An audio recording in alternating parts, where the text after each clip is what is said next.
Rising, Grand Rising, and thank y'all for tuning into another episode of Grand Rising with Shabaka and the Chase. I'm your host, Chan Crewman, and we're joined with our other host, or our West Coast correspondent, rather, Shabaka Sankoria, Shabaka's Black Experience Enhanced. Well, this is Shabaka. Hey. I'm joined with my other host, Shabaka Sankoria, who is our West Coast correspondent for the Front Line campaign. Greetings, Shabaka, from the front line, from the mile high income and illegal migrant flooded city in a sundown Greetings from Sin City, known as Aurora, Colorado.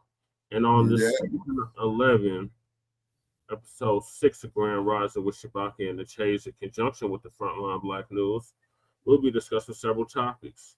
The first topic is, of course, well, it's always some tangibles, but that's for Frontline Blacc News. On Shabaka's Black Experience Enhanced, we got Jasmine Crocc of Shit runs Senate. What a crock of shit it's. Then we got Haitian Congresswoman charged with stealing FEMA funds. Oh, really? Donald Trump, aka the dump, as in human shit, and we want to make that perfectly clear. Absolutely. Says that the national park ends national park free entry on MLK Day and Juneteenth. Then we got Somali man threatens to pop ICE agents over illegal immigrants being deported. And what happened with the Trinidadian American coach Sherrone Moore. And last but not least, we got Trump again, as in human. Trump, the dump, as in human shit, and we want to make that perfectly clear. Absolutely. Pardons jail ex-Colorado election official Tina Peters. She was charged in state court. Dummy, you can't pardon somebody that was charged in state court. That was my next question. You can only pardon somebody if they're charged in federal court. Exactly. And Shabaka's Black Experience Enhanced is based on the 50th anniversary of the founding of the original Blacc Panther Party for self-defense. It started on Blogtalk Radio back in 2016 and have been around for 11 seasons now. Shabaka's Black Experience Enhanced covers the Black experience from the beginning of time until 10 minutes ago. And it's also a part of the Frontline campaign. And has recently, within the last 2 years, moved from Blogtalk Radio to Streamyard. Please make sure you like and share the broadcast. Please join us on Streamyard, YouTube, Frontline Blacc News. The links to all of our channels are in the description, including Frontline Blacc News, Frontline Blacc News 2. Please definitely sub up to that, because that's the backup channel, just in case you take Frontline Blacc News down. My personal page, Justin Paris, aka Chan Crewman. The RBA Lady Chase channel should be going live later on after Grand Rising with Shabaka and the Chase, so make sure y'all stay tuned for that. Our cousin Jay Militant out the Bay Area, make sure y'all sub up to his channel. We got Kool Keezy, who does our intro track usually for the Frontline Blacc News when we're on a paid StreamYard subscription. Breeze Omega, brother out of Virginia. His YouTube link is also in the description. The Church of Black Power, brought out of Watts, California. Who's now in Houston, Texas. His link is also in the description. And last but certainly not least, we got our young brother Black Truth United, who's been doing extensive research on the Green Book, Shabaka. Okay. The majority of the businesses that are in the original Green Book, right, are Black owned. Okay. And he also came up with the modern day Green Book, which is the B1 Rolodex. The links are also in the description. Make sure y'all check that out. And then also, please sign the petition for reparations, the change.org petition. Please support Lady Chase GoFundMe. That link is in the description.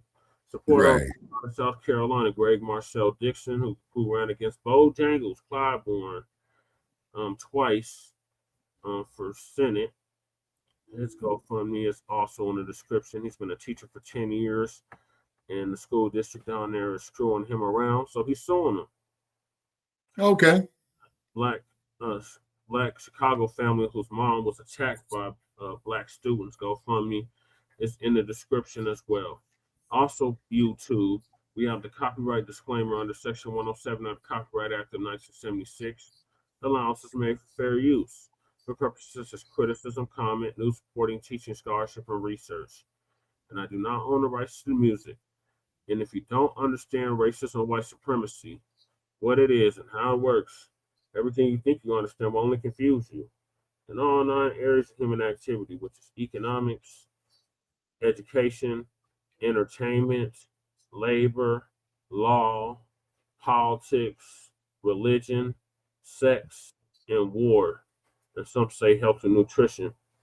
And that was by Neely Fuller Jr., who transitioned this past February of 2025 at the age of 95. ProduceJustice.com. And when you a Black person are captured by any race soldier, you must never fuss, fight, or flee. Comply and defend yourself in court. Also by Neely Fuller Jr., ProduceJustice.com. And racism and white supremacy is conscious and subconscious behavior to maintain white genetic survival, to prevent white genetic annihilation. And that is by the great Dr. Francis Cress Welsing, who transitioned back in January of 2016 at the ripe age of 80. And shout out to Tariq Nasheed. He put her in Hidden Colors 3, and he also paid for her funeral. So shout out to the brother on that, and what have you. Make sure y'all hit that like and subscribe button. All right, Shabaka, what's your thoughts on Jasmine Crocc shit? Okay, just that she's full of shit. And from what I understand, and correct me if I'm wrong, is that she's trying to run for the U.S. Senate out of the great state of Texas. Hey, 285. Okay. Mac in the building. Yeah, and then also too, I don't know if she's taking on Ted Cruz, but Ted Cruz is up there yesterday with his usual bullshit. You know what I'm saying? The governor wrote, the one that told everybody to kiss his ass. Yeah, right. Now that's one thing I will say about Ted Cruz. He popped his corona. He didn't dig what they were saying. He told everybody to kiss his ass. Man after my own heart. Although I do not agree with his ass 95% of the time, but I damn sure agree with that. You really got to be full of shit. Because there's no way in hell she's going to win that district. Yeah. So we don't know if this gaslighting, we don't know if this woman might have half a chance, but to me, in my opinion, it's just going to be another circus, okay? And then, show. Yeah, exactly. And then for you athletes and what have you, they're having an Army-Navy game in football today, not getting off topic. And there was a running back who played for the Raiders by the name of Napoleon McCallum. You mean the masqueraders, Shabaka? They don't even deserve that title right now. Who is that? The masqueraders. Well, like I told them, and I'm saying it here again for everybody to hear. I stated on social media to the radiators. Yeah, that's what I'm calling them, the radiators. Is that either change your name or get out of town. Well, they got to get that first round draft pick, Shabaka. 2-10. I mean, that's all you can hope for. Yeah. So, like I said, I'm going with the Bears. You know what I'm saying? And see what they could do because they look like they might got a chance. You know what I'm saying? We have the opposite record, Shabaka. Y'all are 2-10, and we're 10-2. Well, hopefully them ponies are right off there. We beat last week. Who the hell was it that we beat last week? So we got Green Bay this week. Right. Damn, it was an AFC team. Oh, you scrubs. We beat y'all. Man, the Raiders is the sparring partners for the NFL now. That's all it is. They ain't no more than sparring partners. Well, we got Pete Carroll resign. We got the Cheeseheads this week, and they counting us out, Shabaka. At home. How is that even possible? Who, the Cheeseheads? Yeah. Oh, the Pack, huh? Yeah, well, as you know, the Pack, they won the first 2 Super Bowls. That was in Los Angeles, 66 and 67, I believe. Didn't they learn from 97? We beat them in 97, and that's how we was able to get to the Super Bowl. Yeah, okay. But the question is, did you guys win the Super Bowl? No. Yes, in 97, yes, we did, Shabaka. Remember, we went back to back. Who did y'all beat? We beat Green Bay. In the Super Bowl, you guys beat Green Bay in the Super Bowl? Yes.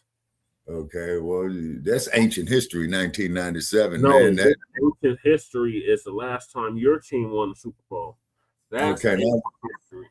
That was in the 80s with Marcus Allen. Yeah, that's ancient history right there. Yeah, with Marcus Allen, yeah. And then also, too, as we've stated before, when it comes to professional sports, just like what the owner of the Washington Commanders said, well, if you colored folk don't like the way that we're doing things here in the NFL, we beat the Commanders. Yeah. The Commanders too. Yeah.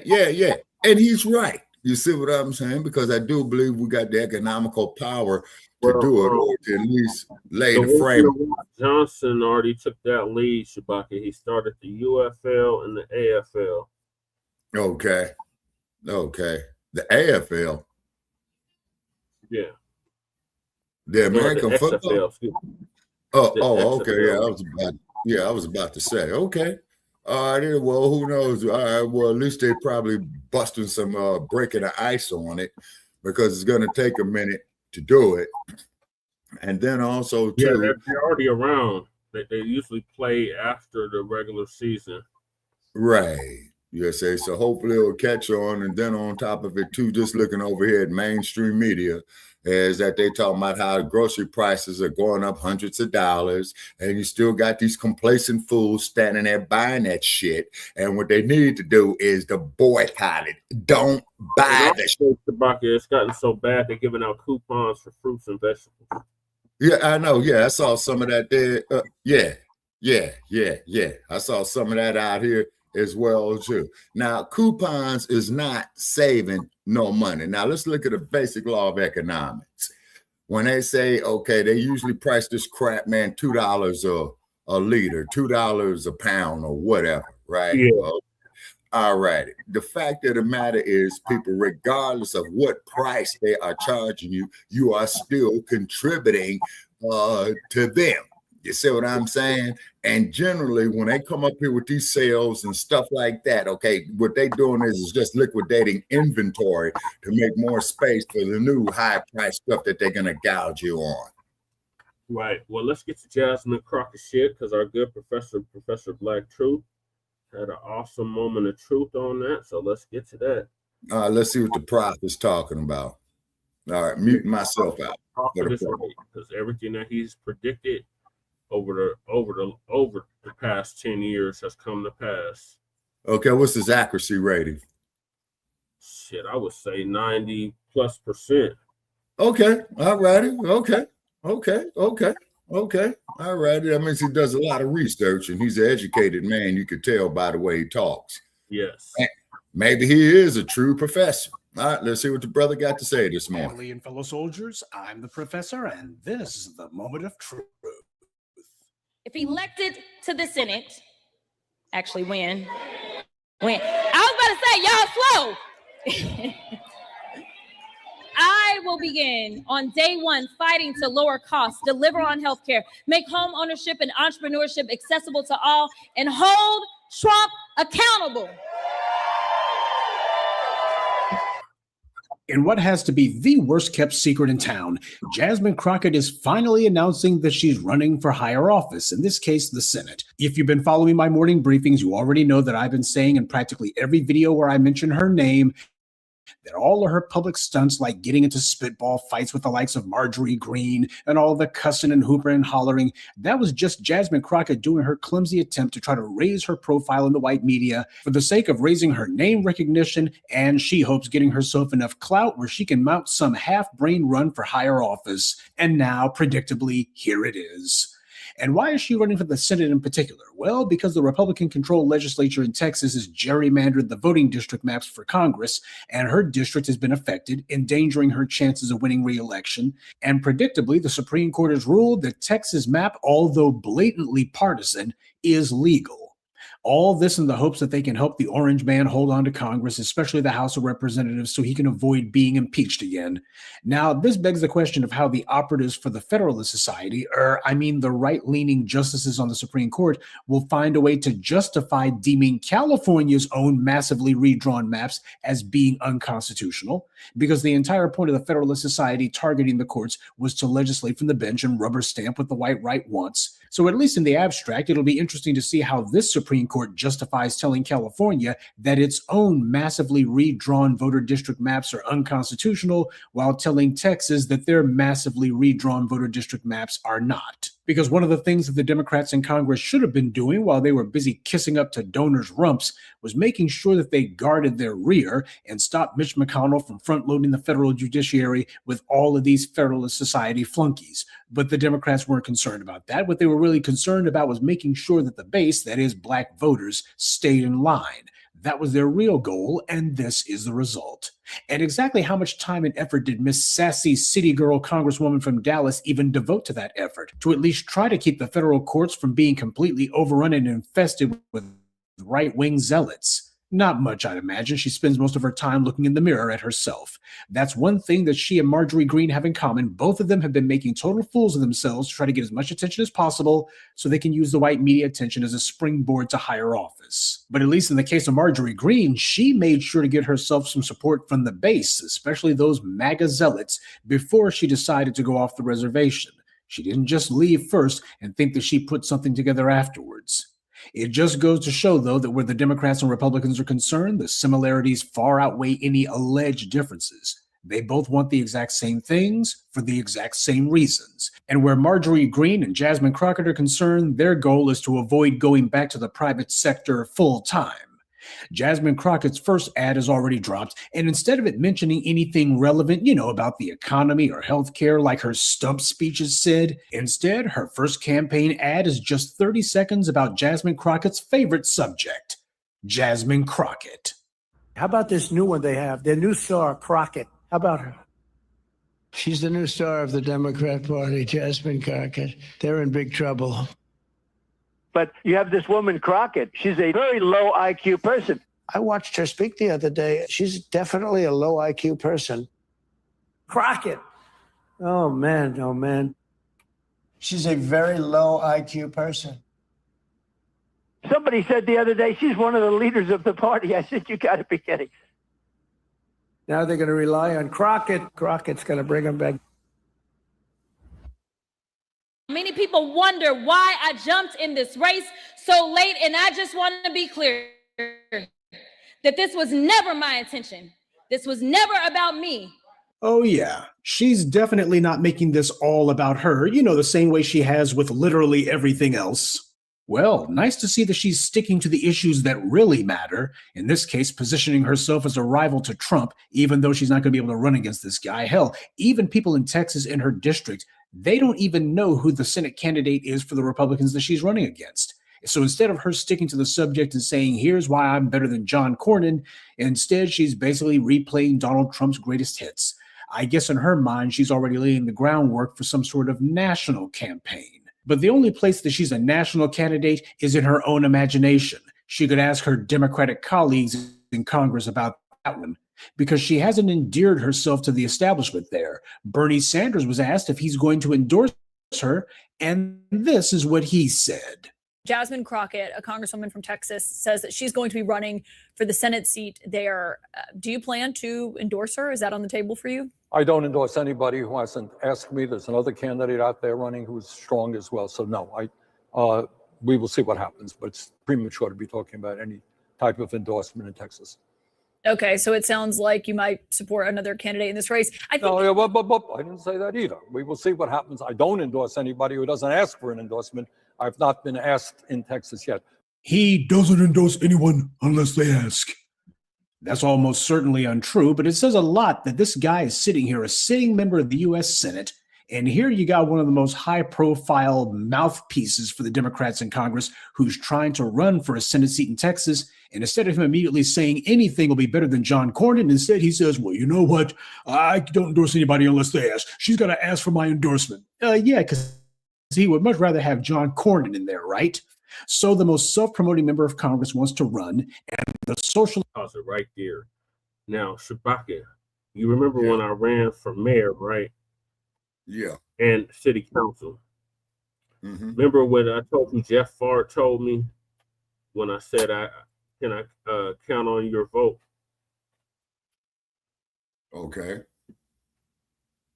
He told me I had to ask him for my vote, for his vote. So this seems to be a common practice amongst these Democrats, where they're not going to support you or endorse you unless you come groveling to them first. Yeah.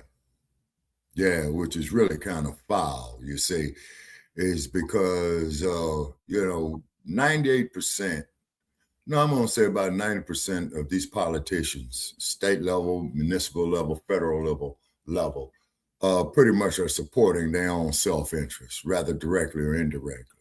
Mm-hmm. And it's very rare for individuals such as yourself to have the people's interest at heart. You see what I mean? Right. Okay. Because if I'm going to say if 90% of these politicians went through what you and I went through, okay, they wouldn't make it. Right. Mm-hmm. And this old dude here, Bernie Sanders, he's grandstanding. The one that said our reparations wasn't feasible. It's not feasible. It's not feasible. Yeah, but the fact of the matter is, the only thing is the reparations will be submerged back into the U.S. economy. And I honestly believe that those who are opposed to the reparations realize that fact. Do you see what I mean? Reparations. Remember, Obama passed something for his people to get reparations. He didn't say that wasn't feasible when that happened. Right. Okay. Specify when he said his people. Which people in particular?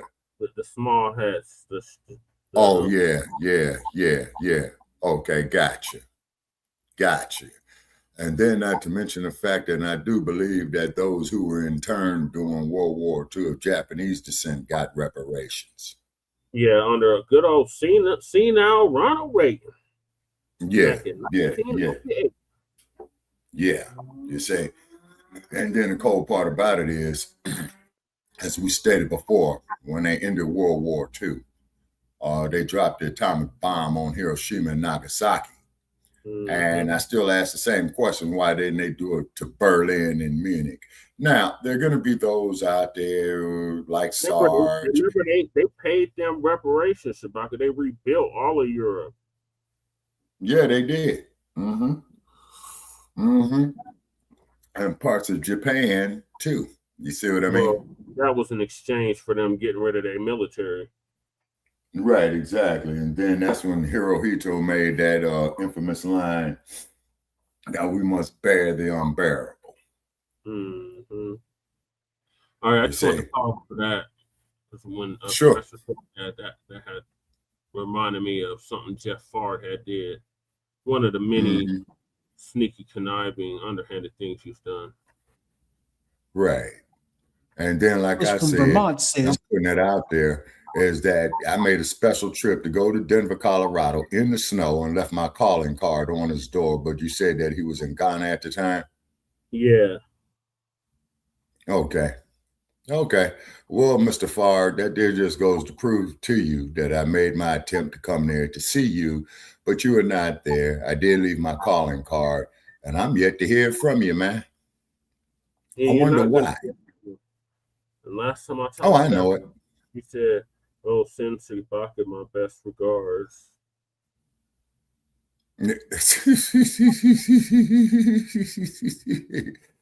He asked for you to send me his best regards. Yep. Wow. And now if that ain't a dude there, man, with the diversionary stuff, man, I don't know which way is up. But however, I understand he doesn't want the heat. You know what I mean? And just like I said on his platform, and I will give Jeff Card his respect on this one, I said, when you ass scratchers are going to do something for the Black community. And he came back, or his people that came back with a proper response, and they listed what they were doing for the Black community there in Denver. The question is, has it came into fruition yet? No, Shabaka. It was all wolf tickets. Okay, I figured as such. Okay. It was all diversionary tactics that the Democrats do all the time. Oh, yeah. Yeah, most definitely. You see. And then keep in mind, it was the Democratic Party that brought you the Ku Klux Klan. Exactly. And we crumb bum on them so much because majority of our people still vote for these clowns.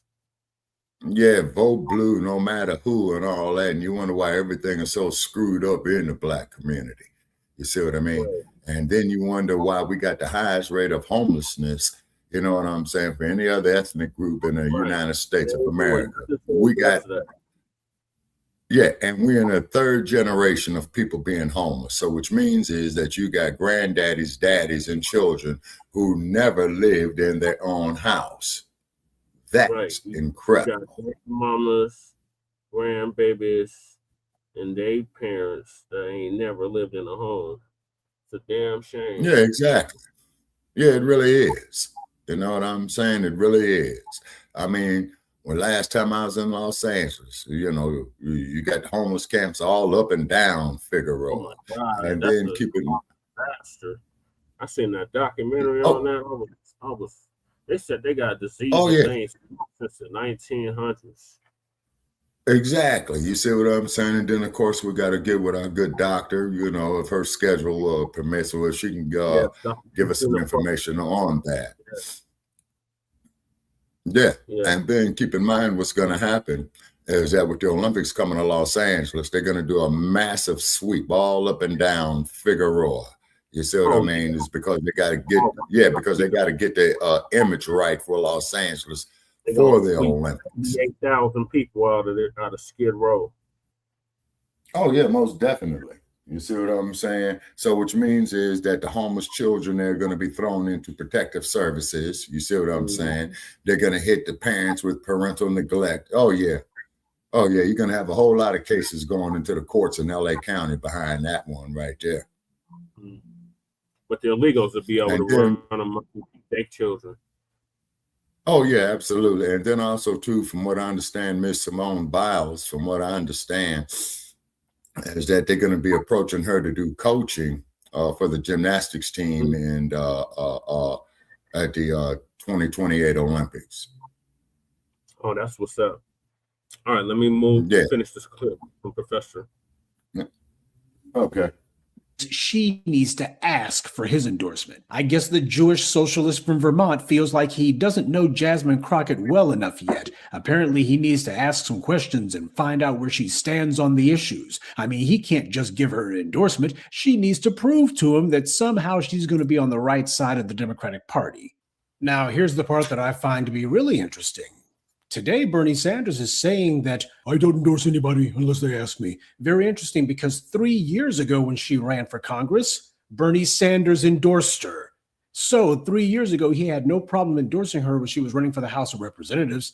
Now she's running for the Senate, and all of a sudden, I can't endorse her unless she asks for it. So why is it that Bernie Sanders thought that Jasmine Crockett was good enough to endorse for the House of Representatives, but all of a sudden doesn't feel that she's good enough to endorse for the Senate because he's already endorsed her before? Now all of a sudden there's a problem. He just can't tell anybody what that problem is, I suppose. But this is the problem with not having your support lined up in advance. Just because you think that somebody endorsed you 3 years ago, will they endorse you again? Well, it might depend. They might be wondering, what are you going to do for me? You haven't scratched my back in a while, so why should I scratch yours? But regardless, what it goes to show is all of these people are liars. All of these people are fork-tongued.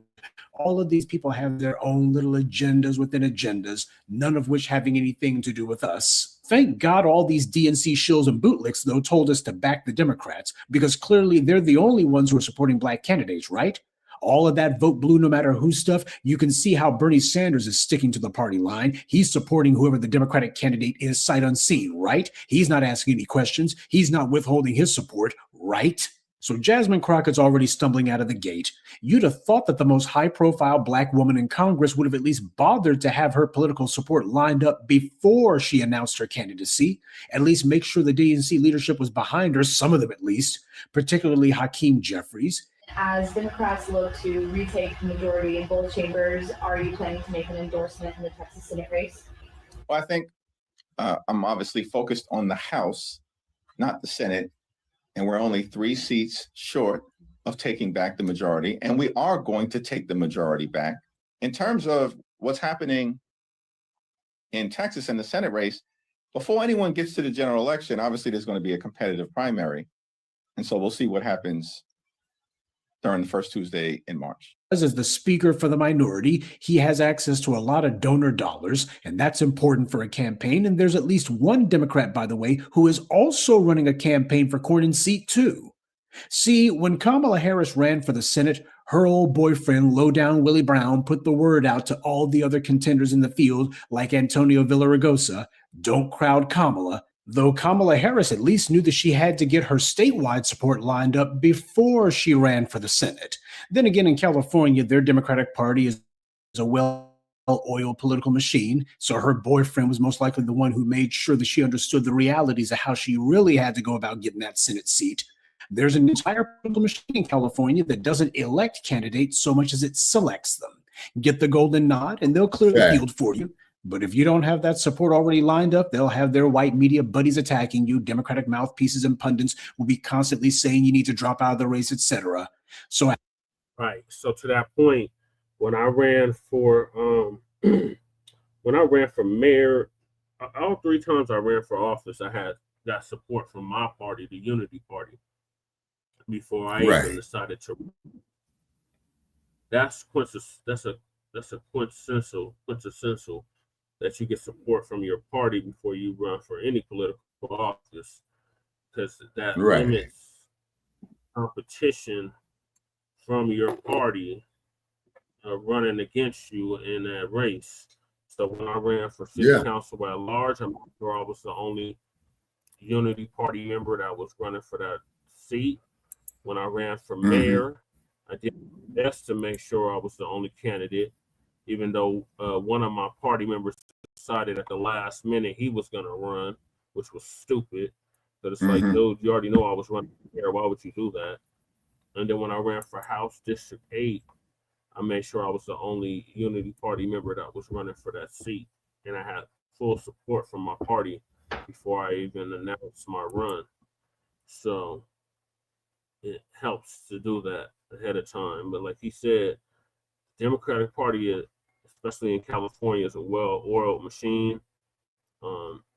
Colorado was fashioned after California, so it's a well-oiled machine. So if you don't support a 2 major parties, it's going to be near impossible for you to win. It's possible, but it's going to be near impossible to win.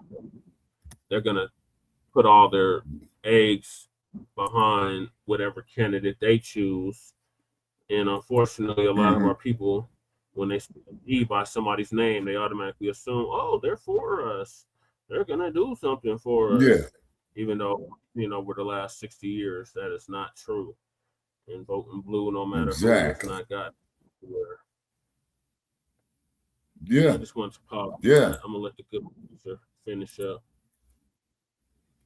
Having a party support matters, and that's the kind of thing you want to know in advance, but it seems the city girl from Dallas is just winging it.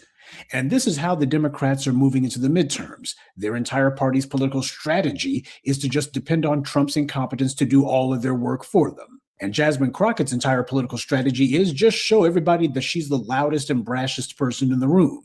Ideas? What's that? That's the reason why she doesn't even have the support of her own party. I mean, who would have thought that trying to win the hood rat vote on TikTok wasn't the road to higher office after all? And if you want to know how sloppy a campaign she's running, just look at her slogan, Texas Tough. That sounds like a lazy advertising slogan for a pickup truck. And it also sounds exactly like one of Ted Cruz's campaign slogans, too. So the self-serving narcissist who knows how to beat John Cornyn doesn't even know how to come up with an original or even merely different campaign slogan. Ordinarily, I would ask just who the hell Jasmine Crockett has managing her political campaign, but as we've already discussed in prior videos about her, more than likely, she's the one doing all of this, which explains why it's going so poorly. Well, Jasmine doesn't have much time to get her act together. The election takes place in March, which will most likely go to a runoff in May, and there's already competitors from both parties looking to unseat Cornyn, so she's got her work cut out for her. As I've already said, even before the GOP redrew the congressional map in Texas, Crockett was already trying to position herself to run for something. I guess this was the best that she could do, because for the last few years, she's been running the same playbook that Obama and Kamala Harris ran, get white media attention by getting into spitball fights with this or that Republican. But she's too intentionally ignorant to imitate Obama's faux elegant persona, and she's so obnoxious she can't even manage to be less unlikable than Kamala Harris. And somehow, when it comes to the issues, she manages to have even less to say than Kamala did. And there's no need to tell you about the fact that when it comes to the Black grassroots, this woman is persona non grata. She spent all of her time just out there promoting herself, didn't have anything to say about Black people's issues at all because she didn't care. Just like Karen Bass out there in California, as Jasmine Crockett sees it, the real goal is to escape the demands of the Black vote, not to cater to it. She's already talking about her campaign is going to be multicultural and multiracial and all of these other empty word salad slogans. This is what it looks like when you have a candidate who, truth be told, really didn't get in there because she was a great mind, but she got in there because she got lucky. And now here she is hoping that lightning will strike twice. Well, it's going to take a lot more than some city girl sass and a couple of Kendrick Lamar's greatest hits to get her into the Senate. Though on a side note, I'd like to suggest a better slogan for her campaign, certainly one better than what she copied from Ted Cruz. My suggestion may not be the snappiest slogan in the world, but at least it would be honest. Vote for Jasmine. What a crock. And I support this message. Good day and be one. I'd like to take a moment to mention some of our contributors. Carl Miller, Deborah Cooper, Saeed Muse, Melvania Miles, and Hassan Francis. Salute to them and thank you to everyone for listening, liking, and sharing this message. Black empowerment only exists because of you. Shabaka, share the link to the show. I'll send you that. I'll put that in a private chat. Share that out because I already sent the link out. Okay. Family and fellow soldiers, I'm the professor. Okay. StreamYard. I think everybody sleep. Once they wake up, they should be doing this. Yeah. And in the East, everybody's probably at work. Okay. All right. Yeah. Work or sleep. Okay. All righty. Maybe they'll listen to the replay, which would be fine. Oftentimes that happens. Put that link in the private chat for you. But yeah, Jasmine is a crock of shit and full of shit. And she's not going to do it specifically for Black people. No! Yeah, another Kamala Harris. Except the jury's still out if she's actually FBA, but she is an actual Black woman, so I'll give her that. Because Kamala Harris is not Black. Democratic views. We kept trying to tell her she's a Black woman. Well, I just a part of Black women. Don't you want to see a Black woman in office? Yeah. When Obama was doing all that finger wagging. But Kamala is not it, and she's not Black at all. And she wasn't going to do nothing specifically for Black people. So, no!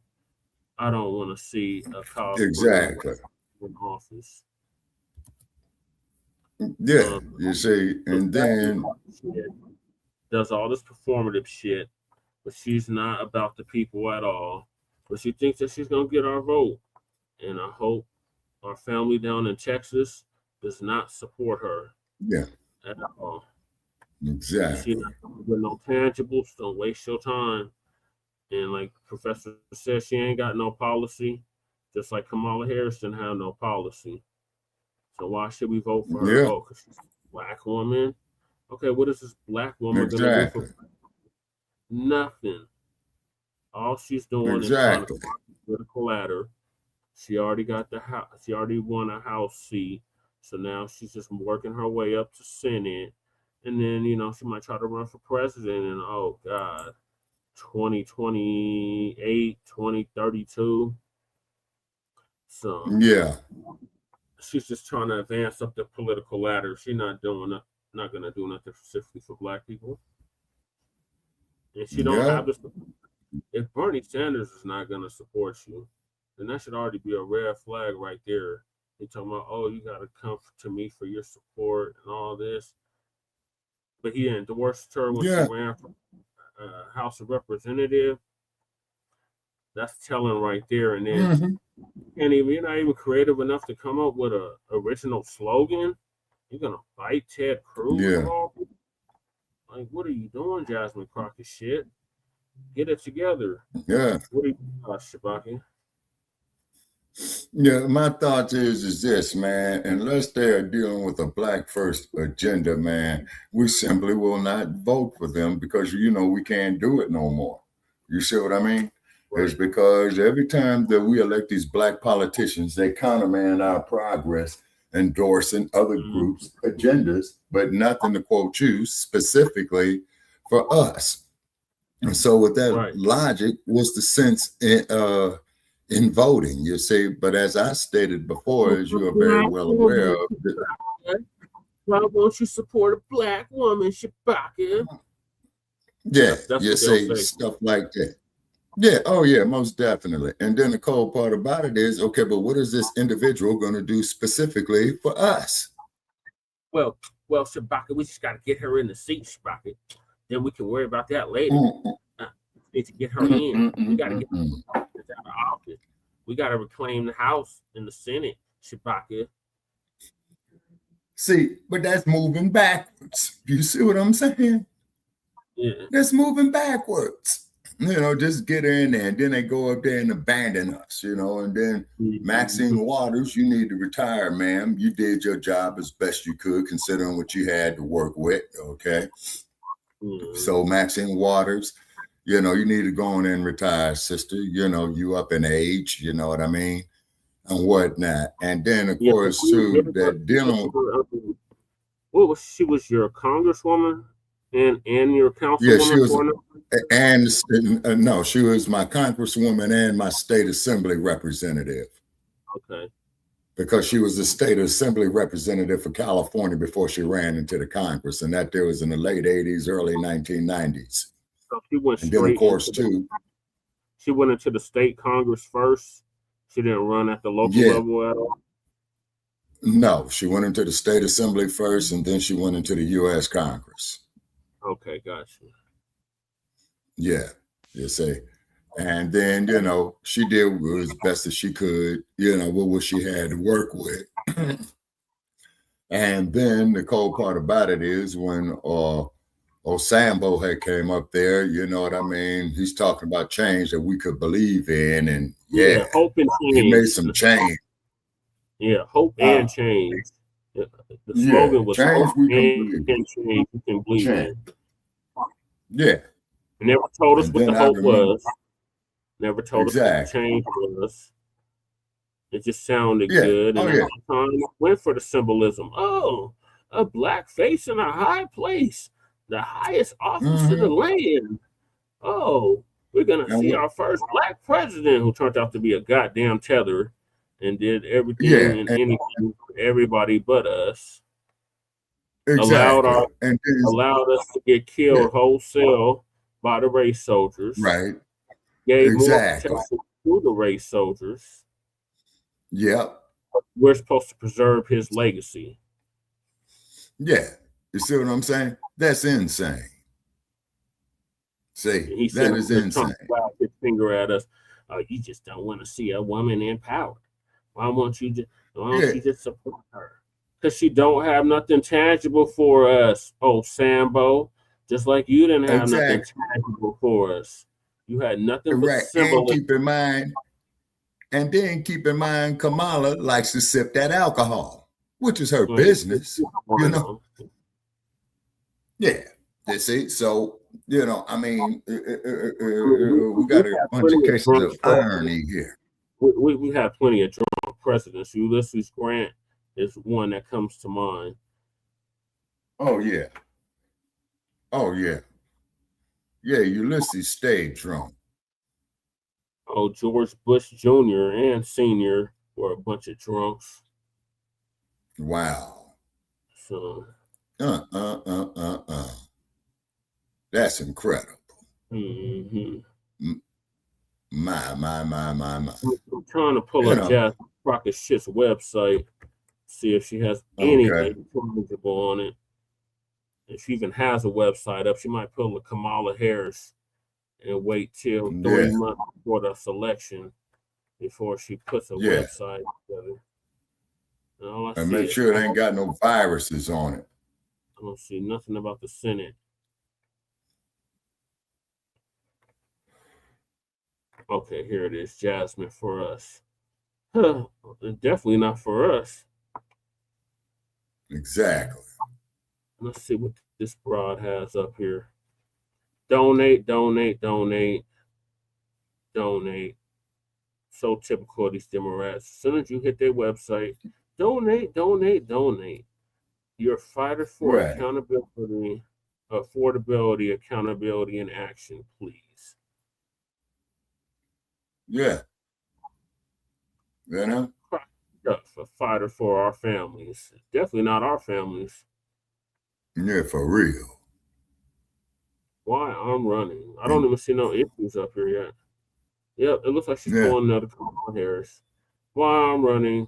For too long, Texas has selected senators who have defended politics as usual and protected the status quo, while Texans pay the price. We've had senators who push the American dream further and further out of reach. It's been a nightmare for us, Jasmine.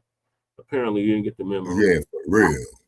I'm running for United States Senate because I believe Texas deserves a senator who will be an independent voice. There's nothing independent about you, Jasmine Crocc shit. For all 30 million Texans, not a rubber stamp, a party line vote for Donald Trump. No, you would be a rubber line stamp or a rubber line stamp and party line vote for Gruesome Newsom. Yep. Or Biden. Oh, sleepy dimensions of Biden. Let's see, learn more. Texas and our nation are heading in the wrong direction. Said who? Mm-hmm. I don't have no moral authority on anything, Democrats. For too long, had senators who stood by as rural hospitals and public schools were forced to shut their doors. Senators who don't blink an eye as jobs being shipped over. Didn't that start with your boy Clinton? Yeah.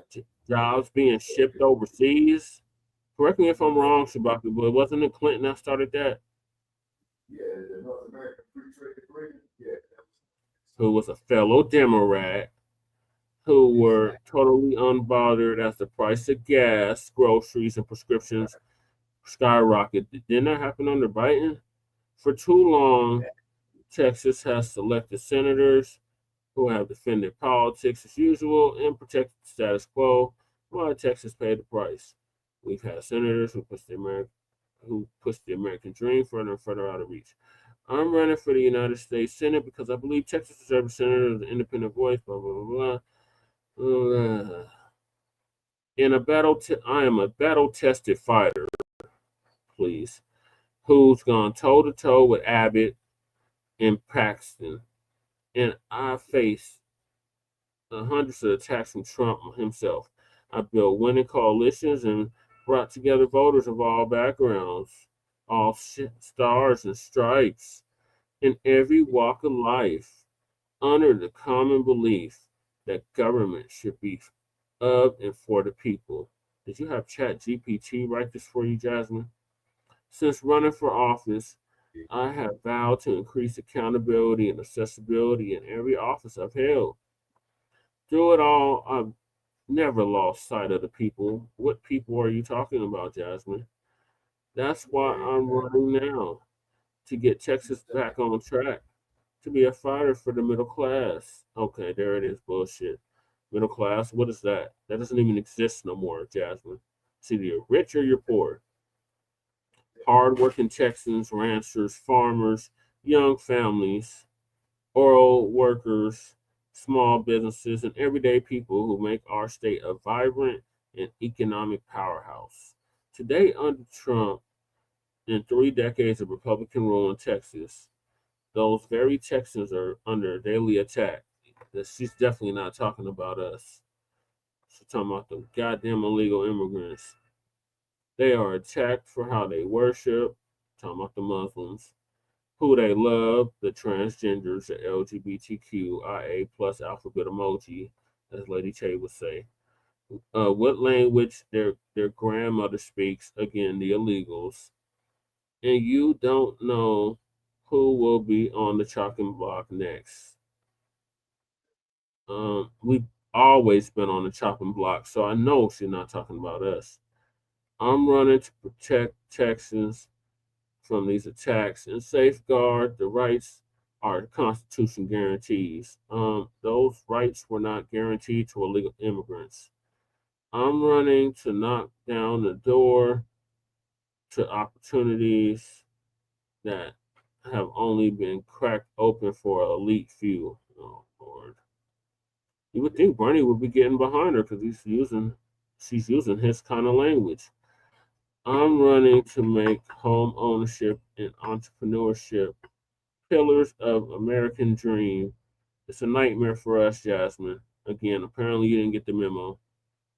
An unattainable reality for all Americans once more.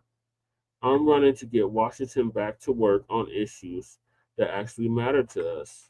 And what issues are those, Jasmine Crocc shit, that matter to us? Because these issues that you're championing for don't matter to us. Together, we will send a signal to an entire nation. Don't mess with Texas. And certainly don't count us out. Jasmine Crocc shit. Paid for.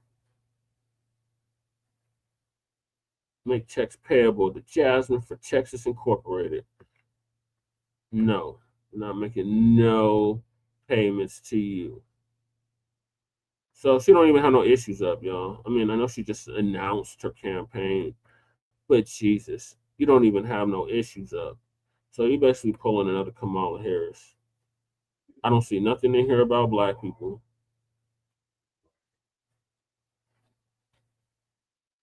I see her picture with one Black person who's already in office. Look, she was the co-chair for Kamala Harris Wall's campaign. No wonder.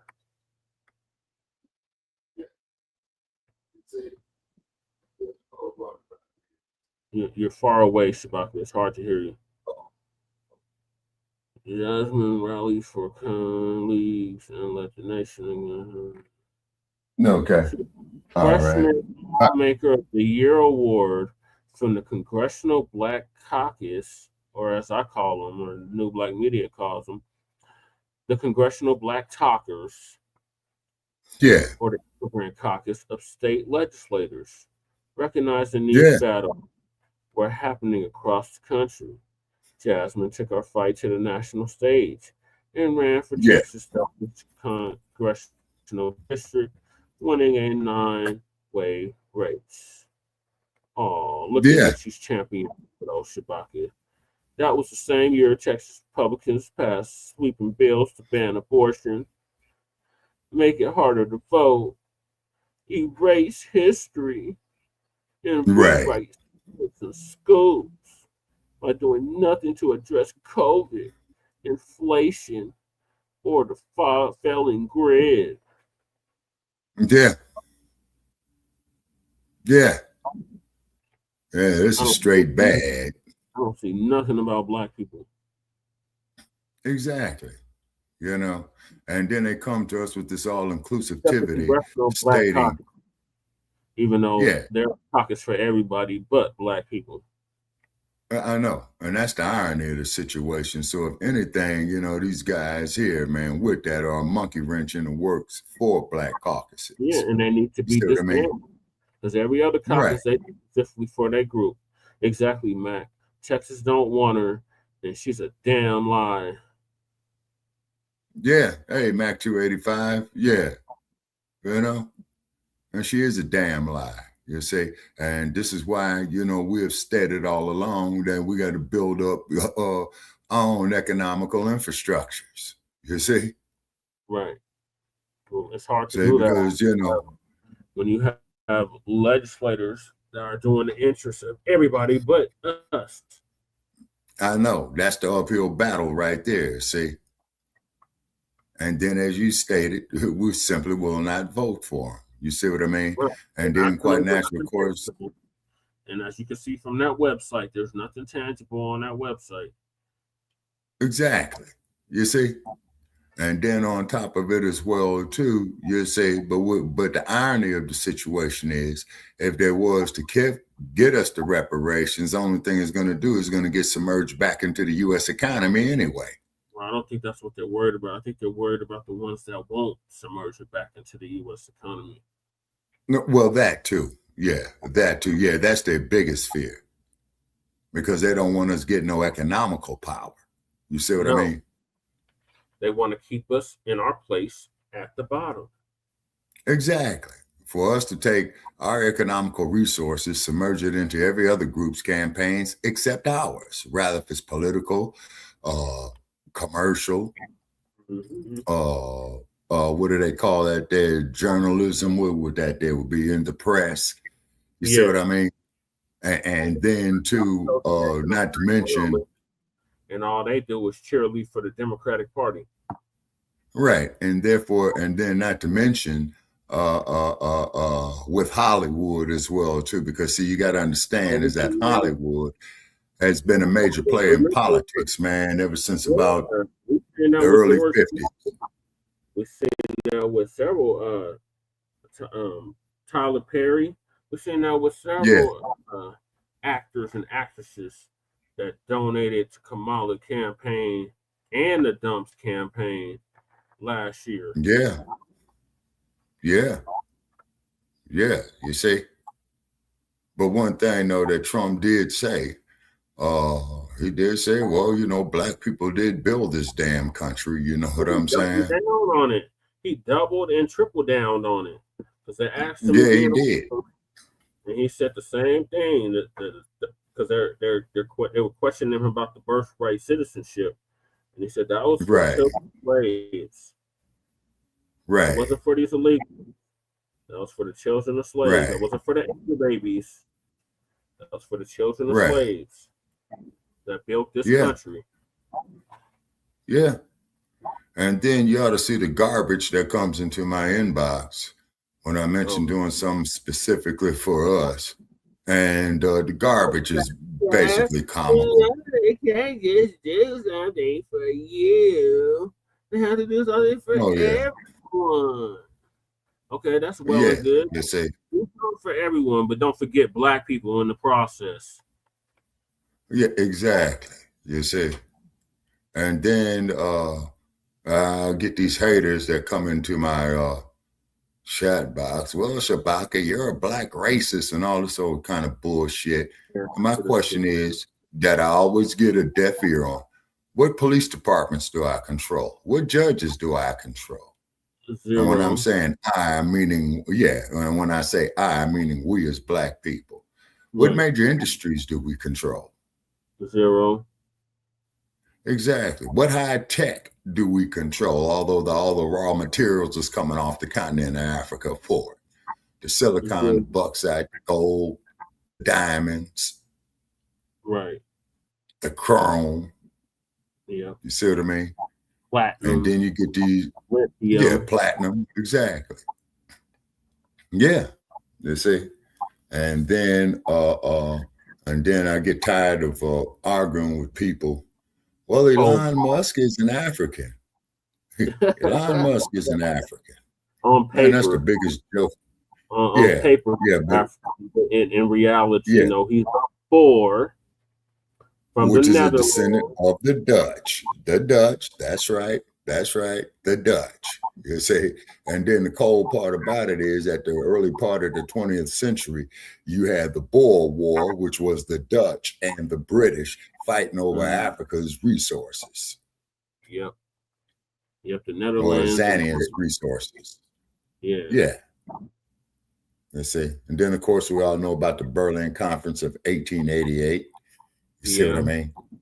A lot of those or they're just gonna sign those treaties that the European reneged on. Yeah, exactly. And then also too, here's something that's very, very interesting. I saw an old Tarzan movie made like in about the 1930s, right? Yeah.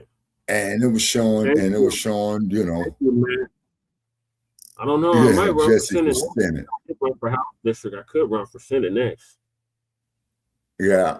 And then getting back to these early Hollywood movies, Mac 285, like you look at Tarzan, right? Made 1931, 1932, just before the Nazis came to power. Hold on a second. Okay. Yeah, I could run for Senate. You know, just before the Nazis came to power in the early 20th century, you know what I mean? And you know, and they down there, man, getting resources and stuff like that out of Africa and things of that nature right there. And then like when you look at these damn movies of the 40s where they show the white man down there in Africa and they got the natives there hauling all their stuff. You know what? I'm thinking of King Kong. You know what King Kong was about, Shabaka? Enlighten me. Jack Johnson. Is that right? Okay, you talking about the original King Kong made in 1931, 1932? No, was it 1933? With Fay Ray, I believe. Yeah. Okay.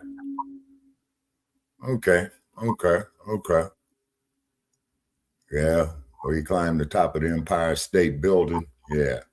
Yeah. And then the cold part about it is that Hollywood industry had did a lot to develop the San Fernando Valley, which is on the northern side of the mountains of the Hollywood side in LA. Say hi, y'all.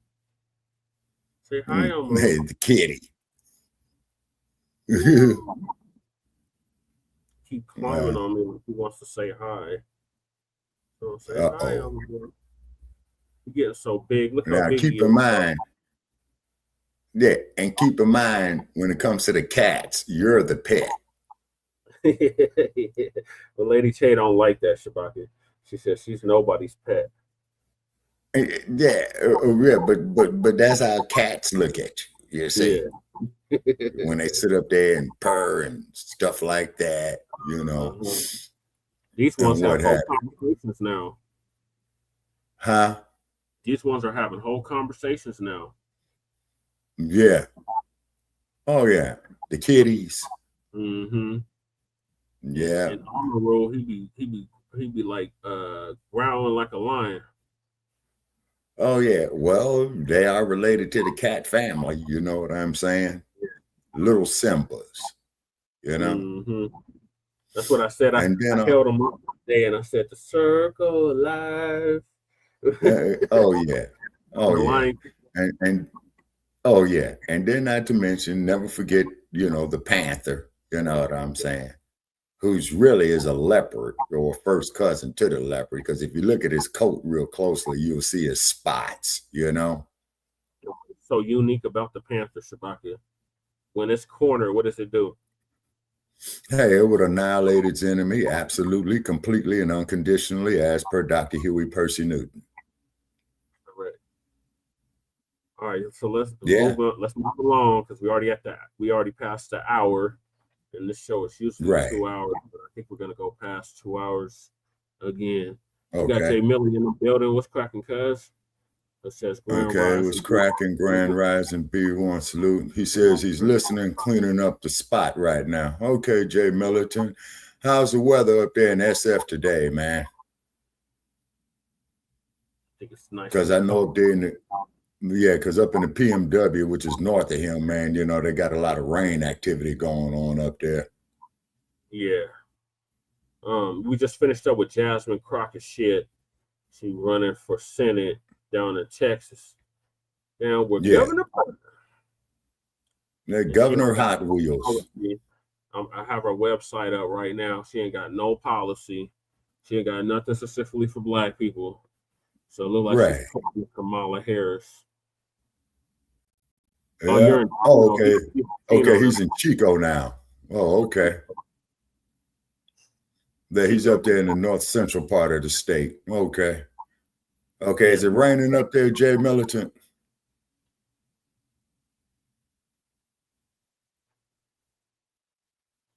Okay. All right. Responding. I'm going to move to the next topic, and that is Haitian Congresswoman charged down in Florida with the panty, Shabaka. Charged with stealing FEMA funds. Told you to tell this was scammers. I told you to tell this was scammers. He said it's raining. Oh, okay. Yeah. Okay, it's raining. Okay, be safe, brother, because I've been in them Northern California rains, man. They can be quite vicious, you know. Yeah. All right, let me get to the next topic. Professor Blacc Truth gonna give us an update on Haitian Congresswoman charged with stealing FEMA funds. That's heavy. Okay. Down in Florida. She's out of Florida, Shabaka, down where the panties is the governor. Right, because they have a huge Haitian population there in Florida. And this is the moment of truth. You know, the way that these immigrants keep getting exposed, the Black media might as well start calling itself Tether Watch. That's essentially what it is. You got all of these failed foreign fleers who are coming to the United States. And when they get here, what's the first thing that happens? They continue the same behavior that caused them to have to flee. Today, we're finally going to talk about Representative Sheila Shifless McCormick from Florida. She ought to be called Sheila Shifless McCormick because that's what she is. A federal grand jury in Miami returned an indictment charging her and several co-defendants with stealing federal disaster funds, laundering the proceeds, and then using the money to support her 2021 congressional campaign. According to the indictment, Shifless McCormick and her brother both worked through their family health care company on a FEMA-funded COVID-19 vaccination staffing contract in 2021. In July 2021, the company received an overpayment of $5 million in FEMA funds. The indictment alleges that the defendants conspired to steal that $5 million and routed it through multiple accounts to disguise its source. Prosecutors allege that a substantial portion of the misappropriated funds was used as candidate contributions to Shifless McCormick's 2021 congressional campaign and for the personal benefit of the defendants. The indictment further alleges that Shifless McCormick and Nadege LeBlanc arranged additional contributions using straw donors, funneling other monies from the FEMA-funded COVID-19 contract to friends and relatives who then donated to the campaign as if they were using their own money. The indictment also charges Shifless McCormick and her 2021 tax preparer, David Spencer, with conspiring to file a false federal tax return. According to the indictment, they falsely claimed political spending and other personal expenses as business deductions and inflated charitable contributions in order to reduce her tax obligations. Man, we got the trifecta here, don't we? Accused of stealing federal funds, also accused of roping in other people into the scheme to use them as straw donors, and tax fraud on top of that.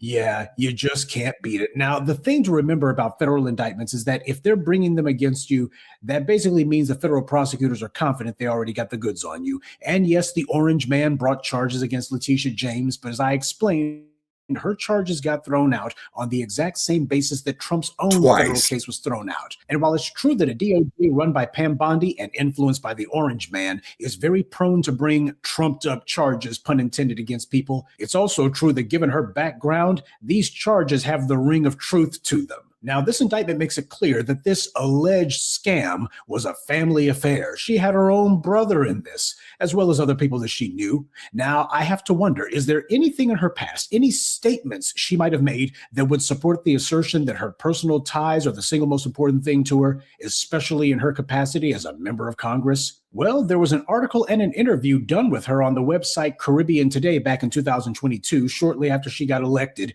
and they were celebrating and gushing her victory as if they were the ones who had a representative in Congress. And when you read the article, you understand that's exactly what happened. They went ahead and mentioned that she was born in Brooklyn, New York, to Haitian parents, and she's a first-generation Haitian American, and they said she's going to be the voice of a large and still growing Caribbean community in South Florida, and Sherrone McCormick identifies completely with them. That's what they wrote. She was born in the U.S., not in Haiti, but she identifies completely with them. The key word there being completely. Not my words, theirs. So she's not a representative for Black Floridians. Hell, she's not even a representative for Florida, period. She's a representative for Haiti. Their words. Quote, "My Caribbean-ness has always been a part of my identity. We always sent money back home." Back home? This woman is a first-generation Haitian American, remember? She was born in New York, not in Port-au-Prince, and yet she calls Haiti home. And this is something she did throughout this interview, by the way. Quote, "Family-centeredness, taking care of family here and at home has always been important. So it's important to me to serve the community that I grew up in." There it is. She draws a distinction between the U.S. and Haiti. She calls the U.S. here, but she calls Haiti home. And she said that it's important to take care of home. Home being Haiti. This is it too early to say was a sitting member of Congress? And here she is saying she wanted to get into Congress so she could take care of Haiti. This woman has zero attachment to the FBA community at all. She wanted to be in Congress to serve the community she grew up in, but she makes it clear that community is not the foundational Black American community. In fact, it's not even the Black American community, but rather Haitian immigrants. To her, that's her community. Haiti is her home. The article also said that one of the Congresswoman's greatest concerns is how Black immigrants are treated. She noted that not everybody at the U.S.-Mexico border are Haitians, but all Black people are lumped into one category, Haitian. So we have this Haitian woman who's upset that all of these Black illegal aliens that we saw being horsewhipped by Border Patrol agents trying to cross the border illegally, she's upset that they're being classified under the flat definition of Haitian. She wants to make it clear that not all of them are. So we're not the only ones delineating ourselves with what this proves. Tethers, like this Sherrone woman, are doing it too. But she and her ilk will be the first ones to whine at us whenever we say, hey, we're separating ourselves from the Tethers. In fact, she makes it clear she's not even thinking about Black people from the Caribbean either. All she's thinking about is specifically Haitians. She does not mention us at all. Wow. And yet when she's in front of the cameras, she'll be trying to palm herself off as being one of us. And she'll act like we've got some sort of stake in her problems. Haiti is her home. That's what she said. That's who she came to DC to represent, her words. And now that her butt's in a crack, that's who she needs to go to. She's so proud of being Haitian. She calls Haiti home, even though she wasn't born there. She draws a distinction between Haitian and Black. So now that she's in hot water, she's to be referred to as Haitian, just as she wanted to be. We're not going to let her call herself Black. She herself said she had a problem with the fact that all of those Black illegals were being called Haitian. She wanted specificity. So do we. And sure, you'll have the foreign flags and tethers who will try to say, well, you know, there's immigrants from other groups come to the U.S. and they identify themselves by their home country. Yeah, but what they don't do is they don't come to the U.S. to try to supplant, undermine, or otherwise replace those very same groups who are already in the U.S. Asian immigrants don't come here with the intention that they're going to be undermining the Asian American community. That's what tethers do. Now, the article goes on to say right now, visas are being handed out so we can actually bring in some people from the Caribbean to work in the United States, especially in South Florida, she said. Interesting wording. Visas are being handed out. That's what she said. Visas are being handed out. Yeah, like so much government cheese. That tells you exactly what Biden's State Department was doing, just handing the visas out. And even the tethers knew it. She went on to say, we have to ensure that our community is aware of these visas because they are allocated per country. So, like all tethers, the only issue on her mind is immigration. She shares absolutely no common ground with us. We don't have any issues in common with the tether. Her mind is on home and getting as many of them here as possible. And what will they do? She's already said it. This is all about getting them into positions so that they can go ahead and entrench themselves at someone else's expense. And they're going to become cogs in white supremacy's machine.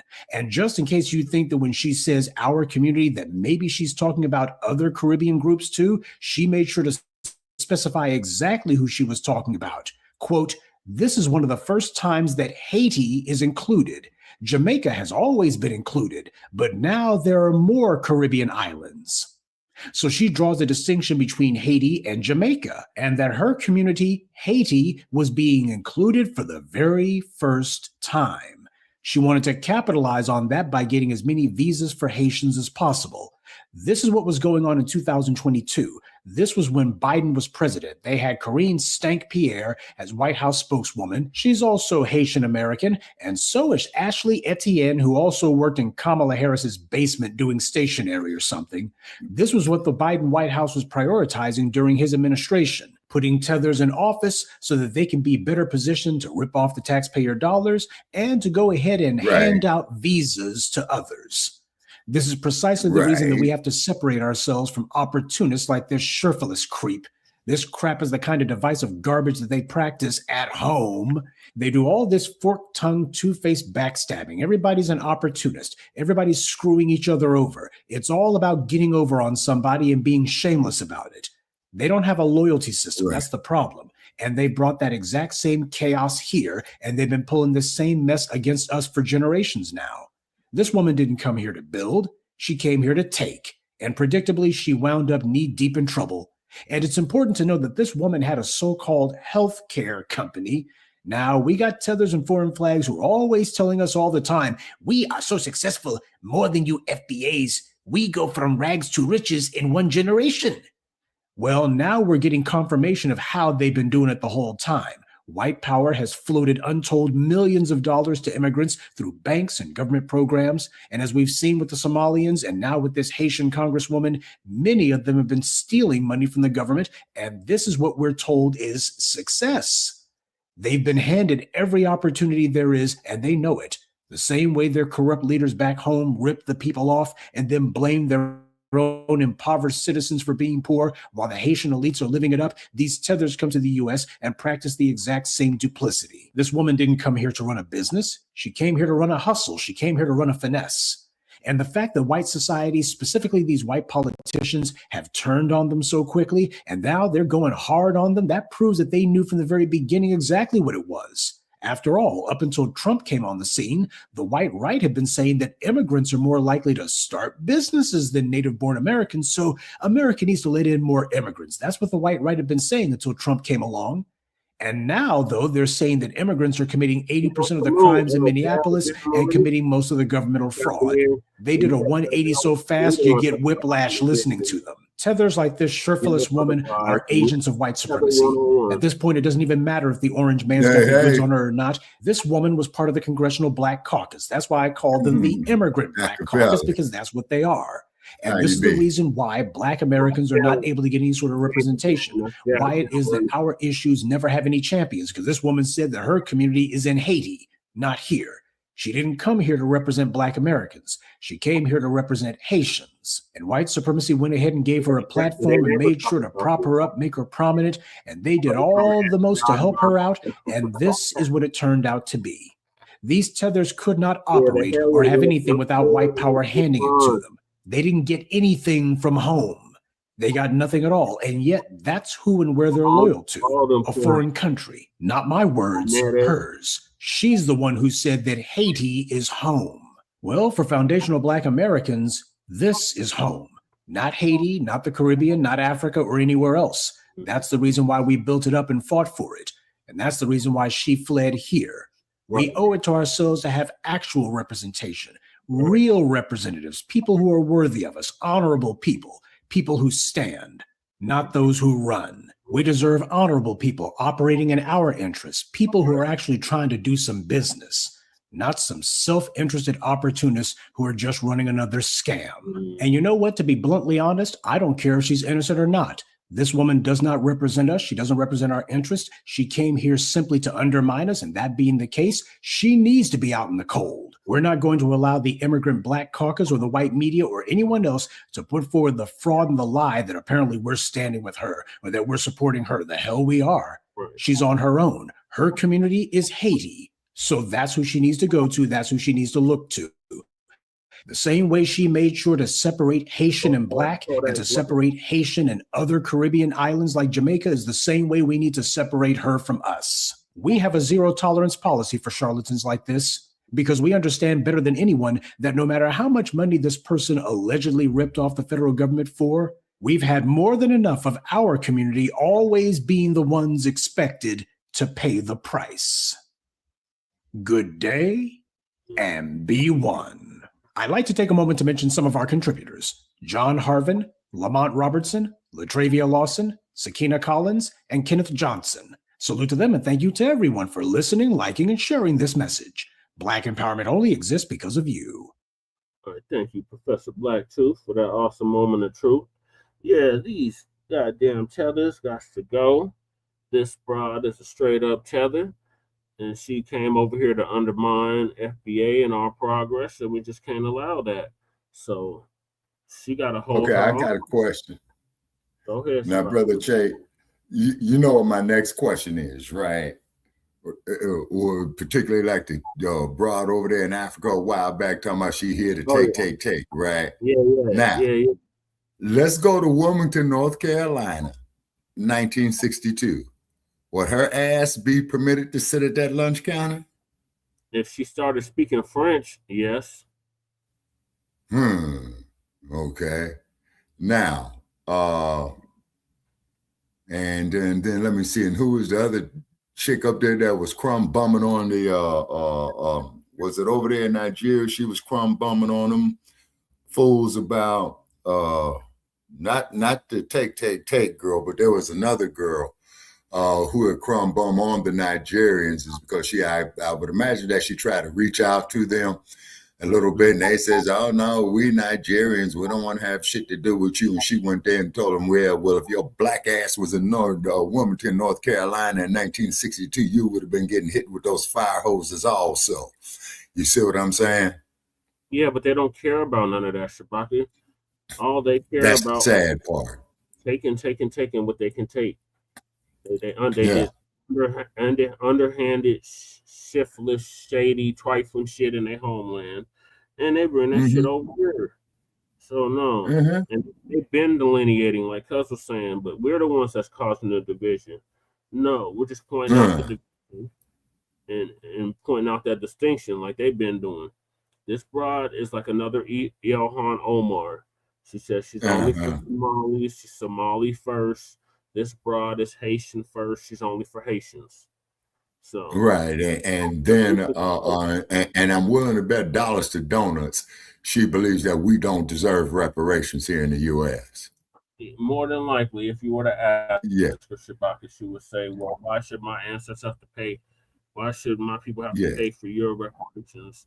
Or something stupid like Byron Donalds, who's also down in Florida, said. Oh yeah. That clown. Yeah.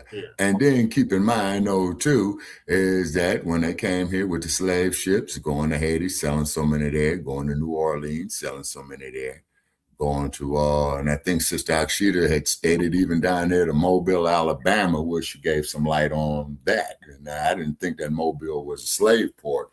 But basically, I would imagine that all of that there in the Caribbean and the southern United States were slave ports. And then let me see, when did they ban the importation of slaves, Brother Jay, in the 1830s, and they had was still selling them illegally. Yeah, but it went both ways, Shabaka. It wasn't just one way.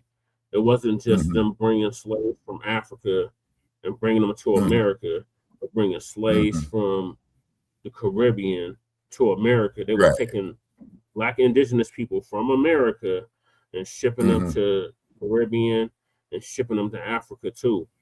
It wasn't shipping them to Africa. Yeah, it was a two-way street. Yeah. What would they ship them to Africa for? Because they needed people to work in Africa as well. See, the way it's taught to us is they just taking people from Africa and bringing them over here, but they were taking people from America and bringing them over to Africa and the Caribbean. There's a whole book on it, by what is his damn name? It begins with a O. His name begins with a O. Inquan or something like that. How you spell it? It begins with a O, Shabaka. I'm gonna have to pull it up because it has a weird spelling, but basically he was a Black indigenous person that was shipped to England. Really? Wait a minute. You talking about Equinox? Wait a minute. Not I keep calling the dude Equinox. Oh. No, damn. Okay, wait a minute. I think I had it in. Okay, hold on. Yeah, okay, please continue, Brother Chim. I'm trying to get a book. Let's see here. Yeah, there's a whole book on him.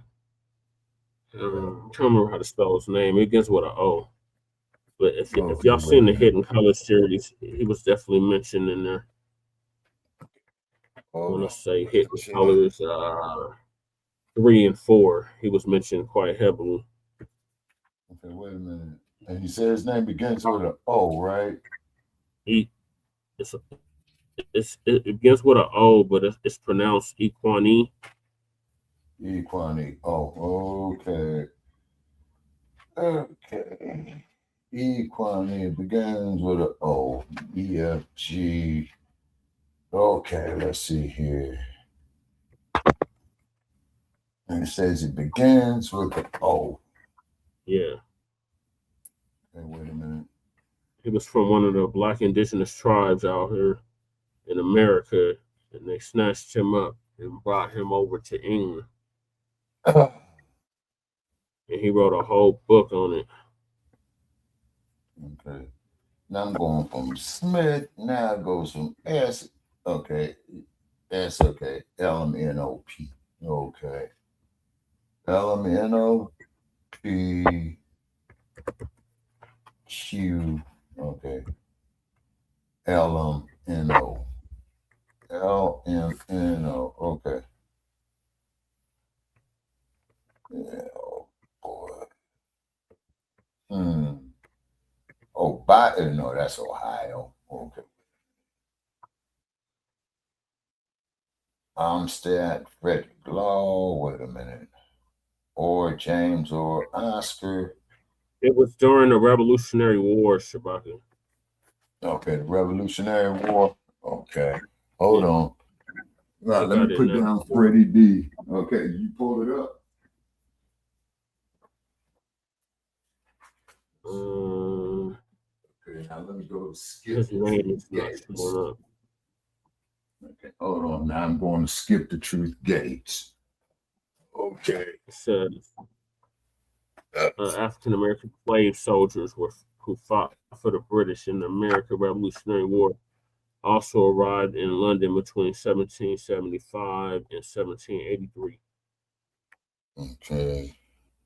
Oh, wait a minute. John LNOP. Now they're going to Clarence Thomas. Wait a minute. And this dude has got this. I don't know where you went. Okay, wait a minute. Okay, wait a minute. Okay. So what was Max saying? He said he just got back from getting some food. Oh, okay. Oh, okay. All right. Got to eat. Okay. Okay. All right, Brother Chim, I'm going to have to do that. Look this up, man. You know. Yeah, his name is Equani. Equani.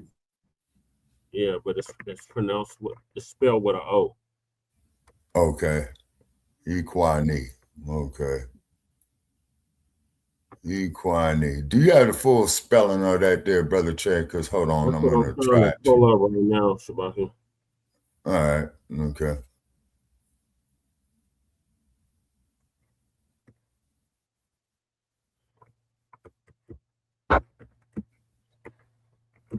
All right, so while I'm pulling that up, what are your thoughts on were those your final thoughts on the Haitian Congresswoman who was caught stealing $5 million of FEMA funds? Yeah. You know, let her walk the concrete. You know what I'm saying? Wow.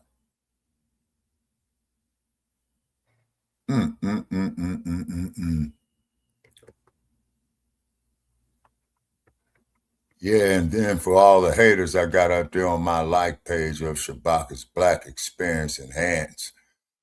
I've been arguing with you mugs, you know, but I've toned it down so they don't tear down the page. You know what I mean?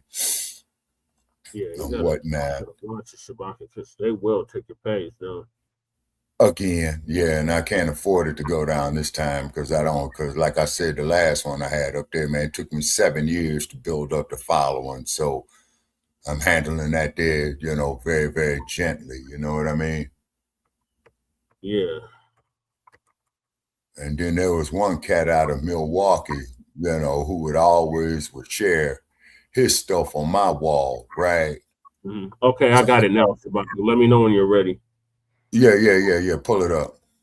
It's I got the spelling. Yeah. His name is spelled O-L. Okay. Okay. Wait a minute. Okay, hold on. Go to search bar here. O-L A-U A-U D-A-H. Is that Olada Equiano? Yep. Hold on. They say he's a Nigerian abolitionist. Okay. All righty. Okay, this is Wikipedia. He was known for most of his life as Gustavus Vassa, was a writer and abolitionist. According to his memoir, he was from the village of Isak in present-day southern Nigeria. He was enslaved as a child. Okay. Hold on, Brother Che. Oh, man, now they talking about, they trying to sell Wikipedia. Oh, and by the way, people, you know, Wikipedia wants donations, and I ain't got no donations to give them shit. We need donations. Okay. All righty. Okay, he was also known as Gustavus Vassa. Okay. 1745 through 1797. Damn, man. Oh, boy, man. Shit. Damn, this dude, man, was only around for about 50 years. Known for most of his life, was a writer and abolitionist, according to his memoir. He was from the village of Isaka in present-day southern Nigeria. Enslaved as a child in West Africa, he was shipped to the Caribbean and sold to a Royal Navy officer. All right, he was sold twice more before purchasing his freedom. Okay, now I want to emphasize him purchasing his freedom, you know, because I got into an argument with a family relative, and I've had to emphasize that you had a lot of our people who are buying their relatives off the plantation. Okay, now, as a freeman in London, Equiano supported the British abolitionist movement. That's interesting. In the 1780s, becoming one of its leading figures, Equiano was part of the abolitionist group, the Sons of Africa, whose members were Africans living in Britain. In 1789 autobiography, the interesting narrative of the life of Olada Equiano sold so well that 9 editions were published during his life and helped secure passage of the British Slave Trade Act, which abolished the slave trade in Britain. The interesting narrative gained renewed popularity among scholars in the late 20th century and remains a useful primary source. And then they go on here to giving, early life and achievement and stuff like that, you know. Yeah. Yeah, so now they ship Africans over to America, or what is now America in the Caribbean. They shipped a lot of Africans to England too. Mm-hmm. Okay, now they're trying to say this literary scholar, Vincent Coretta, okay, stated in the 2005 biography saying that he could have been born in colonial South Carolina rather than Africa. You see, now this is the shit, that kind of fucks with me a little bit, is because, see, now we're getting in, it's being abstract, okay? Okay, now anybody can write Wikipedia, Shabaka.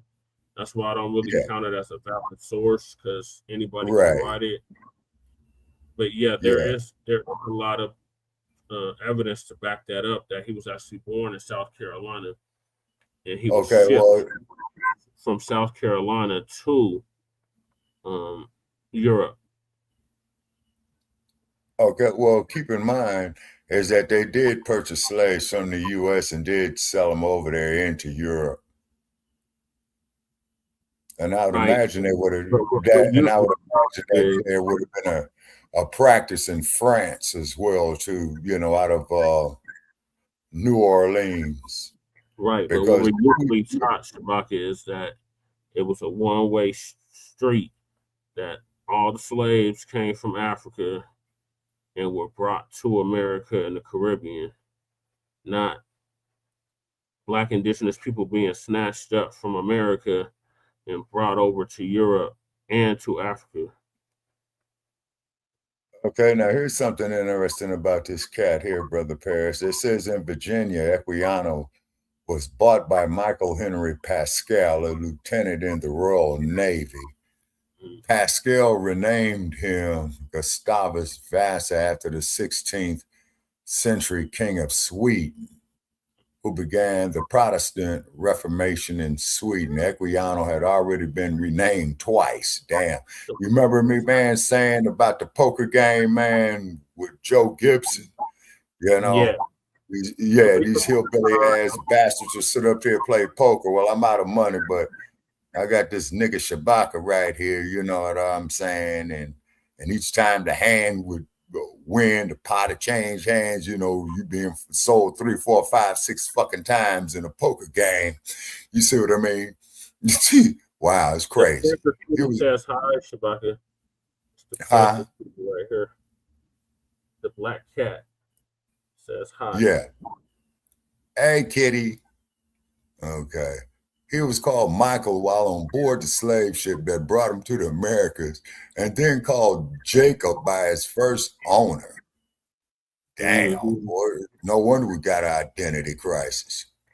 This time, Equiano refused and told his new owner that he would prefer to be called Jacob. I mean, goddamn, man, what difference did it make? You enslaved ass nigga, is still a European name, you're still property. Wait a minute. His refusal, he says, gained him many a cuff, and eventually he submitted to the new name. He used the name for the rest of his life, including on official records. He used Equiano only in his autobiography. Okay. Now that there versus Kunta Kinte situation, Shabaka. Yeah, and then of course he'll get sold to another cat and they'll just call him Toby, Damn. Okay. So Pascal took Equiano with him when he returned to England and had him accompany him as a valet during the 7 Years' War with the French. Damn. Equiano gives witness to reports of the siege of Louisbourg, the Battle of Lagos, and the capture of Belle Ile. Also trained in seamanship, Equiano was expected to assist the ship's crew in times of battle. His duty was to haul gunpowder to the gun decks. Pascal favored Equiano and sent him to his sister-in-law in Great Britain so he could attend school and learn how to read and write. Now, it's very interesting. They never issued this motherfucker a firearm. You know what I'm saying? I wonder why. How come they never issued him a firearm? I wonder why. They didn't issue a firearm until he fought in the Revolutionary War. Yeah. And then he converted to Christianity and was baptized at St. Margaret's, Westminster on February 9th, 1759, when he was described in the parish register as a black born in Carolina, 12 years old. Damn. See, there it is. Damn. Boy. Talk about an identity crisis. How is an identity crisis if he was born in South Carolina? Yeah, but they keep changing him, saying where he was born. Yeah. Then they keep changing his name and shit. Damn. Yeah. Okay. Then hold on a second. Okay, he settled in London. Okay. Then the movement to end the slave trade had been particularly strong amongst the Quakers, but the Society for Effecting the Abolition of the Slave Trade was founded in 1787 as a non-denominational group with Anglican members in an attempt to influence Parliament directly under the quote-unquote Test Act. Only those prepared to receive the sacrament of the Lord's Supper according to the rites of the Church of England were permitted to serve as MPs. Now, you know how the Church of England came about, right? The Pope? No, you're close. What had happened was King Henry VIII, right, wanted to get a divorce, okay? Oh, yeah. So the Pope refused to grant his divorce. So what he did was he set up the Church of England. Okay. I know it has something to do with the Pope. Yeah. Yep. Okay. Now here's something. Now this is where we need Dr. DeGrew about these insurance companies. Listen to this. As early as 1783, Equiano informed abolitionists such as Granville Sharp about the slave trade. That year, he was the first to tell Sharp about the Zong massacre, which was being tried in London as litigation for insurance claims. Hear that? Yep. Tried in London for insurance claims. Mm-hmm. You see, it became a cause célèbre for the abolitionist movement and contributed to its growth. Okay, now, Brother Che, you got more legal knowledge than me. What does cause célèbre mean? Cause celeb.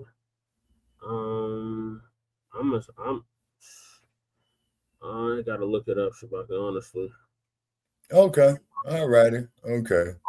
So I don't want to give that uninformed answer. So let me see. Right. Cause celeb. Cause celeb. Mm-hmm. Now here's something for you too. Issue that attracts great deal of public attention. Okay, such as the reparations issue today. Okay. All right. Now, this dude's memoir, The Interesting Narrative of the Life of Olaudah Equiano, or Gustavus Vassa, the African. The book went through 9 editions in his lifetime with translations into Russian, German, and Dutch. Ain't that a bitch? Russian, German, and Dutch. And I'm on the German and Dutch, especially, Brother Che. Know about the Boers, and then, of course, we know about Namibia. So then, of course, this evolves off into the Berlin Conference about 80 years later. Yeah. It was a bestseller and was published in Russia, Germany, and Boerland, which is Holland, the Dutch. Yeah, it was the most influential slave narrative of what became a large literary genre, although Equiano's experience in slavery was quite different from that of most slaves. He did not participate in field work. He served his own as person. Okay, so he was a house nigga. Okay. Basically. All right. Yeah, okay. So his personal account of slavery, his journey of advancement, and his experiences of Black immigrant caused a sensational publication. The book fueled a growing anti-slavery movement in Great Britain, Europe, and quote unquote the new world. Mm-hmm.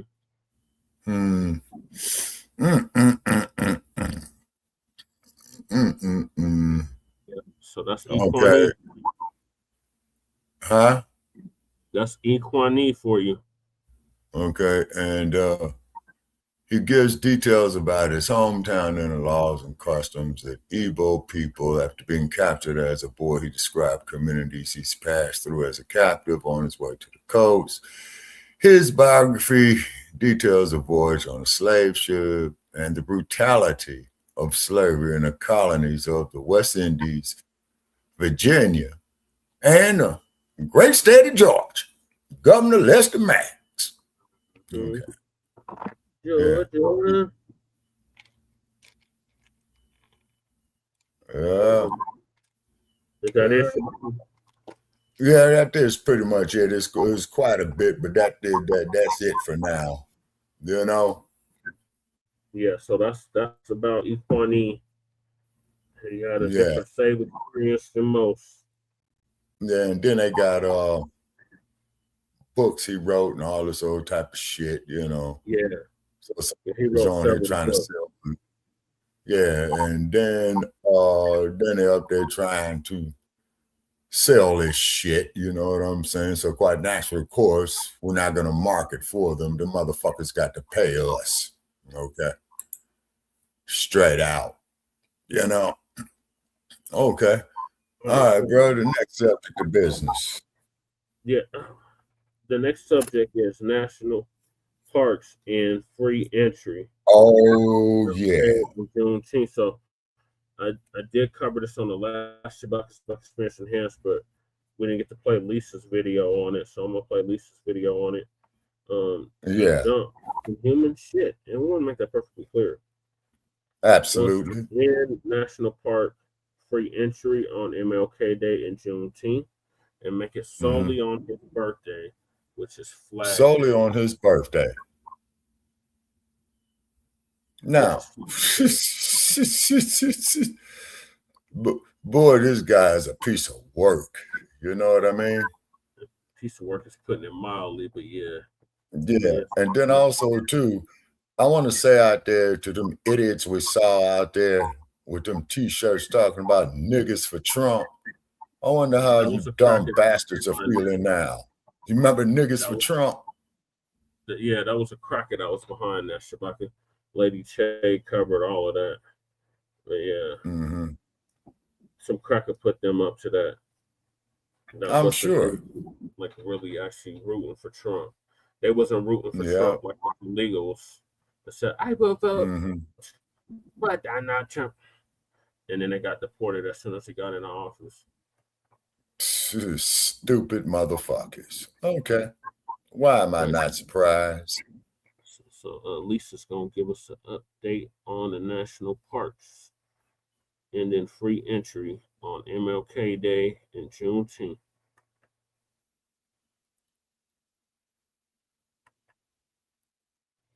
She was having technical difficulties. Doing that. Fast forward a little bit. So what are you really taking away from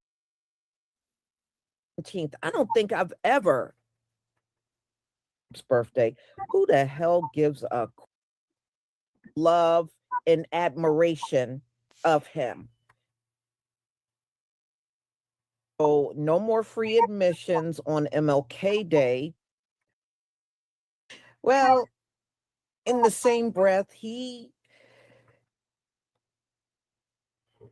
trying to get it to where she starts.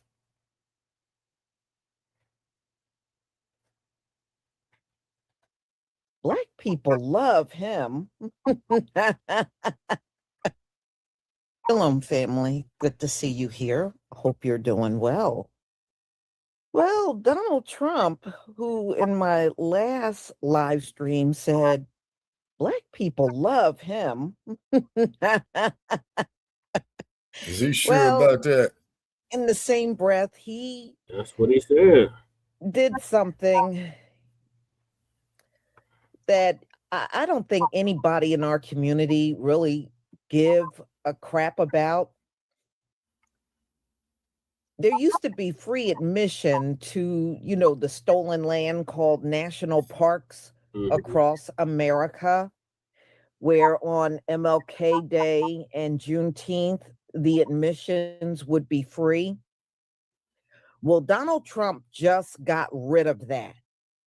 So no more free admissions on MLK Day or Juneteenth to any national park in America. Now, like I said, Donald Trump has been taking digs ever since he's been in office. And at the same time, he's doing the typical white supremacist thing, always taking digs. And then at the same time, he wants our love and admiration of him. And it's ridiculous. But he's not alone. There are many that think like that. No matter how much they slap us down, we're supposed to get up and just love them, which is absolutely ridiculous. But nevertheless, this is what he thinks. But he took those two things away. But his birthday, Donald Trump's birthday, everybody gets free admissions to all national parks on Donald Trump's birthday. Who the hell gives a crap about Donald Trump's birthday? I mean, seriously, who gives a crap about Donald Trump's birthday? I mean, seriously. Number one, I don't even know. I don't think I've ever met anybody or spoke to anyone in our community that went to a national park on MLK or Juneteenth. I don't think I've ever, relative or friend, or even somebody online, I don't think I've ever ran into anybody from our community that even thought about going to a national park on those days. Usually on MLK Day, when we had the day off, we just kind of chill out on that day. Juneteenth too, it's just a day to chill out on. We don't be looking at, let's get in the car and go to a national park. We don't do that. When did we start doing that? So what are you really taking away from us? Really? So I'm going to let you hear the reaction from our people on this, and you can just imagine. You can already imagine what the reactions are. This is the most ridiculous. I mean, Donald Trump, why don't you go back and take one of your dementia naps? You really think about us way too much. For real. You think about us way too much. And any of your people that think like you, they need to take a dementia nap right along with you. Seriously. It's almost like every day, it's too much slavery in the museum. It's DEI. MLK and Juneteenth. Take those days away from the national park. Well, Lisa, honey, or any time out on your mind. Seriously, Michael in the you should be so busy as a president. Michael. Hey, how you guys doing? Should not fine, and yourself? Important. Hey, we're okay. Just a little sleepy. Just woke up. You missed the, you too. okay, you missed the. Yeah. Yeah. Okay, but if I may say, hold on, Shabaka. Let me update him real quick. So we went over Jasmine Crocc shit and her bullshit Senate run in Texas. Then we got the Haitian senator, or the Haitian congresswoman rather, who got caught embezzling, frauding $5 million worth of FEMA funds. And now we're on to Trump and then the free entry days for MLK Day and Juneteenth, and making it only free on his birthday, which is Flag Day. Okay, And then I wanted to add in there too, Brother Che. I am happy to announce you're going to like this here too, Michael. Okay, the city of Berkeley does recognize Malcolm X's birthday as a municipal holiday, right? Okay, so what we'll do on the Juneteenth and what have you, and the X-Man's birthday and what have you, that is not something that you ask for. You just simply take the day off. Now, here's how it will get momentum for a holiday, but it's going to take about 5 years to study it. They would have to look at, well, these colored folks, they're taking this damn day off right here, but that day kind of hurts our production a little bit and whatnot. And then they're not partaking in George Washington with his raping slave trading ass and the rest of the slave trading presidents, So that there's just one way to force the hand, in my opinion. Yeah, well, we took that day for 3 years in a row, Shabaka, here in Denver, Colorado. We celebrated Malcolm Day. Yeah. And then my suggestion is, if you're working for somebody to take that day off, make sure that your attendance is up. You know what I'm saying? So they can't put you out of a job. Oh, no, lack of attendance and all this old type of stuff. So, if you can arrange you some days off or what have you, but if push comes to shove, call in sick that day. You see? I agree. So when the stock market, man, starts looking at its shit, you know what I'm saying? Well, man, on this day right here, man, things is looking kind of low and what have you. And then after gain some momentum, I might not be there with you all to see. Then that's when you make the move right there. The more reason, for having our own black businesses where we hire our own, because remember, they got rid of DEI, so what's good for the goose is good for the gander, right? Okay, let's look at the mistake that Lyndon Johnson Rice made, selling her parents' legacy of Ebony Magazine or Johnson Publications. Who owns it now? Time Warner. That's why I no longer buy it. Now, if I see a free issue sitting there, man, if I'm in a waiting room waiting on something, I'll pick it up and thumb through it. But as far as going to buy it, no. Right. Because it's Time Warner. They see, they're quite natural. Of course, they're manipulating the stories that they're going to allow them to cover. You see? Yeah. Does that make sense to you, Michael? Oh, yeah. It makes perfect sense. Totally. I understand why these companies want, Malcolm X holiday, Elma K holiday, Juneteenth, because they know that Black American freedom consumers are going to spend money at these establishments, right? And also you're right.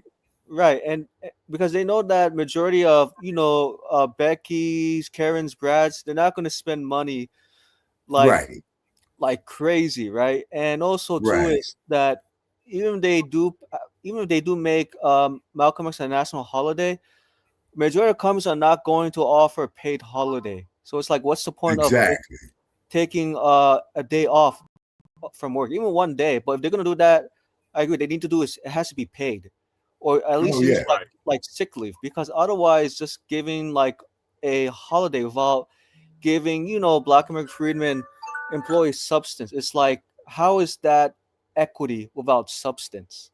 It's exactly. What I learned yesterday, as I told Jesse or emailed Jesse and CC everybody about on ChatGPT. ChatGPT said, whenever Democrats use like vague terms such as equity, but Democrats, what does equity mean?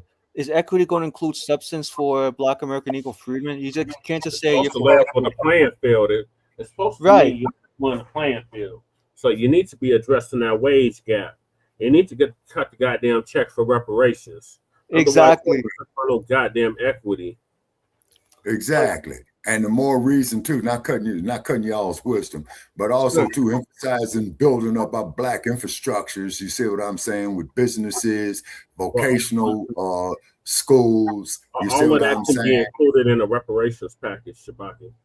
Well, that's true too. Yeah, that's true too. Yeah, and because the cool part about it is that the reparations issue, what's that there? It's been on the table now, brother Chit, shit, 45 years. Yeah, 45 years. Right.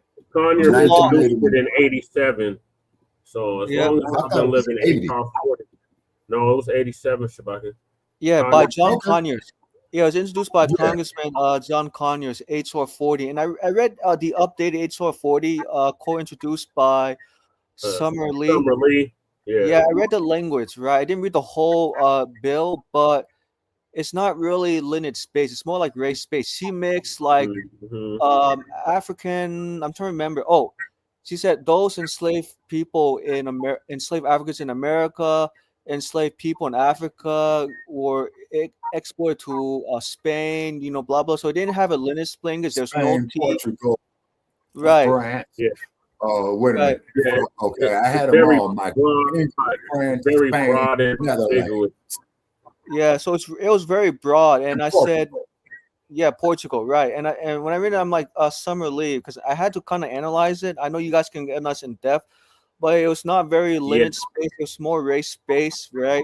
Because I'm like, it's not gonna get us. It's not gonna. There's no teeth in the policy provision under Summer Lee's House Resolution Reparations Bill. It's just gonna be like you can't do race specific policy per the Constitution, per the Supreme Court.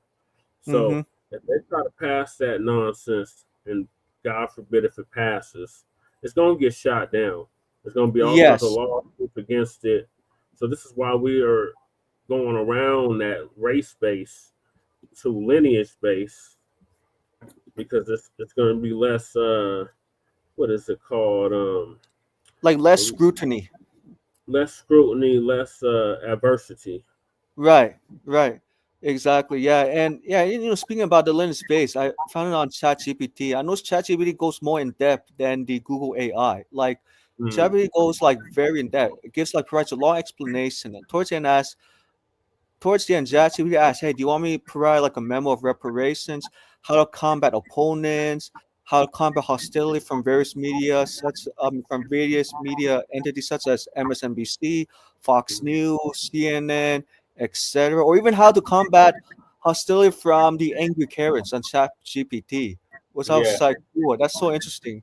So I felt like, and I was thinking about you, Shabaka, man, this is a good piece. You guys could use that to like, outmaneuver the fake, Karens who appear to support reparations in theory.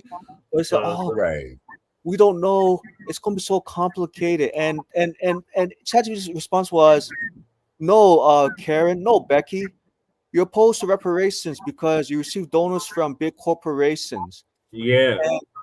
And suburbanized. It's because they own great granddaddy received reparations, who was a slave owner. Right. Oh, yeah. And then not to mention the fact, though, too, Brother Che, is that they were compensating the slave owners after the Emancipation Proclamation. So that's an issue that needs to be addressed, too. Right. That's exactly what I was alluding to when I said your great grandfather also participated or also received reparations. Mm-hmm. Yeah. Right. And exactly. then not to mention the fact, though, too, getting back to that sugar cane, Michael, because you heard me mention about the sugar cane down there, particularly in Louisiana and what have you. Those were the precursors to such infamous individuals. I'm going to name as follows: Jack Daniels, Johnny Walker, Old Granddad. With some of that there, and the other major booze companies. You see what I'm saying? Sour Mash and all that. So their pockets need to be hit also. Exactly. Yeah, because they own slaves too. Like no one's just in the past. Hell yeah, they own slaves, man. Who the hell you think was out there harvesting that sugar cane in that humidity? Right. The Black American freedmen are slaves for that slaveholding in the Louisiana sugar cane. And I don't. Oh, go ahead, Shabaka. Sorry, I didn't mean to interrupt. Now, also, too, I think, Brother Che, didn't we cover this here, man, when we was with that other network, man, before we hooked up and did our other thing? Because I'm not going to say their name. Okay, is that you had to look at of how it submerged itself into the gross national product, okay? Is because the gross national product of Louisiana, man, I think 80% of that came from the booze and the slave labor. You see? And Dr. DeGrew, with these insurance companies, who benefited greatly from it as well, too, mainly Hartford and Lloyd's of London. Yep. They insured slave ships. Yep, they did. And not so much of them going into North America, Brother Che. I would imagine they did the same thing, too, with the damn Portuguese going down there into Brazil as well, too. Mm-hmm. Yep. And They also say, they, then also to the Boers as well, too. exactly. Yep. All right, And I got also- this clip, Oh, go y'all. ahead. Lisa's gonna give us an update on Trump ending the 3 days on Juneteenth and MLK. Okay. But the fact that you are sitting around or somebody around you is putting all this me, I don't have enough to do every day. Taking these 2 days away from free admission into a national park is absolutely asinine. I don't see how this serves any purpose or does any good to some of the most pressing issues that Americans are dealing with on a regular basis. I'm just saying. So y'all, let me go ahead and share my screen so you can see how people feel about this move. Please give me a 1 if you can see my screen. Yes, Lisa, we can see your screen. Mm-hmm. And Donald Trump, this is not going to get us out in the streets. Nary person in our community is going to take to the streets because you took free admissions from a stolen land national park on MLK Day and Juneteenth. We're still not going to go out in these streets over that. Thank you, everybody.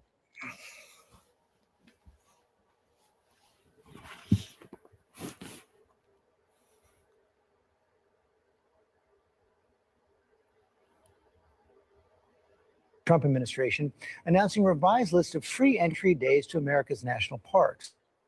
President Trump's birthday has been added to the list. Martin Luther King Day has been taken off.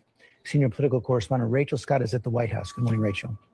George, good morning to you. And this is an overhaul of the calendar. The National Park Service this morning making changes to which day Americans can enter national parks for free, now adding President Trump's birthday, which falls on Flag Day, and removing Martin Luther King Jr. Day and also Juneteenth. Other changes include adding 4th of July weekend, Constitution Day in September, and charging foreign visitors an entry fee. The Department of Interior did not respond to our request for comment on why MLK Day and Juneteenth because they got to get their lives straight. It is worth noting that MLK Day was listed as a free day of entry from President Trump's first term, and some Democrats are now criticizing the Trump administration over these changes, calling it foul. Earlier this year, the National Park Service did face backlash after removing content and information about Harriet Tubman on its website. That information was later restored in April, but again this morning, no word on why these changes were made, removing MLK Day and Juneteenth from that calendar, George. So the National Park Service just dropped Juneteenth and MLK Day from their free entry day and added Trump's birthday. It's not a budgeting issue. It's not a scheduling quirk. It is the government doing its own form of woke language. That's what it is, people.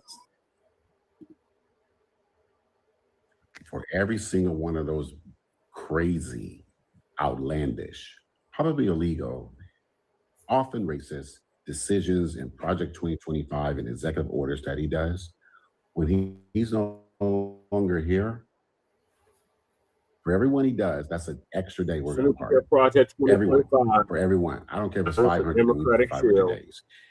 That's what he did yesterday, Democratic says, seal. We know the people. national parks will no longer have free entrance on Dr. M.L. King's birthday and on Juneteenth, and instead, national parks will have free entrance on his birthday. Free entries on his birthday. That man ain't never set foot in a national park in his life. And that man never set foot in the park until he started talking about the Central Park and trying to get people anyway. So for every Project 2025 item, every executive order he has signed, we're going to party 1 day per. The ratio is 1 to 1.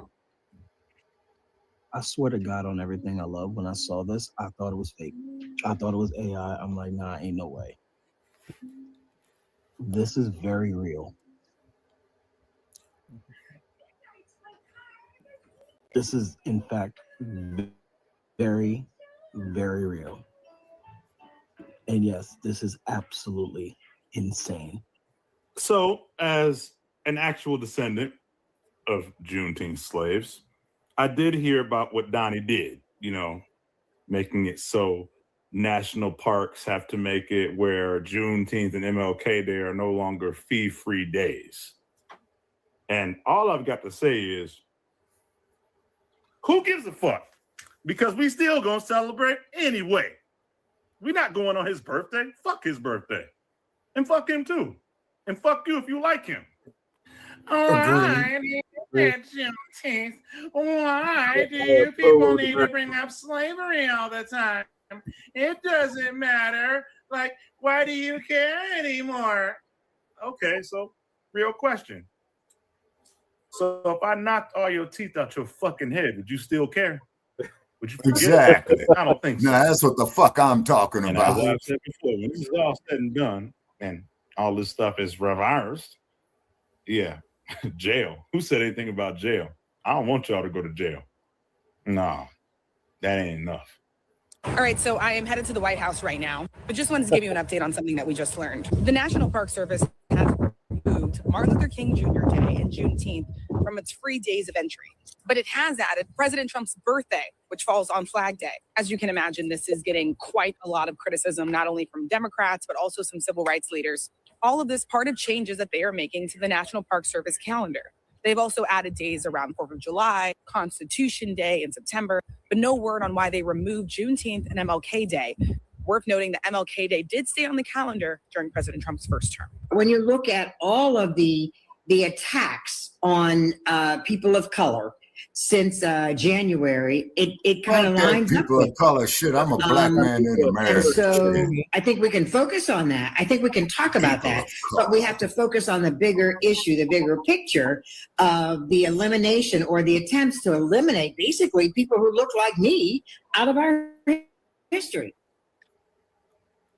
I don't know how to respond to that. Not being a minority, but I can say overall, it is offensive in the sense that why now in the world we're living in to try to piece any kind of movement toward unity of any kind, would you do something that is abjectly offensive and you know it is, and you did it anyway? I don't understand that mentality. When you say, and you know it is, I do believe it is intentional. There's no doubt about that in my mind. It is intentional.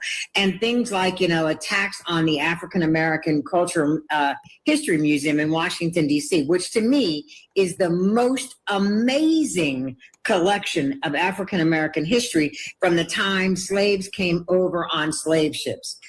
Through probably, I guess I'll say last year. So the efforts to stop the funding to that, it's just one thing after another, Larry. Ain't nobody out here beefing with America's national parks except Donald Trump. And apparently Martin Luther King Jr. and Juneteenth were just too woke for the trees. Because here's the crazy part. He could have just added June 14th, his little birthday/Flag Day remix, without removing anything. There's no rule, no limit, no cap.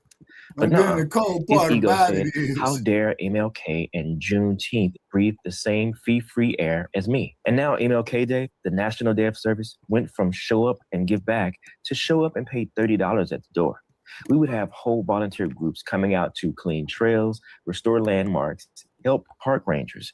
Now it's like, hey, bring your gloves. Oh, and also your dead part. How you turn a service day into a cover charge. And then Juneteenth, the holiday celebrating the end of slavery, oh, that one gets full price. But Trump's birthday, it's free for U.S. residents. Like Juneteenth ain't a whole federal holiday now. Make it make sense. This wasn't about money. It wasn't about parks. It wasn't even about fees. It was straight up prioritizing his symbolism over ours. He's rewriting the calendar because he can't rewrite history, so he's trying to control who gets access to it for free. But here's what he forgot. Black folks don't need a free day to celebrate anything. We celebrated Juneteenth in backyards, church basements, empty lots, and front porches before it was ever federal. We celebrated MLK's legacy long before the government acknowledged it. Removing it from a calendar don't remove it from our spirit. So Trump can keep playing calendar Jenga with our holidays if he wants. Black people still gonna celebrate, with or without a park pass. What do y'all think? Is this patriotism or petty with a permit? Y'all commander is asleep. It's back on his shenanigans. What were we gonna say, Shabaka? Man, is fuck Donald Trump. That's what I'm gonna say. Yeah. Okay. He belongs in fucking jail. He's a what? 35 count convicted felon. Right? 30 counts, yeah. It's 30. Okay. Well, he's got more than 3, like with the 3 strikes law. Yeah. So therefore, under California's 3 strikes law, you're supposed to get life. So based on that reason, Donald Duck is supposed to get 10 consecutive life sentences under California law. And I'm just speaking at the state level as opposed to the federal level. You see what I mean? And then, from what I understand, that when you do Fed time, you do 80% of the time, okay? So this bastard, you know, he should be sitting out there on Alcatraz Island, man, in his county orange. You know what I'm saying? He could still be the president. It just said, just change the Oval Office until his jail cell, you know? And this people will project the proper image of what he is, a convicted felon and a crook. Mm-hmm. Yep. And you know, I want to make that perfectly clear to quote another crook. Yes. And also, you know, interesting too, right? Even like the Trump's supporters, being the Muzungus, right? They're like, Trump, we need to be poured into it. And Donald Trump says, I'm sorry, Becky, sorry, Ken, sorry, Thomas. I can't help you guys out because Ken, you don't have wealth. I can't help you. Ken, if you have wealth, then maybe. I'm sorry, Ken, Becky, I gotta pardon myself. Good luck, Becky. Good luck, European Becky's. And then no, Trump, please, you need to save us. Our white race is declining so fast. And Donald Trump says, Becky, Thomas, Brad, it's not my problem, okay? Yeah. So exactly, go ask, Michael. right. I'm just kind of exaggerating. Michael. I'm saying like paraphrase or exaggerate what Donald Trump's saying to his own people. You know, give them about them. Yeah. See, and then the idiots that is following this crooked bastard is what got me, man. These are some of the most naive, dumbest motherfuckers that I ever came across. And to you naive, dumbass bastards that follow the dump as inhuman shit, there's 2 things I got for sale for you. And I will sell it to you very, very cheap. I'll give you each one for $1,000. Or you can give me $1,800 and you can get both of them. One is the Hollywood sign in Los Angeles and the Golden Gate Bridge. Right. Yeah, that's a deal, right? Yeah. And only a dumbass, stupid motherfucker would go for some shit like that. And I'm equivocating that lack of intelligence and ignorance, and I know the word is intelligence, to those who voted for the orange dude. Yeah, no doubt. And even like a lot of like the Asian, Hispanic, and African immigrants are now learned the hard way. Especially like I'll say the Vietnamese and the Korean immigrants. They're saying, Black American freedmen, we started listening to you guys a long time ago. You guys were right about Donald Trump and Republican Party. The same ones that was talking about we was gonna get deported. Right. Right. Now, but you see, Brother Chase, you and I discussed in private, they'll give us the ultimate deportation. Meaning, Michael, that they would just kill us. I mean, deportation is they remove you from this land and take you back to your homeland. Right. Describing no, Brother Jay, I'm talking about like they did Korean gangs, like they did Sandra Bland. Shabaka, you're talking about an unaliving. Yeah, the unalived ultimate deportation. No, that's Now, not the same thing as a deportation, but I get what you're saying, but it's and semantic. then, okay. And then to the best of your knowledge, Che, when I was in the Bay Area, did I put a picture of Alcatraz up on my wall, if you know? Yeah, I believe you did. Yeah, because I was, Yeah, now you get showed, this, Michael. I you was showed in Treasure Berkeley. Island and Alcatraz, yeah. Yeah. Right. Get this, Michael. I was in Berkeley, California, right? Driving west. And this street, and it's a street called Alcatraz that goes east and west that had a direct view of Alcatraz Island. Right. That's probably why they called it Alcatraz. You know what I'm saying? Yep. Definitely know what you're saying exactly. Yeah, and they need to open up that place, especially for him. But however, when you got these repubs with this blind obedience to this guy, and I'm thinking his popularity is diminishing a little bit because this asshole is raising the prices on everything. He The started his own food. party, Shabaka. He basically hijacked the Republican Party and started his Okay. own party. Yep. Oh, Mac. okay. Well, to quote Donald Trump, what he said in the early 1990s, okay, you're going to love this, Michael. Sir. He says is that if he was to run as a politician, he would run as a Republican because them is the most dumbest and stupidest motherfuckers that anybody could come across. Yeah, he said that on the Oprah Winfrey show back in the 90s. Yep. Yeah. Even like See, so 2010s too. He even said Yeah. on the View that in 2011 he didn't believe Obama he didn't believe Obama was like was an American citizen, meaning like he was not born in the United States. Yeah, that's when he had that birther movement going on. yeah, it's bullshit. You know what I'm saying? All right, and who's When you MWP? think about it, was it bullshit? Because the jury's that's still Mike. out on Rambo. Yeah, that's me. Yeah. And so I got cut off. So I'll just read it quickly. I said, Black American Negro freedmen don't care what Donald Trump is doing because they are focusing their attention on lineage-based policies of cash-paying reparations, land, restitution, anti-Black American Negro freedmen, hate crime bill, etc. Okay.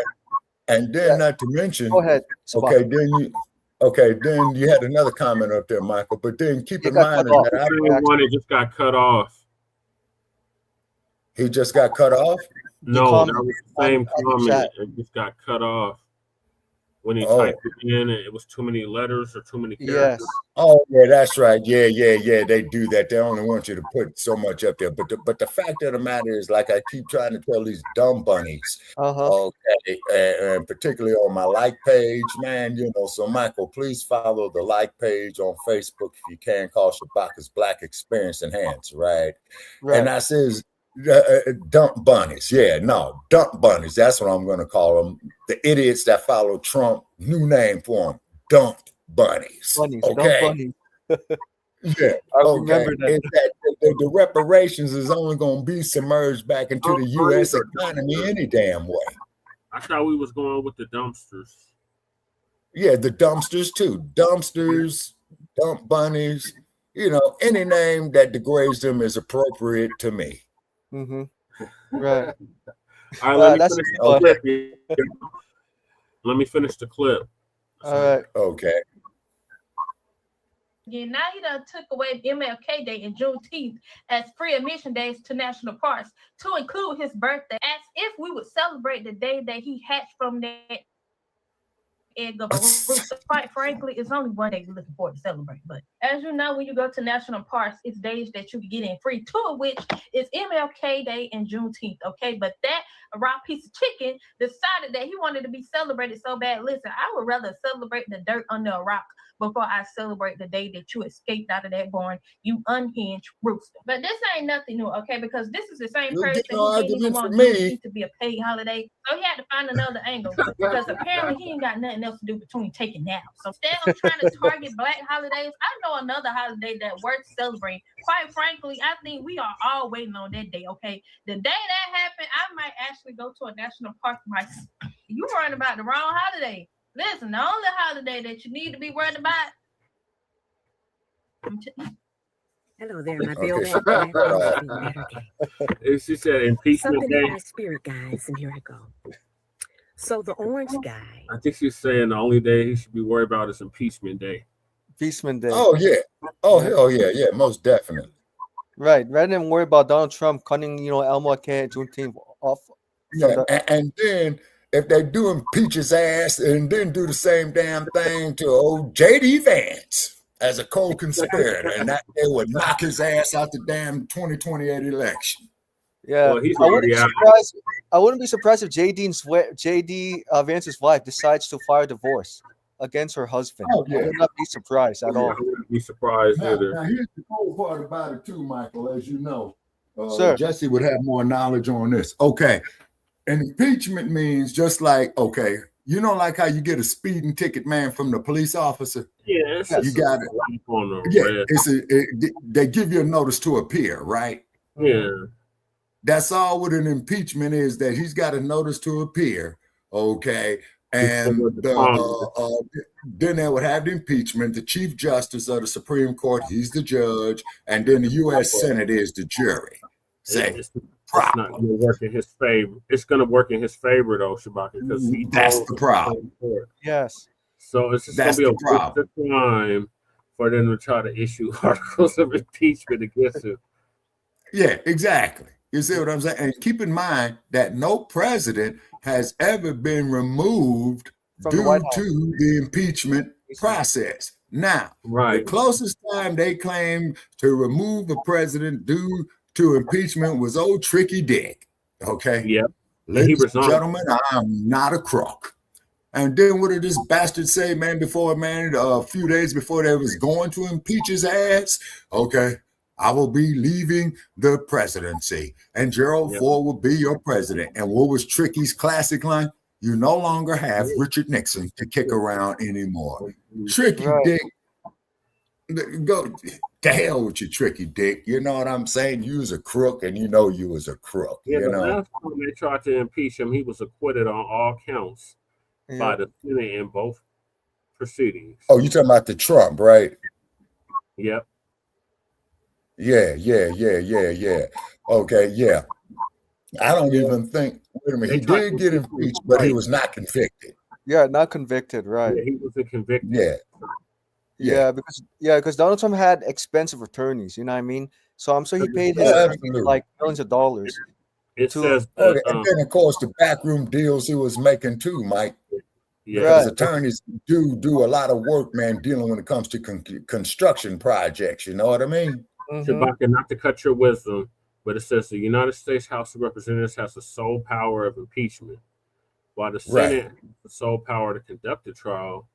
A two-thirds majority of the Senate is required for conviction and removal from office.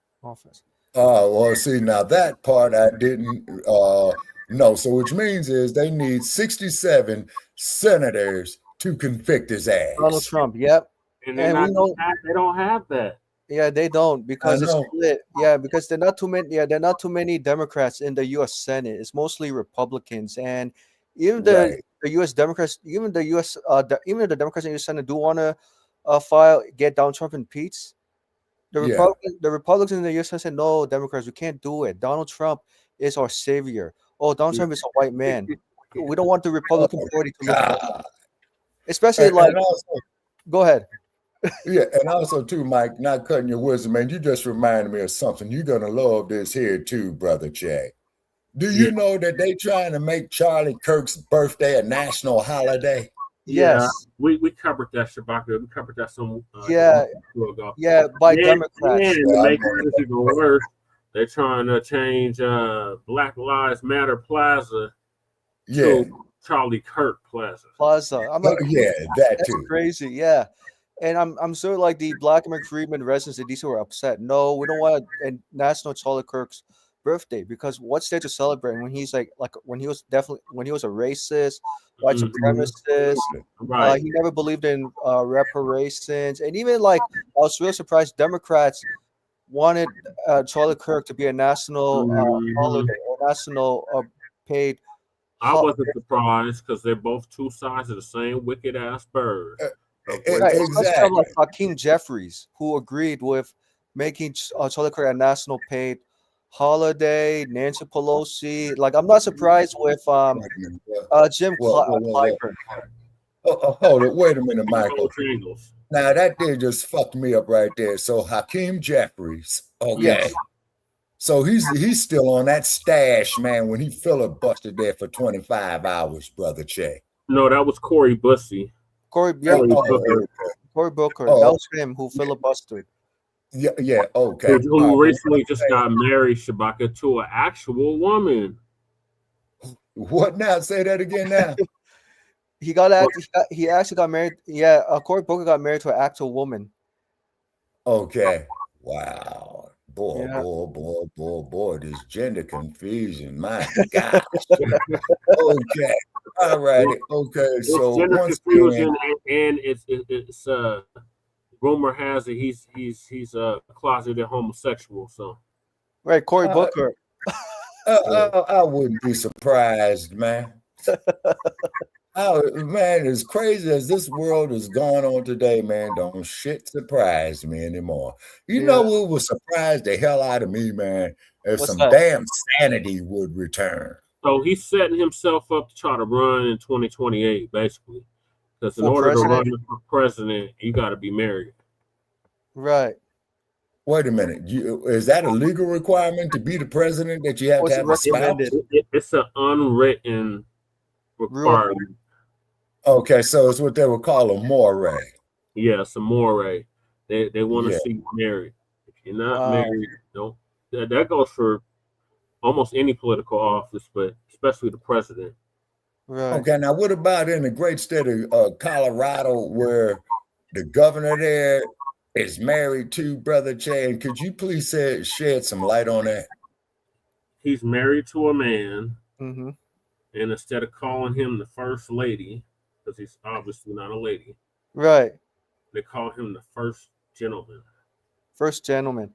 And in Colorado, he has to be he's mandated to get married prior to running for governor, right?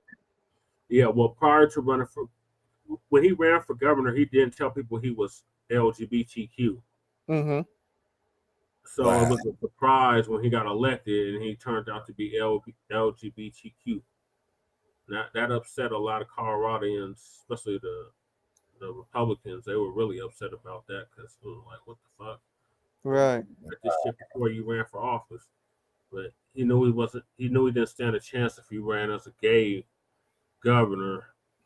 So he kept that under wraps until after he got elected.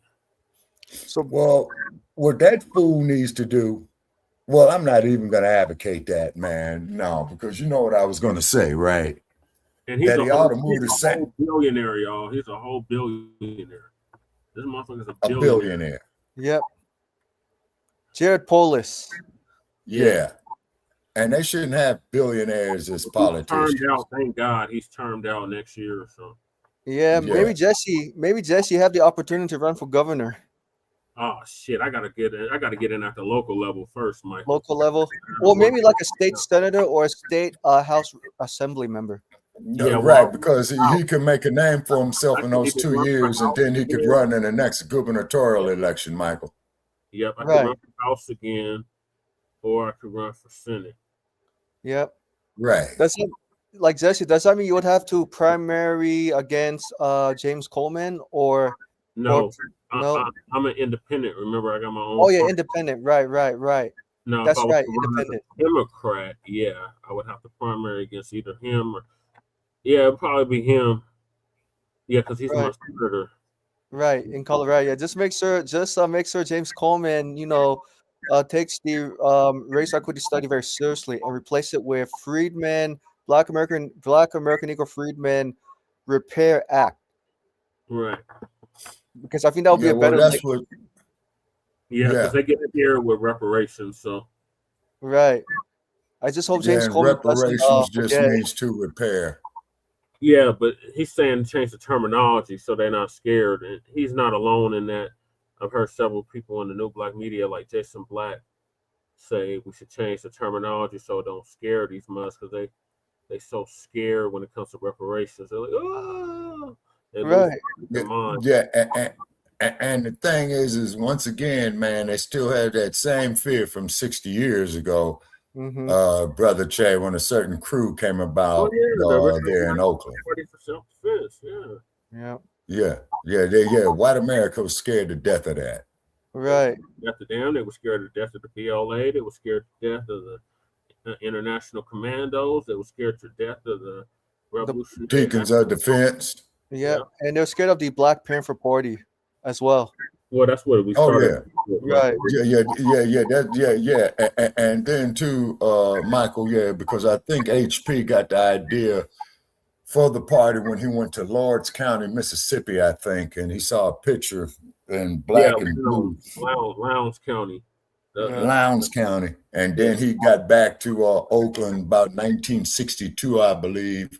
And him and Seal had came up with the idea. And I would imagine, man, it took them about a year and a half to research it, to develop their 10-point program, you know? Because it originally started off as an actual political party down in Lowndes County, Alabama. Yeah. And speaking about the 10 commandments or the 10 points in the Black, yes, in the Blacc Panther Party, do you think those 10 commandments should be updated to embrace Black American Negro freedmen? Because I read the bill, it's too almost like too broad, too racialized. Yeah. And I wonder, how would you bring that discussion to Seals, Bobby Seals, or someone at the top of the Blacc Panther Party? Okay, well, Bobby Seale is up in age, man. I believe, what did he just have, Brother Che? I believe his 85th birthday. 85th? Okay. Yeah, so, but Newton did state off in his memoirs, and I had, here it is. 83. Panther's a black cat. He turned 83. Yeah, okay, so therefore now it's time to turn command on to the generations afterwards, is because point number 4 is we want decent housing, fit shelter for human beings, okay? And then we want education. For what? Sorry, Charlie Kirk holiday for what? Yeah, exactly. Yeah, for exactly. Yeah, what? Okay. And then he says right here, now here's something here. We want education for our people that exposes the true nature of this decadent American society. We want education that teach us our true history and our role in the present day society. Okay, see, so right there, when they start attacking the educational system, you see what I mean? Okay. And I think this is one of the things that pissed off J. Edgar Hoover, but J. Edgar Hoover had stated, Brother Che, even with the civil rights movement, that the mere organization of Negroes is a threat to national security. Just the mere organization. So if you telling me, how is feeding children a threat to national security? Because that's how they were doing. Right. And how is taking elderly people with an ambulance to get their proper medical attention a threat to national security? Exactly. And then what did the fucking and then Michael? And what the fuck did the feds do, man, with the free breakfast program? They started Operation Head Start. Yeah, they started. Yep. Exactly. They took the idea away. They stole the idea from the Blacc Panther Party and never give the members credit for starting the free breakfast program. Which is why which is why the Blacc Panther Party definitely needs to file reparative charges against U.S. government for not giving the Blacc Panther Party credit where credit needs to be given, because that is money, that is substance, because the Blacc Panther Party didn't do this for free. They had to plan financially to buy food to give to the people affected. Yeah, they went to donations, Michael. Yeah, because they used to have people out getting donations. Because I remember as a kid when I was in Los Angeles about 1970, I would see the sisters out there with the leather pieces, you know, asking for donations. And I distinctively remembered the smell of coconuts, which was part of the Afro Sheen hair care products at the time. Right. To say Pro had completely dismantled the original Blacc Panther Party and rebuild it from scratch. There is a new Blacc Panther Party for self-defense, but the original Blacc Panther Party for self-defense was dismantled in 1982. Right. Yeah. Yeah. And then, so keep in mind is with the concept of Sankofa, which is going back to tradition is the first step forward. So go back to that tradition, bring it up to speed because you're in the high-tech age right now and stuff like that. And back in the 1970s, the highest form of technology at that time, I believe, man, was the cassette radio player. You know what I'm saying? Yeah. You know. And then just like Twin is saying here, is fuck Charlie Kirk Day holiday. For what? You know what I'm saying? Right. Charlie Kirk was definitely not a hero, and definitely not a hero. Definitely not. No, man, he was an avid racist, and then he's gonna sit up there. And you remember when he got dumped on, is that he's talking about black on black crime, or he said I remember getting ready. Those words were getting ready to come out his mouth, and he got pew pew. Yeah, when he brought up the transgender shit. Pew, pew. Yeah, he got dumped on. You know what I'm saying? And then the cold part about it is, and they sit up there and tell us. Now, here's the shit that gets me. When I look at these black dumpsters, right? They get up there and they try to tell us that we have the wrong attitude when we discuss about reparations. That we have the wrong attitude and that we're a bunch of racists because we're talking about economical self-sufficiency. Even Muhammad Ali.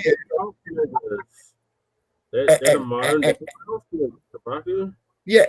And then not to mention when Muhammad Ali gave his interview with David Frost over 50 years ago, man, before he went to Africa to fight George Foreman.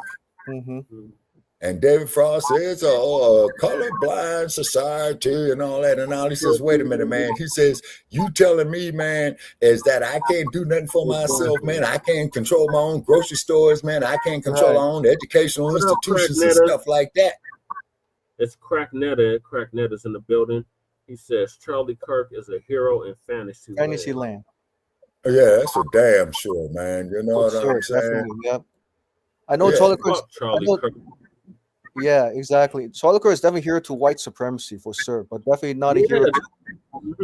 And it's like Muhammad said, they reward their killers, their thieves, their robbers.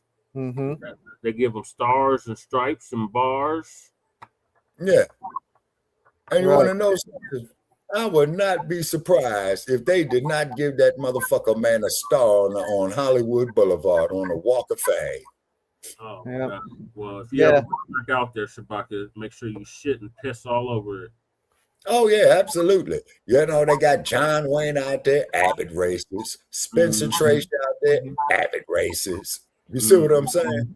They had Muhammad Ali's plaque up there, man, on the side of the wall by the Motown Records building on Sunset and Vine. And you remember when I went down there, Brother Che, when I did that live feed, I said, where's Ali's plaque at?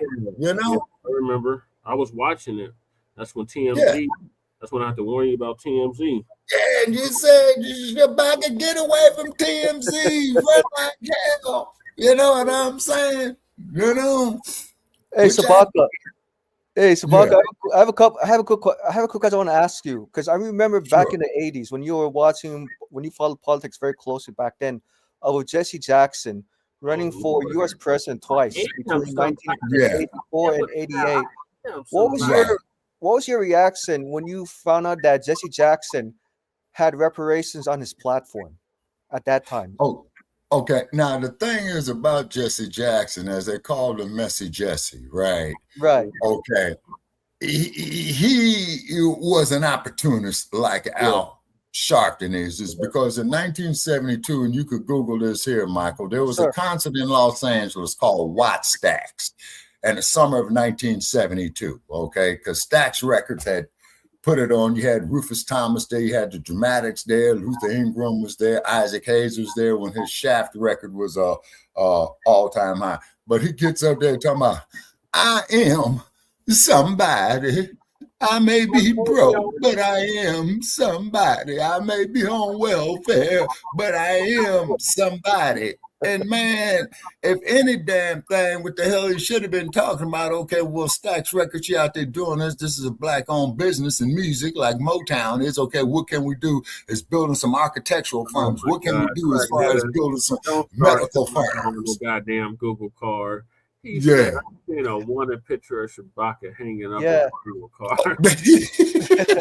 You know, Shabaka, because you're very famous, because you know a lot of famous people you work with in the Blacc Panther Party era, and you're very historical too, inspirational. Yeah, he is. He actually is. Yeah, and then like them Google cars, I told you, man, I saw one of them damn things, man, you know, here in Las Vegas, man, you know what I'm saying? So I gave it plenty of room, you know. Then there was a brother in a Google car caught going around in circles in San Francisco. Yeah, we played that on here, yeah. Yeah, and I hope we sued the shit out of him, man, you know what I'm saying? So they got Google cars coming to you. The next stop, they got them in Vegas. They got them in SF, of course. They got them in Los Angeles, so they're going to be. They don't have them in Denver yet. They don't have them in Denver yet. Okay, but it'll be very, very interesting to see how these Google cars operate in a blizzard. Oh my God, that exactly. shit ain't gonna know what to do. Exactly. That AI ain't gonna know what to do. Yeah, exactly. You put your life in jeopardy every time you step in a Google car, let alone in the snow. Here's another question here for y'all people. Now, some legal eagles will love this. Now, Jesse, you up there in that realm. Now, how about this? Okay, you go on your app, you order a Google car, right? Right. You get in a Google car. And then let's say that one of these damn kangaroo-ass courts saying that there's a warrant for your arrest, right? What is preventing that Google car from taking you right there to the cop shop? Like very likely. It's very high. Because yeah, that's what I'm saying. Because it's programmed by someone who is operating the Google car, telling the customer, "Oh, we have a one for you. We have a one for you. Hey, customer, we have one for you." Yeah, we're sending the Google car to get you. Yeah, we're sending the Google car. Yeah, and then we got the robotic police dog in there too. You see, the program to bite you in the ass if you try to resist arrest. Right. Open the door and blow it up. So suggest you open the door and go with the robot to the Google car. Yeah, exactly. Now, next thing, do you remember that movie with Sylvester Stallone called Judge Dredd? Judge Dredd? Vaguely, I remember Sylvester Stallone in the Demolition Man with Wesley Snipes. Okay, I didn't see Demolition Man, but I did see Judge Dredd, and he was the cop roll up all in one, right? Yeah. And he got on his PA system and he says, "Well, this is an unlawful assembly. You are hereby ordered to disperse, blah, blah, blah, blah, blah," right? And then he was getting people up there, putting them in court, being the judge, and saying, "How do you plead?" You know. Now, question is, now let me make sure I got it right. And correct me if I'm wrong, Brother Che. You're supposed to have the executive branch and the judicial branch, right? Now, the judicial branch interprets the law. The executive branch enforces the law. So how in the entire fuck you going to have these two branches operate as one? Something is very wrong there. One branch, Shabaka, the legislative branch, which writes the legislative right. Who makes the law? The president at the executive level signs the law or doesn't have to introduce a but can sign it through executive orders. Exactly. And then too, the president or the chief executive of the government at the state level, local level, federal level has the power of veto. Now, keep in mind that Karen Bass in the city of Los Angeles, I cannot emphasize this enough, she is a figurehead, okay? Yeah. She don't control shit because everything that she does, she has to go through the various commissions of the city departments that have the actual power. You see what I mean? A weak mayoral structure. She's a lame duck. She is a permanent. Well, let's just say the position of the mayor of Los Angeles is a permanent lame duck. And she's also a control. Yeah, she's also a controlled opposition. Like in Denver, the mayor has all the power. Okay, like Chicago too. Yeah, like and then just like sorry Eric Adams. You see what I'm saying? Yeah, all of them are like boulets. They've been bought, sold, and operated by big corporations. Yeah, oh, absolutely. They are digital puppet strings. Yeah, and especially Karen Bass. Yeah, Get back to this quick. Yeah, I was going to say, Karen Bass is a controlled opposition in Los Angeles, California. And I know Karen Bass can definitely do something for the Black American Eagle freedmen who are struggling with, simple like a UBI, Universal Basic Income, cash-paying reparations. And no, she has the power to do it, but she's pretending she doesn't have power. You know what I mean? Right. But keep in mind, Michael, what is Los Angeles famous for? Hollywood. Hooray. There you go. Move to the head of the class, young man. Hooray for Hollywood. Tinseltown. Exactly. Nothing but the imitation of life. You know what I'm saying? And then too, Michael, if you want to see a film, man, that will really tell you about the Black experience, man, look at a film called The Imitation of Life. And prepare yourself. And Goodbye, Uncle Tom. Yeah. I got to finish that because I only got halfway through it, but my phone's is messing up, man. I got to get me another phone so I can finish watching it. You should be able to watch it on the laptop computer. Yeah, well, that's true too, But the cold part about it is I use the phone as the hotspot for the computer. You see what I'm saying? Well, yeah, then you should be able to watch it on the laptop. Yeah, you see. And that there was about Haiti. Like I was watching Rise of the Planet of the Apes last night. Yeah, I remember Planet of the Apes. Now, the cold part about Planet of the Apes, the movie was made in the year 1968, right? Mm-hmm. And I liked it, the last part of the movie, when Charleston Heston got on a horse and rode off, and then the apes, the Chief Justice of Ape Court and the other apes, that told them, go on and let them go, and go on and let them go. And so they said, well, what do you mean by go on and let him go? And they said, because he's about to find his destiny. So he's riding on a horse, him and a girl. Then he gets off the horse and he looks up there and he breaks down and cried. And he says, you dumb sons of bitches, you blew it up. Because what had happened was he left Earth in 1968. He got caught in a time warp that returned him back to Earth. You see? Right. But he thought he was on another planet. Shabaka? But it was still Sorry, I lost sound for a second. I couldn't hear either one of y'all. Oh, okay. So anyway, that there started a whole new genre, because then you had Planet of the Apes, Return to the Planet of the Apes, Battle for the Planet of the Apes, Caesar and Planet of the Apes that they made recently, where all the apes went over the Golden Gate Bridge. Yeah. And it was tearing up downtown San Francisco. That shit was funny as hell. Yeah. It came out in 2019. The Planet of the Apes, right? The updated version.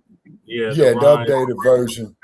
Yeah, the rise of because that's and that's another genre that they do, is where they remake these movies. You see what I'm saying? Mm-hmm. That's the same plots they keep selling again and again and again with modifications on them. You see? And then because we're already over time. We're already on 3 hours, and we still got like 3 more topics after this. Okay. The orange guy. He removes the MLK Day and Juneteenth from being free at the national park's entry, and inserts his birthday as the as free.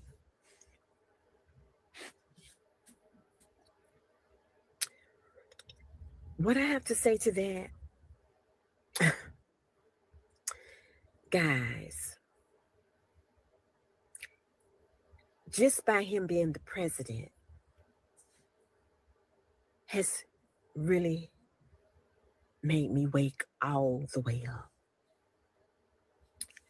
and want to learn about our history, our people, everything that we have been through. And I'm seeing more and more of our people awakening because of this man. Which leads me to this next question. If he was not the president doing all of these things, would we be embracing each other and trying to learn about our history? Now he gets zero, I give zero fucks about him. Okay, let me be clear. But what I'm saying is that because this man is in office, has really just broadened my horizon on wanting to learn about our history, the real history, the fact that we was an indigenous people and already here. Personally, for me, I wouldn't have even been saying this over a year ago. I would have still been saying that I'm an African, which my mother hates. Y'all saw my video about my mother. Hate me saying that we Africans, because that's one thing she definitely don't believe. But since this man has been in office, it has done a 360 turnaround in what I now believe and what I know is true. And a lot of us here on TikTok see it, understand. No, we were the copper tone people here. Look at us. Nothing against my African brothers and sisters out there. Like I said, you are brothers and sisters. Stand 10 toes down for y'all. But we are the copper tone indigenous people here in America, in these lands, already here when those germ-infested Europeans came over here. They saw so much in this part of the world that they call the New World. You don't even have to get a passport to leave here. It's so much in the United States you can do from one end to the other. That's why they wanted to be over here. And this man being the president has really got me seriously conscious about what's going on in this mofo. And it's got a lot of us conscious. So if one thing that we can take out of this terrible, terrible, terrible, diabolical administration is that the time is now that we all wake up and understand what's really going on. It had to been some sort of a divine master plan to put this idiot in office. Because I still be saying that I'm an African. Yeah, that part. But taking the MLK Day and the Juneteenth Day from free entry until the national park. Hey, Sister Angela. Stay out of those streets, guys. We want to salute to you, Sister. Thank you. Stay out of those streets and continue to learn our history. And we are the true people, the original people here, the indigenous people here on these lands. We are the only people here that are not immigrants. Everybody else is. Yep. YT people, sorry, but y'all are immigrants as well. Yep. I know you don't want to be. You don't have an accent or anything, but you're an immigrant. Yep. Yes, you are. Your president. Immigrant. Yep. Trump's immigrant. That's why all of them immigrants. Yes. Now I must go now. Don't let this get you guys upset. Just get more armored with learning our history. Arm yourself with facts and the truth, and that will make you feel so free and good inside. The God in you, the spirit in you will just keep on moving, baby. Brighter things are coming our way. Okay? Now support those Black businesses in it in every way you can. And remember, I love y'all. For real, for real. Ta-ta. Over the weekend, the National Park Service changed which days Americans can visit national parks for free next year. There are all these free days, right? Some important holidays. Notably, they removed Martin Luther King Jr. Day and Juneteenth and added President Trump's birthday, which is also Flag Day. This was part of a July executive order from the president. National parks just made a very wild change. They removed free entry days for MLK Day and Juneteenth, but made it free entry day for Trump's birthday. Now, 2 days that honor Black history gone, just to replace it with Trump's birthday. What's the significance in it? Okay, I understand you're a president. Okay, where's Obama Day? Where's Bill Clinton Day? Come on, man. Fuck Obama. Man. Who cares about Obama Day? Obama didn't do anything for Black American freedmen. Man, fuck Obama. What history America wants to highlight and what history America wants to erase. Now let's put that same effort into changing the things that really need to be changed, because that didn't even need to be changed. The National Park Service quietly dropped Martin Luther King Jr. Day and Juneteenth from its 2026 fee-free National Park calendar. 2 days that stand as important acknowledgments of Black history and civil rights achievements. In their place, the agency added Flag Day, which coincides with Donald Trump's birthday alongside other patriotic holidays. This isn't just a harmless scheduling change. Removing MLK Day and Juneteenth from free entry status undermines the recognition of Black history, civil rights legacy, and the struggle for equality. Holidays many people use to visit parks in solidarity, community, and remembrance. Meanwhile, putting a sitting president's birthday on that list comes across less as honoring history and more as self-aggrandizement. Many civil rights leaders and lawmakers have condemned the change as racially insensitive and politically motivated, and rightfully so. In effect, this reordering of which days matter sends a message about whose history and legacy count.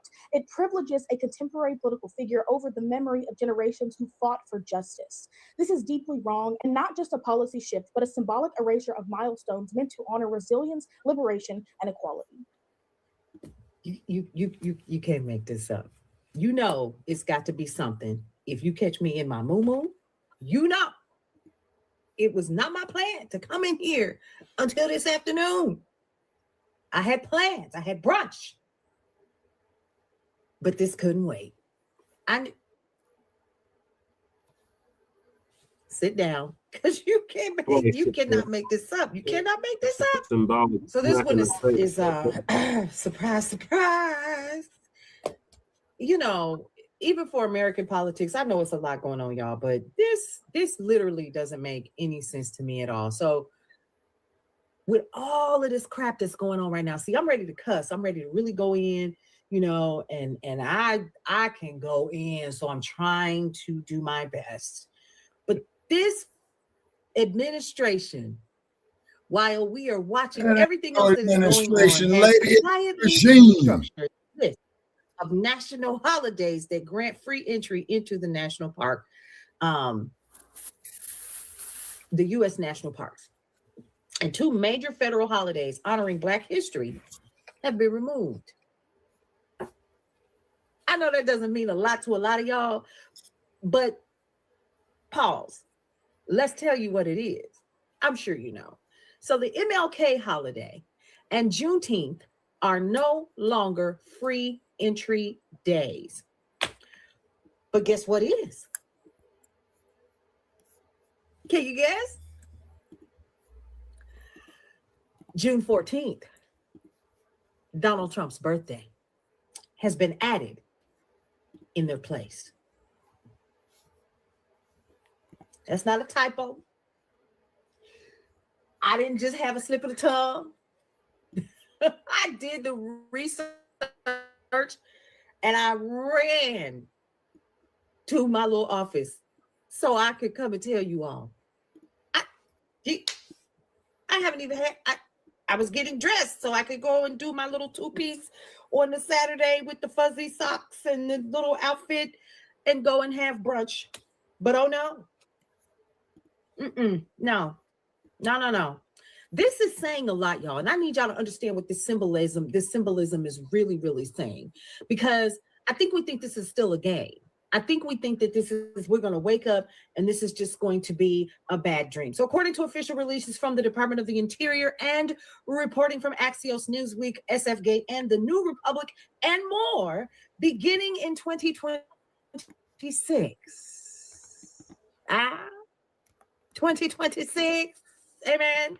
The National Park Service will shift toward what it calls resident-only patriotic fee-free days. But here's what that means.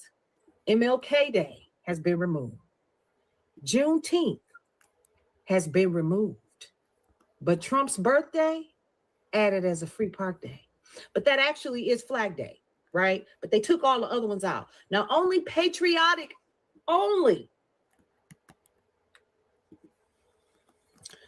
patriotic holidays remain alongside Theodore Roosevelt's birthday and the NPS anniversary.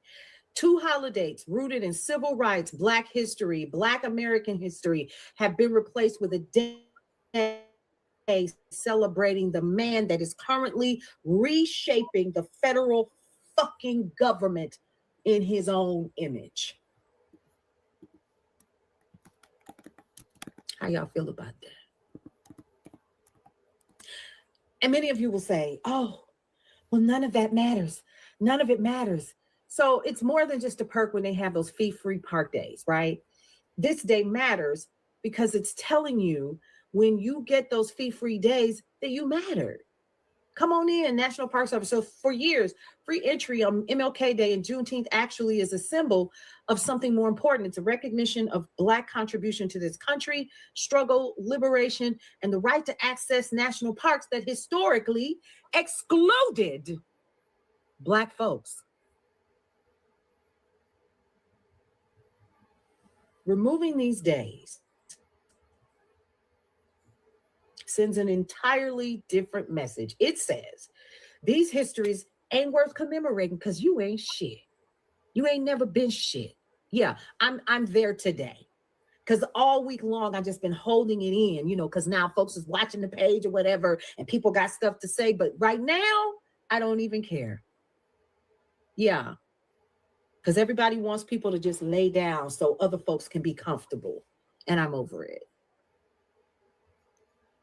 I don't want to think that's about what it. the ass I don't want to scratches feel are bad. about. Oh, well, you really don't matter, but you don't even understand. There was a time that the people in my community weren't even being invited in. The narrative of America that most matters now is one tied to nationalism and not civil rights for people. Why do we strip people? And yes, we can laugh about those people who voted for this and who are now starting to feel the wrath of the very things that the 92% and others said was going to happen. But you didn't believe that fat meat was greasy. So now this dude is giving himself birthday special status. That's unprecedented. It's branding. Have you been to the White House website lately? You haven't. No. Go on over there. It's branding. It's corporate branding. It's political branding embedded into federal policy. And we just tiptoeing through the tulips, just happy as a fucking clown because it ain't hit home yet. Oh no, we don't give a damn. We don't care. So here's what the new calendar, the free entry calendar is going to look like. I'm looking at it right now. President's Day, Memorial Day, June 14th. That's Trump's birthday, Flag Day. Independence Day weekend and the National Park Service's 110th anniversary that's coming up. Constitution Day, Theodore Roosevelt's birthday, and Veterans Day. Missing from the list, MLK and Juneteenth. Yeah, there you go. All right. Now, these are not minor holidays. These were pillars of Americans who were fighting for the rights of Well, all sister, people. those days you don't ask for permission. You just take those days off. Institutions where there was a time that we couldn't even go. We weren't allowed to go. We had our own parks and our own beaches. So sound like one of those integrational listeners. okay, so advocacy group Soul Track Outdoors slammed the policy as exclusionary and regressive. Editorials across major publications note that the administration is reshaping the National Park Service to reflect only one version of patriotism, one that aligns with Trump's political brand while minimizing Black historical remembrance. And it fits into a broader pattern we've been tracking all year. All year. We've been talking about it. And now people are nervous and they don't want to talk about it because, oh, it really couldn't be happening while they're literally rewriting what America is and always has been. She sounds like MLK to me. American melting pot, right? I could go on and on and on. Let's be clear, this is not accidental. Yeah, that's what I mean. She sounds like an integrationalist. Yeah. No, that's exactly what she is. Yeah. But I got a question. Okay. If she's up here talking about integration, and I believe that this garment that she has on comes out of West Africa or the design of it out of Dahomey. I'm not sure, but I'm willing to bet that it is. So was made in China. But yeah, go ahead. No, Brother Jay. I'm talking about the design because the Chinese hijack everything. Yeah. I'm just talking about the design. Yeah. Okay. So only thing I could say, I'm gonna pull a Huey Newton that he did the Karanga. Lady, you welcome to feel the way that you do. Okay. Mm-hmm. But do one or two things. Change your fucking name or take off the garment. You know what I'm saying? Right. She sounds like a damn Ron Karinga supporter. Yeah, and she sound it sounds like to me it also sounds to me that it sounds to me she likes to sing "We Shall Overcome." Overcome, you know right. Now ask yourself this here. Now this is for Michael, Brother Che, because you and I already had this discussion. Okay. Mm-hmm. If we were already here, right, inside your own home now, right? Right. How are you going to let these filthy, nasty ass, unbathed, funky ass Europeans coming in and invade your home and you know where all your power tools are? The same way they did it in Africa, Shabaka. Yep. How they do that? Divide and conquer. Okay. Well, you do have a point right there, Brother Che. As our man there said in the beginning, we had the land and the European had the Bible. We bowed our heads to pray and closed our eyes, and then we rose our heads up and opened up our eyes, and we had the Bible and the European had the land. They did that everywhere they conquered, Shabaka. Okay, whoa. Okay, so which means is that the European, you just supported my premise, is a lying, double-speaking motherfucker out of both sides of his mouth, just like Donald Duck Trump. Yep. Okay. All of that nonsense. Okay, moving right along. That's the only point I wanted to make. Okay. Yeah, but you don't accidentally delete. Go ahead, Michael, and then I got to finish the clip up. Okay, yeah. Yeah, I like the First Lady earlier when she said that it's time to like expand our horizons. It's time to support Black-owned businesses. I think that one's more powerful than the second lady. Yeah, Michael, I've been saying that for the last 8 years, as long as we've been on these platforms. And also, you know what I think, and this is a question, I want to ask you and Jesse. So, and this is Shabaka. I know you're in the baby boomer generation. What would it take in the baby boomer generation, the Black American freedom community, to fully embrace reparations? Because young Black American freedom millennials, Gen Z are saying, you know what, it's time to focus on lineage-based policies. We're done seeing the kumbaya. We're done seeing we shall overcome. Like, what would it take, Shabaka? What would it take? From a baby boomer perspective. Yes, sir. Okay. In other words, what he's saying is, what would it take for your generation, Shabaka, specifically, to get on board with what my generation and the generations after me are on board with? Okay, that there would be controlling our own economics, opening up our own businesses for essential goods and services. No, but what is it going to take for your generation to get on board with? To get on board, meaning, in other words, like convince the baby boomers generation to fully embrace cash payment reparations for Black American Negro freedmen, land restitution, anti-Black American Negro freedmen crime bill, etc. It's time to separate full independence. Do you think it's going to take? Okay. as a baby boomer, would you have to yell at your brothers and sisters in the baby boomers? It's time to get on code. It would involve yelling, all right, like that. You know what I now, mean? yeah, I understand exactly where you're coming from. Okay, now, Sure. the Nation of Islam, during the time of Malcolm, they had embraced that. That's why you would see them out there with their bakeries, the restaurants, and what have you. Right. Okay. Also, too. But what is it going to take for your generation to get on the same page as us?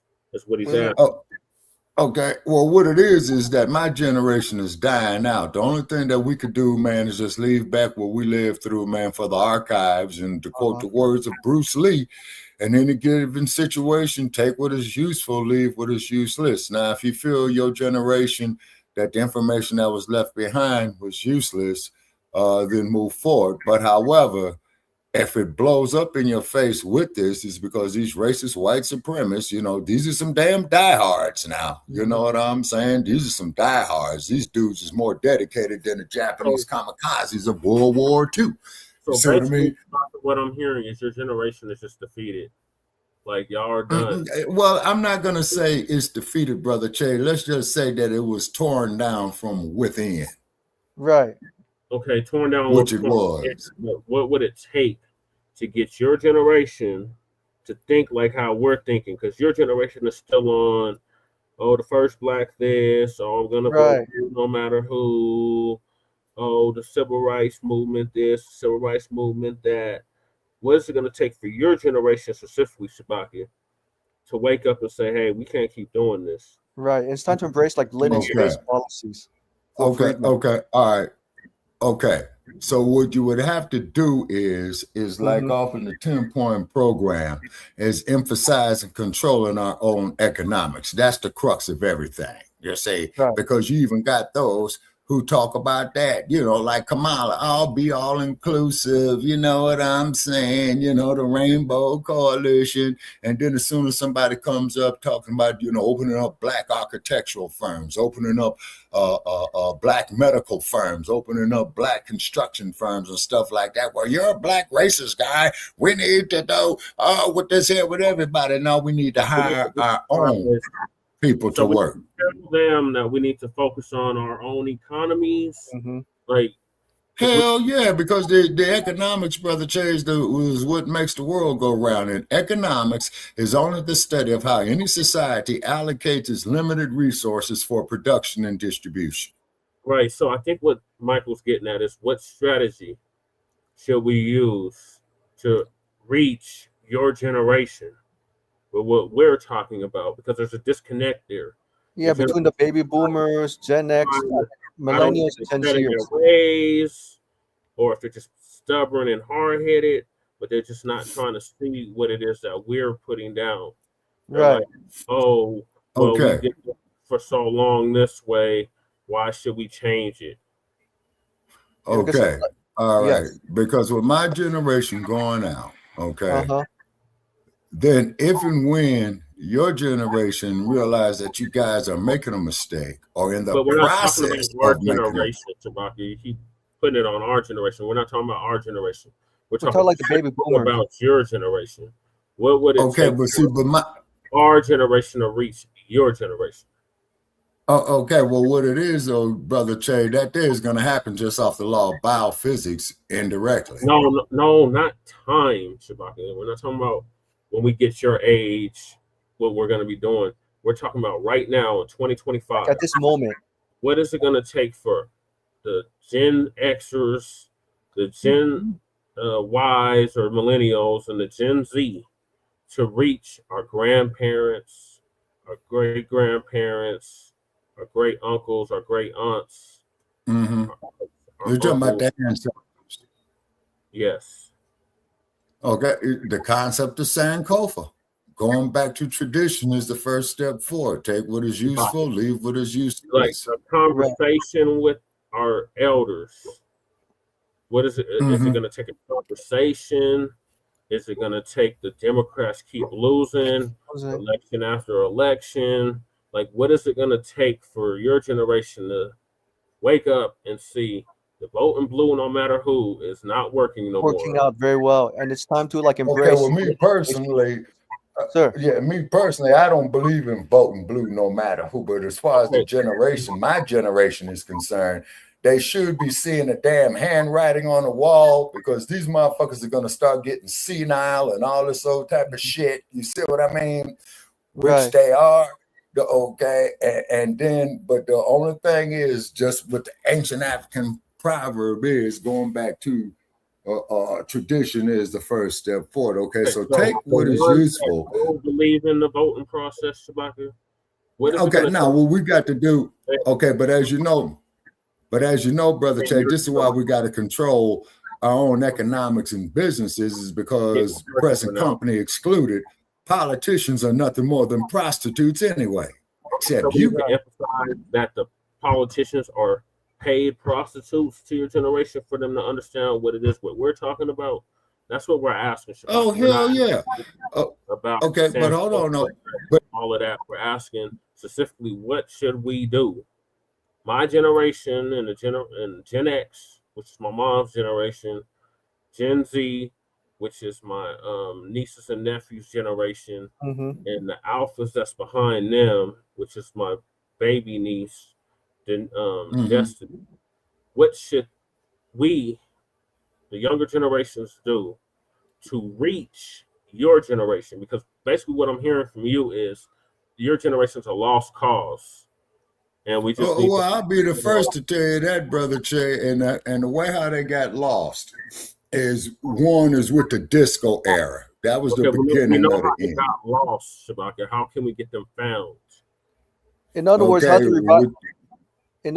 to revitalize the baby boomers and generation to fully embrace the freedman language among millennials, Gen Zers, and those after Gen Z, to secure cash payment reparations. Because what I'm seeing is, like what Jesse and I were saying, is that the Black American freedmen, millennials, Gen Zers, and the Alpha after that are saying that, we're tired of following our parents' generation, embracing civil rights, saying kumbaya. We're tired of integration because it never benefited our parents' generation, including the young people after them, right? Because their kids witness what.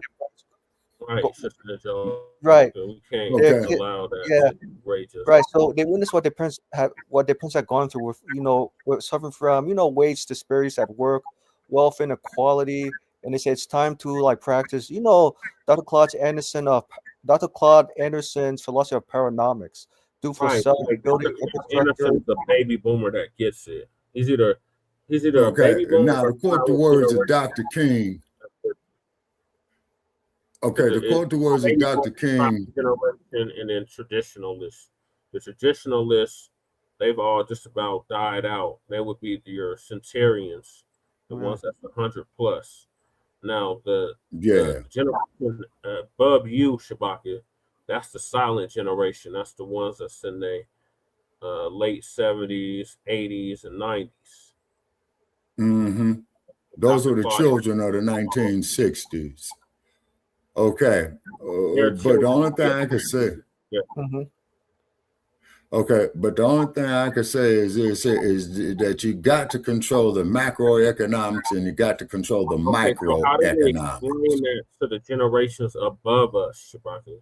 That's the whole thing that we're trying to get you to. Okay, so your generation. Okay, to answer your question, Brother Che. Your generation should look at my generation, and Bruce Lee said it best. In any given situation, take what is useful. We shouldn't even waste our time, basically, is what you're saying. In so many words. Well, if you want to, but Brother Che, if you want to view it as such, who am I to tell you not to? They say because my generation did a lot of fucking up. That's what I'm gathering from the answers that you're giving. It's like we're trying to pinpoint a specific thing we should do, and you just keep going on about take what is useful, leave what is useless, and we're asking you, so what strategy or what technique or what route or road we should take to try to reach the older generations. And from what I'm hearing from you is basically it's a lost cause That's what I'm surmising. It's a lost cause. We're basically wasting our time trying to reach the generations above us because they've already set in their ways. They've already made their mind up on what they're going to do or how they feel about whatever. So we just need to focus on our generations and the generations after us. That's what I'm getting from what you have been conveying with the answer. Well, pretty much. Okay, pretty much is because, like I say, this kumbaya-ism shit, you know what I'm saying? They want us to forget, as you so well put it, the past atrocities. You see what I mean? So when they came with the disco era, Average White Band, Andy Gibb, that type of shit, then came the mentality then came that the crack cocaine epidemic. But it how really do we knocked us out address of whack. mentality? Like, how is there a formula or a strategy to try to get through to them, or should we just ignore them basically on our generation and the generations after us, and not even waste our time with the so-called elders? Right. Elders actually put in work. So not every old person is an elder. Some of them are elders, and some of them are just olders. So Yeah. even waste time with the elders. Like, is it going to involve like like Shabaka? In other words, is it going to take a lot of yelling to get the baby boomers on code with young people embracing lineage-based policies? Like, getting some baby boomers' face. They're still stuck on race-based and symbolism. So Right. what it would take for us to get them off of race-based and symbolism to get onto tangibles and lineage-based policy. Okay, that's what I mean by the economical power, brother Chair, starting their own businesses and what have you, okay? Present company excluded, politicians are prostitutes, you see, because I believe you'll do the right thing. Come from the youth already. That's all right. The economics is going to come from the youth. The youth are going to be the ones that do that. We're not talking about that. We're talking about the older people that are set in their ways, that's retired on the way to being retired, and they have not left nothing for their prodigy. What is it going to take for them to get the idea or the strategy that we're focused on tangibles? We're not focused on symbolism. We're not focused on first black this, the first black that. Right. We're focused on actual tangible policy. Since it's your generation, and there's a lot of people in your generation that still vote blue no matter who, and they still unfortunately, but it's the reality. And they still vote blue no matter who, and they still believe in this political process. What strategy would you suggest that we take to try to reach them? You keep saying economics. We already we understand that. We understand, like strategies, like talking points. Like, what talking points would you use to convince the baby boomers to say it's finally time? Okay, now Jesse and Mike, to put it in a nutshell, the only thing that I could say is this here: is just learn from their mistakes, man, and don't repeat them. To put it in a nutshell, does that answer your question, brother Che? No, it doesn't. Does not. We're asking, like, what should we tell them? Like, if we're talking to an elder, like we're talking to you right now, and if you were one of them that were still voting blue no matter who, and still on that treadmill to nowhere, what should we tell you to get you off of that treadmill and get you onto the tangible well to success? Okay, you're not speaking to me personally, you're speaking to me on a collective. Okay, collective. Which I understand. Okay, collective. Okay. Tell them this here, man. Wait a minute, Jesse, just tell them this here. Like, old fool, that shit didn't work, man. Quit pissing on my head and telling me it's rain. Okay, that's it. Okay, does that answer it? Yeah, that actually. Yeah, that does. Yeah. Like, would it have to take like a boxing match to get the older generations on code? In other words, kind of have to like go on, kind of like almost like match, Michael. That there is elderly abuse, man. I'm not elder abuse. Sorry. Let me say younger baby boomers. Let me say the younger baby boomers, those who are like, late 50s or early 60s. Sorry. Because studies show that to get people on code is, if you have to challenge them to get on code, is usually usually to get them on code is like through a boxing match, sometimes interrogation, sometimes holding them hostage, to get your demands met. You know what I'm saying? Because sometimes people who are too comfortable, right, they don't see the problem is that big, but only you get them to see the problem that is very massive. And the skill is sometimes you got to splash water in their faces to get them to wake up. You know what I mean? Okay, now Huey Newton did that, Mike. Right. Huey Newton did that. Okay, now what I mean by that is Dr. King, who had finally realized his mistake shortly before he was murdered, okay, that he led his people into a burning house with immigration. Let's use Huey P. Newton, for example. Okay, who had some issues, by the way. Yes. But he was the younger generation at that time. Yes, he was born World War II. Yes. Early 40s. He would be considered a boomer today. A boomer, right? What did the boomers do to reach the silent generation and the traditionalists? Okay, well, assemblies, protests, demonstrations. Unfortunately, back then we did not control media too much, although you had a lot of the black radio stations and stuff like that who were subsidiaries of like ABC, NBC, major news publications, number one. Okay, but like if they were talking to their elders, what would they have told them to get them on board with what they were talking about? Because the elders at that time, just like in this time, are not responsive or understanding where the youth are coming from. Okay. All right. But as you know, that counterintelligence. Hold on, Shabaka, before COINTELPRO and all that, right? Excluding COINTELPRO and all that, right? When Huey Newton and the Panthers were doing their thing, the generation above them was like, oh, you're causing trouble. You're making it hard for us. All that.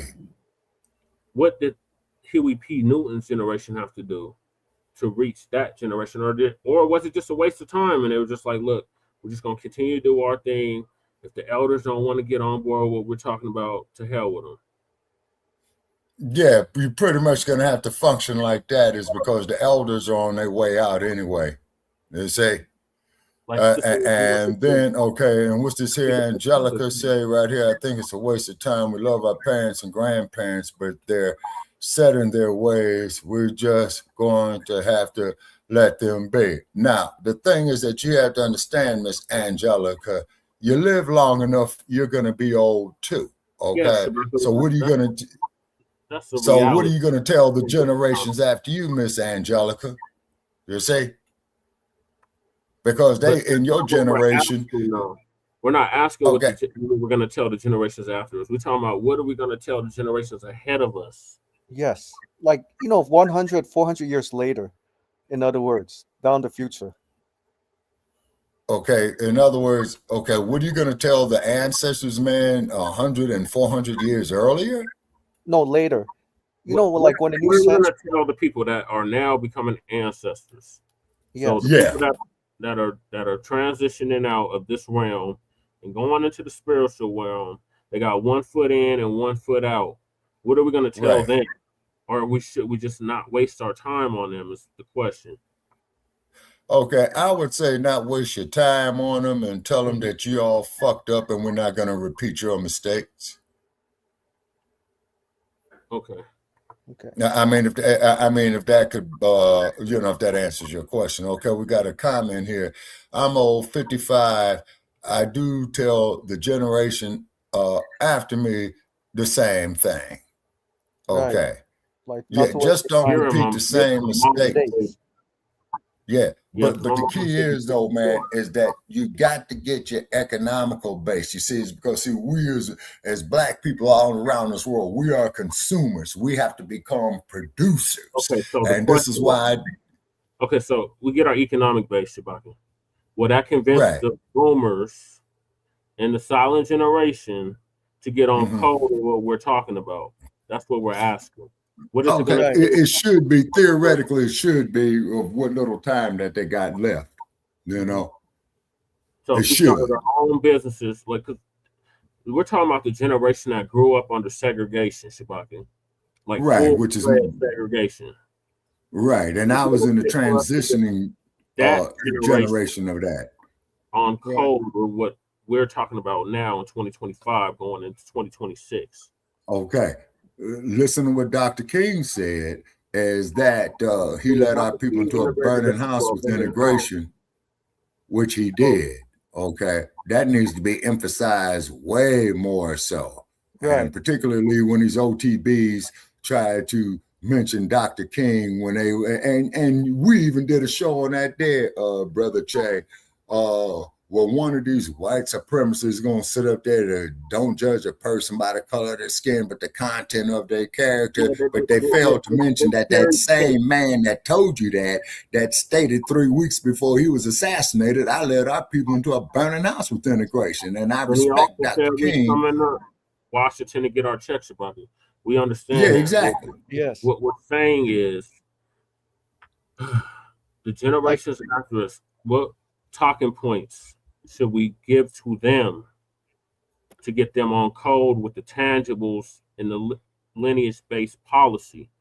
Because all they focus on is voting blue no matter who and symbolism. No substance. Right. Exactly. Emphasize that there to them again and again and again. What was Muhammad Ali's most effective weapon in that ring that set up his work?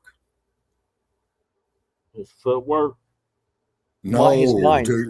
No. What punch did Ali use during his heyday to set up the end of fight? Was it the upper hand punch? No. It was the left jab. It was the left jab.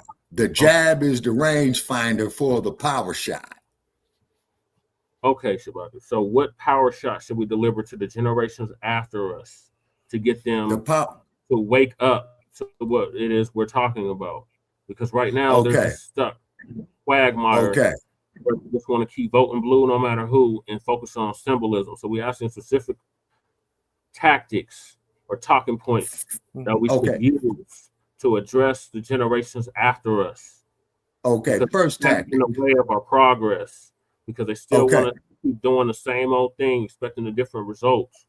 Okay, first thing is to get our children out of these public indoctrination centers, man, and have an educational system self-centered for us. Children, we're talking about the elders, the geriatrics, the people that's no, the elders are just going to pass on, Brother Che.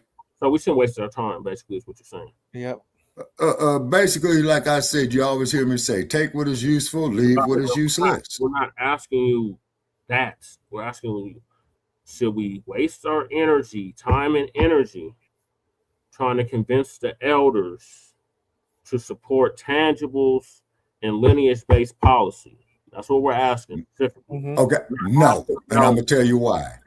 Because the elders are set in their ways, and your generation's got to get those tangibles, and you got to get those reparations, because those are factors of production to help the generations after you. You see, it ain't going to happen overnight. You see what I'm saying? It goes through a process. And then what had happened is,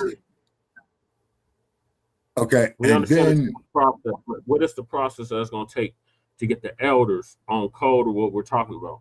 Or should we even waste the our elders time? are not.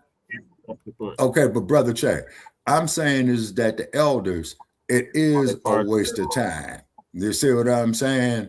It is a waste of time. Our energy, our time, our resources on none of that. No, just concentrate, man, on making the crew better. Just concentrate, man, on making our people better, man. You know what I'm saying? For your generation. So when you guys become elders, y'all can look back and say, when you go through your logs of your lifetime, well, hey, we did the right thing. We saved our people. They self-sufficient. You see what I'm saying? We got everybody bowing down to us. You see what I mean? Yeah, because compared to where we came from, with our knowledge, with the technologies that we have done and developed, right? Okay, every other group on this planet should be bowing down to us. Yep. But why, Shabaka, if the generations prior to us basically sabotaged any of that progress? Okay, you had that. Okay, you had the outside forces that sabotaged that. Case in point, Hoover's counterintelligence program. You know that. Okay, then also too with this alternative agenda, and I'm not using no letters because I don't want to get us struck. So you know what I mean about that. Okay. The generations after us was too busy partying and bullshitting. Right. The point where they didn't leave nothing for their kids and they didn't leave nothing for their grandkids. Yeah. So, yes, the government had a lot of involvement in that, but where is the accountability from that generation where it's like, okay, look, we know we effed up, so this is what we're going to do to try to make amends before we, ultimately leave this realm. Emphasizing controlling the 4 factors of production. And what's that there as you say, Brother Che, because you always said, man, each time we come on about the elements of human activity. You're saying that they should tell us to emphasize the 4 factors of production, or you're telling us that we should tell them we need to emphasize the 4 factors of production? I'm telling you, that's what you should tell them. Because this is the World War II generation. Right, the baby boomers. The production is. So right. Is it a waste of time to talk to them about this? I would say. Mm-hmm. I would say what I would do, Brother Che, like I would just interview them, man, make notations, okay? Just like Mary McKeever said that we pass down our traditions. We don't have time to interview them. We don't have time to interview them like that. Like we can do okay, just set it by example. We're talking about collectively. Because you're right, set it by example.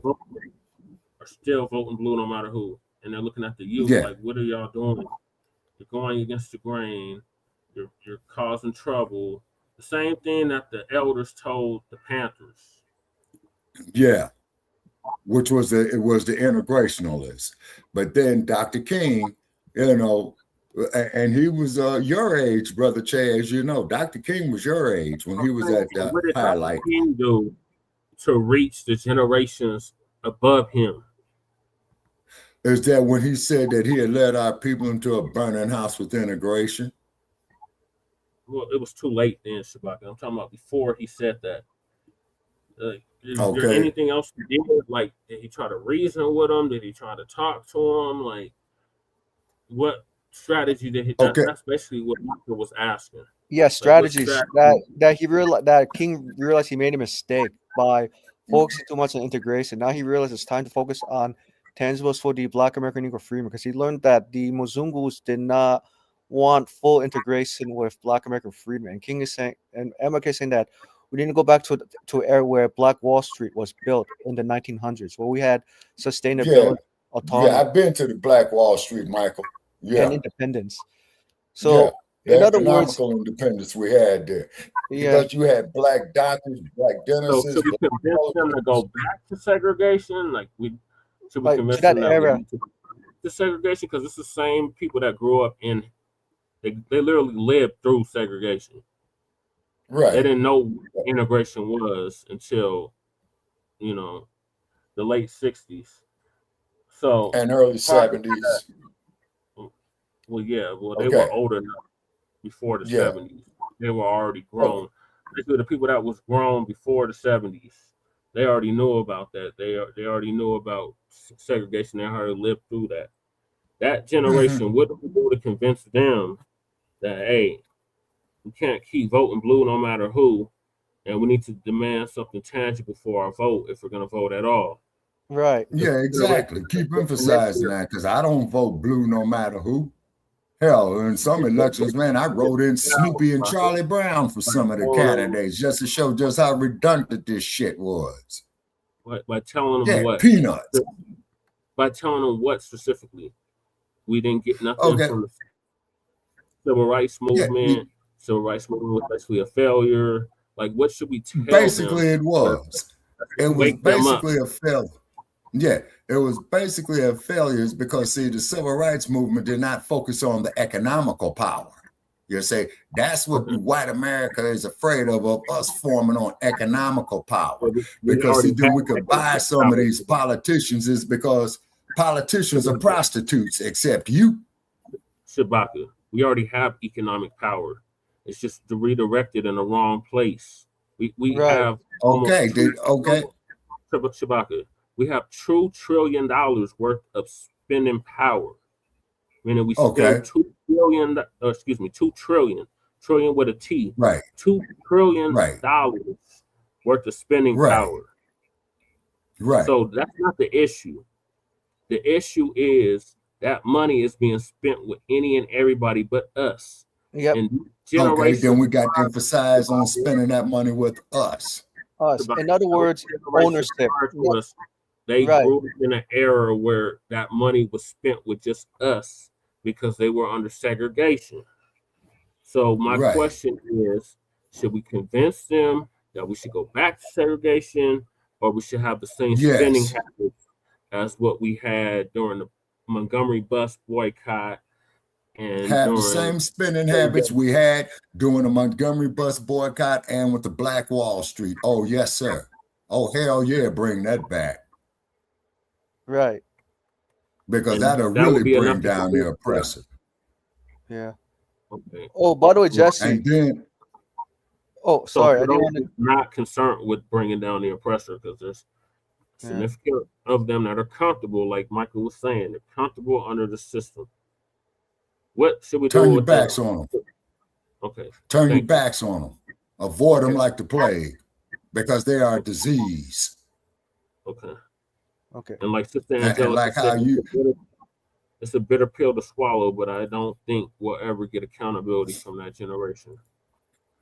Okay, well, see, this is what Dr. Marimba and he was stressing on about doing for self. Same thing, man, with Dr. John Henry Clark. You see what I mean? The same thing, man, that the X-Man, was emphasizing on as well, too. Now, had we would have emphasized that doing that there 60 years ago. Exactly. That's what I'm saying. This is the same generation, Shabaka, that were in their youth at the time of these great speakers, great leaders. And they did not follow what them leaders were talking about until it was too late. So, well, what had happened was that's when you had the narcotics infused into the Black community with Hoover's counterintelligence program to prevent just that.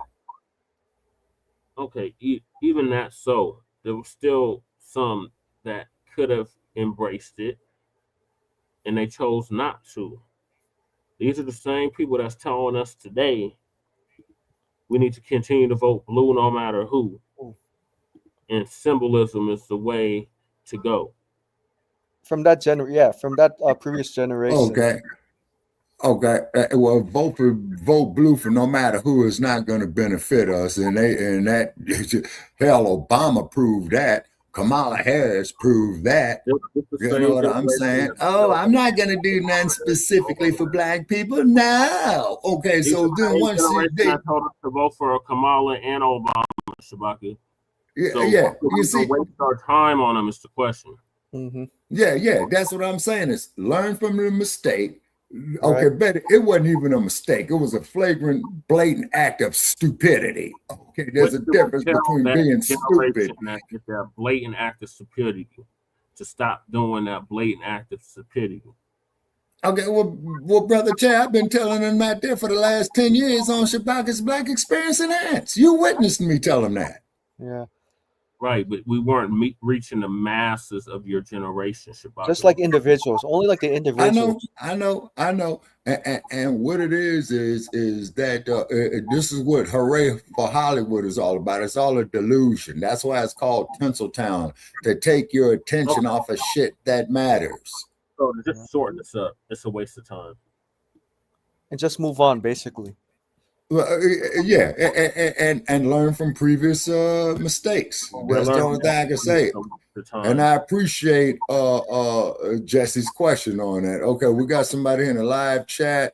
Reparations and Restorative Justice Act, Section 1, short title, This act shall be known and may be cited as the Colorado Freedmen Reparations and Restorative Justice Act. Okay. All righty.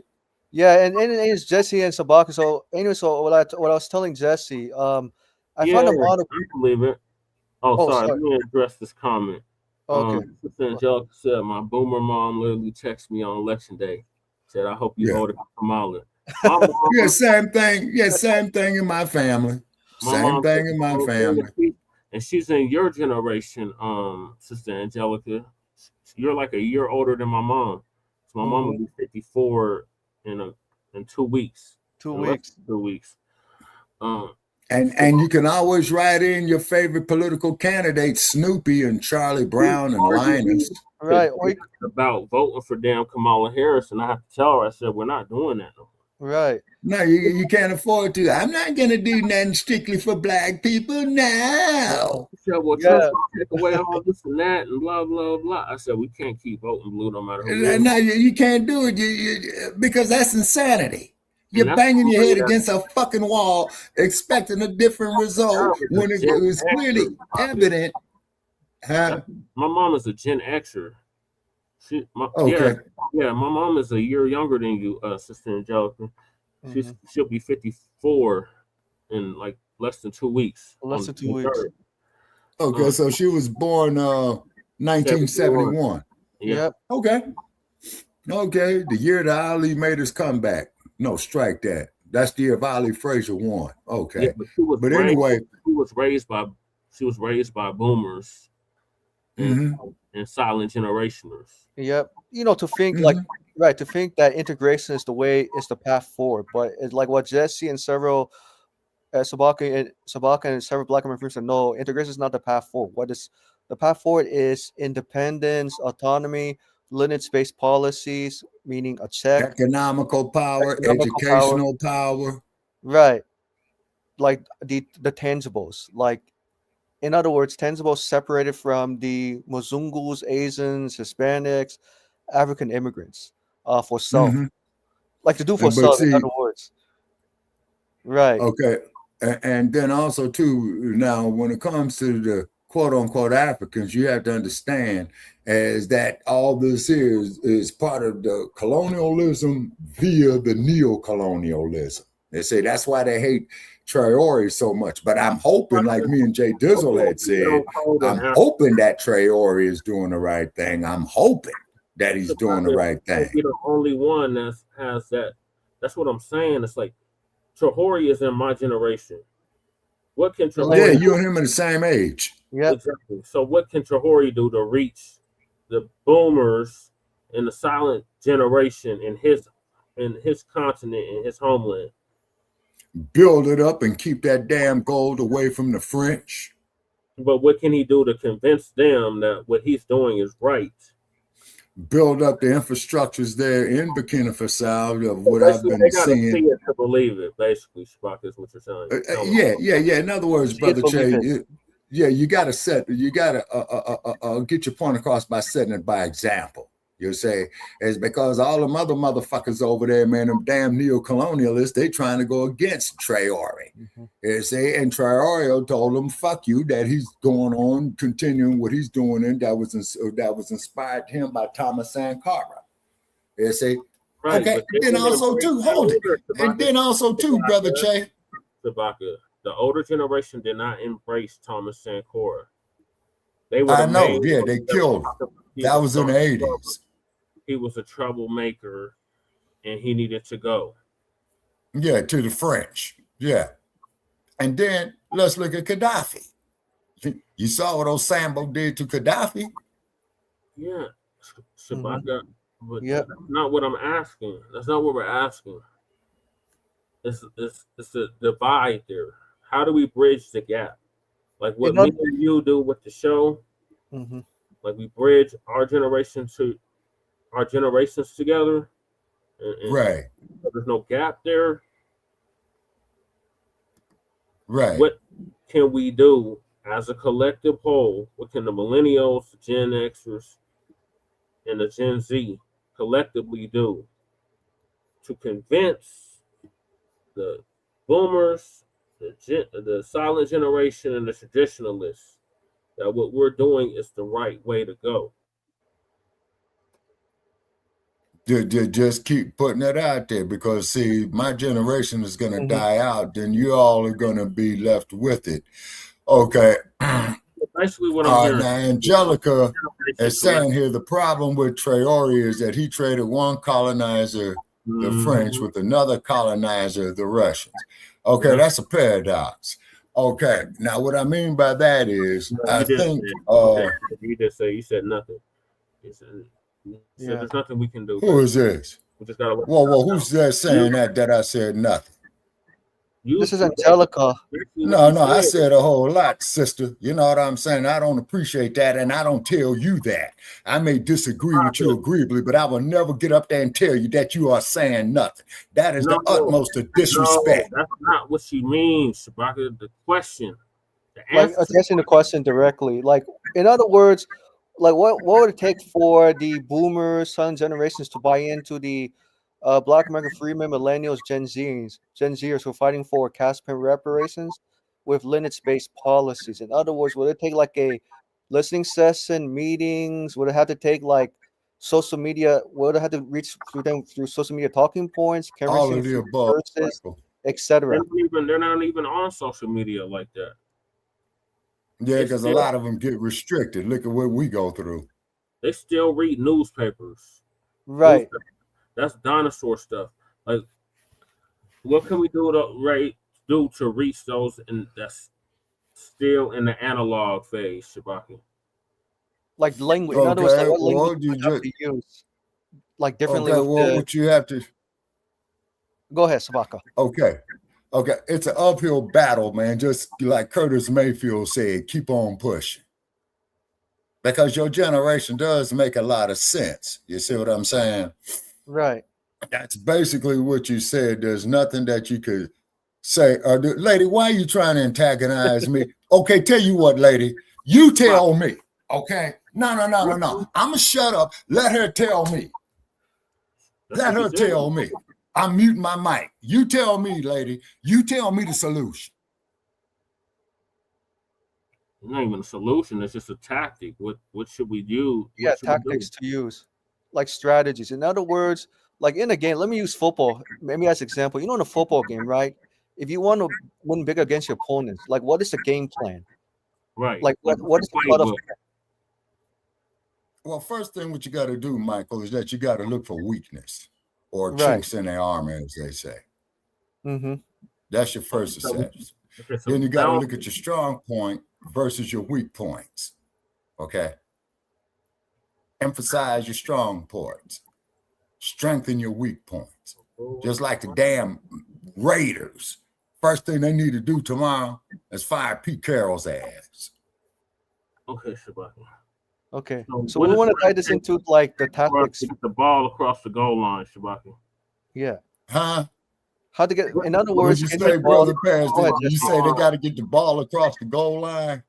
Yeah. Yep. Yeah, and that means not fumbling it. That means not throwing interceptions and stuff like that. Yeah. Correct. But so in terms of reaching generations after us, think of that as the touchdown. Okay.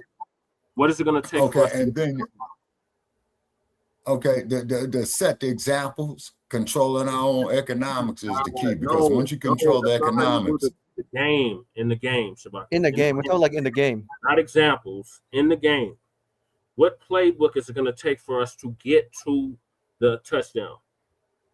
You got to make. You got to make first down, right? You got to make. Think of the game of football, Shabaka. You got to get first downs, right?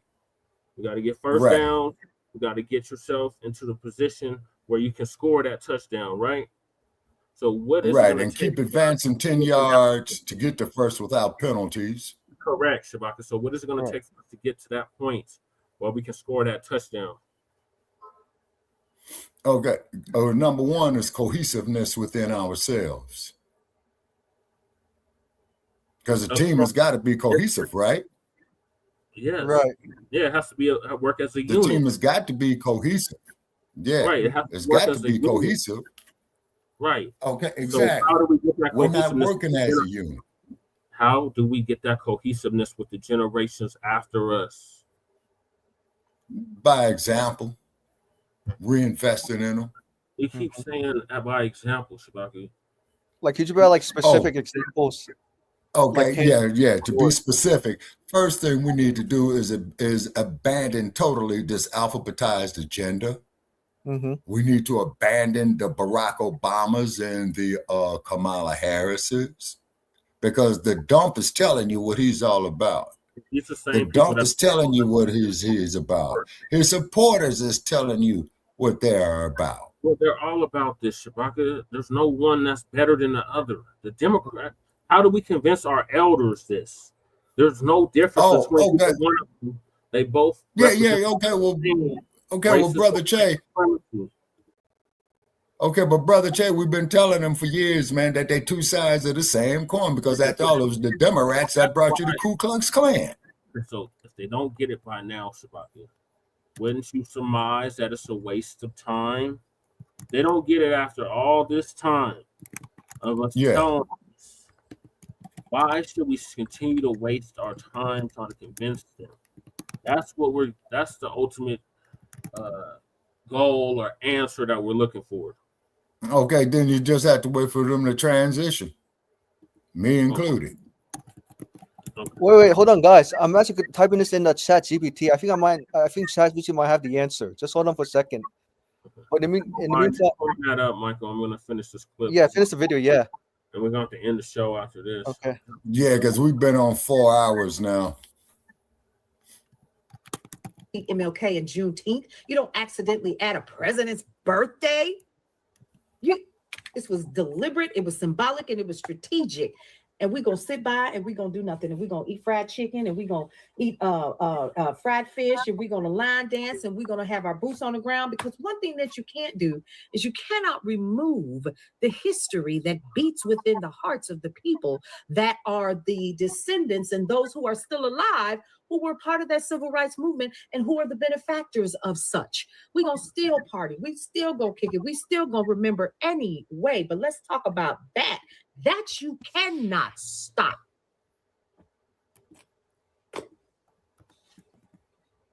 The National Park Service has always been about conservation, but it's also about national storytelling, folks. This is a story you will never be able to erase. I don't care what you do. We here. We've always been here. So go on here with your little crayon and write some more.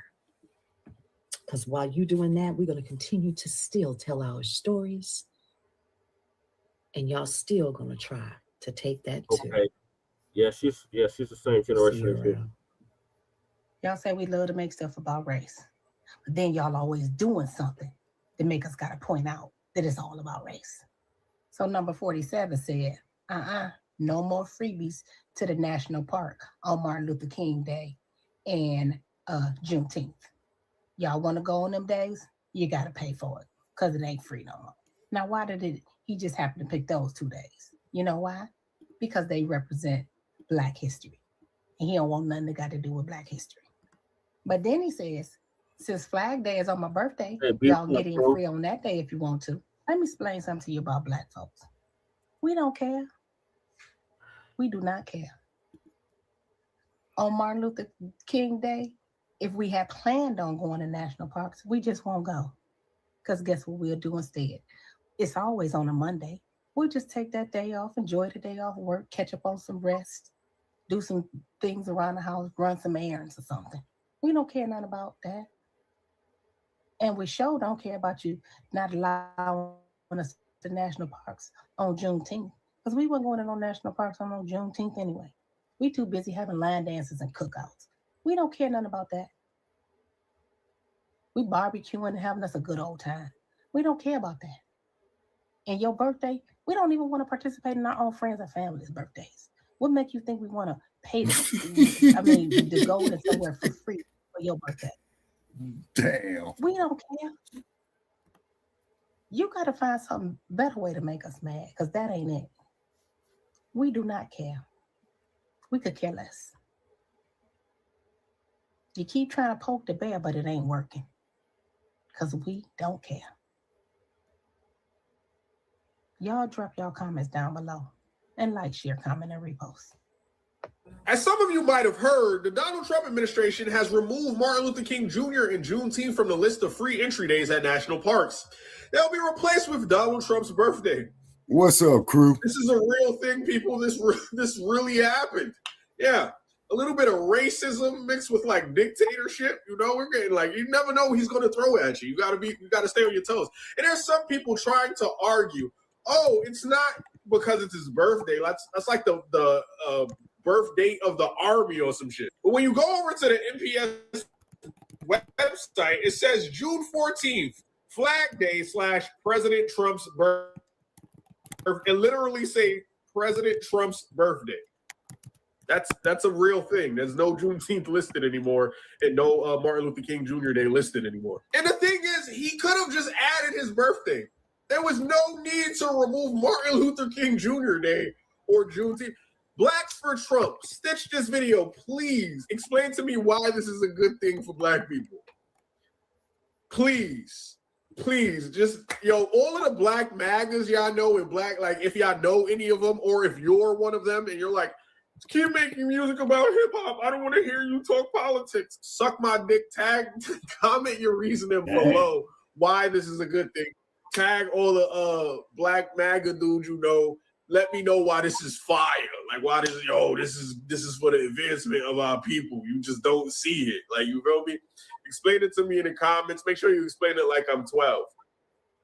You know, y'all do this fucking journalist voice in these videos. That should be cracking me up, gang. I'm not gonna hold you. Yeah, till next time, I'm out of here. You shitting me? Oh yeah, make sure you join the Discord. You shitting me? Okay, so Trump has just removed Martin Luther King Day and Juneteenth. If you're new to my channel, don't forget to follow me and don't forget to repost this video. It says Trump has removed Martin Luther King Day and Juneteenth as holidays that include free entry to national parks. Replace the free entry days with his own birthday instead. Yeah, we're sharing there. And I'm just like, at this point, Trump, you just doing shit just to do shit. Like, he's literally just doing shit just to do shit because, like, if it's broke, don't fix it. You know what I'm saying? And it's just like, he just want to touch shit just because he got that power. You know what I'm saying? It don't got nothing to do about what's right and what's wrong and what he think is best for America. He just like the power. And that's about it. You know what I'm saying? He only like the power and control. But if you're new to my channel, don't forget to follow me. Don't forget to repost this video and don't forget to leave a comment and let me know what your thoughts are about this, because why is he doing this? Like, y'all let me know what y'all think in the comments, because this is just like weird, like crazy.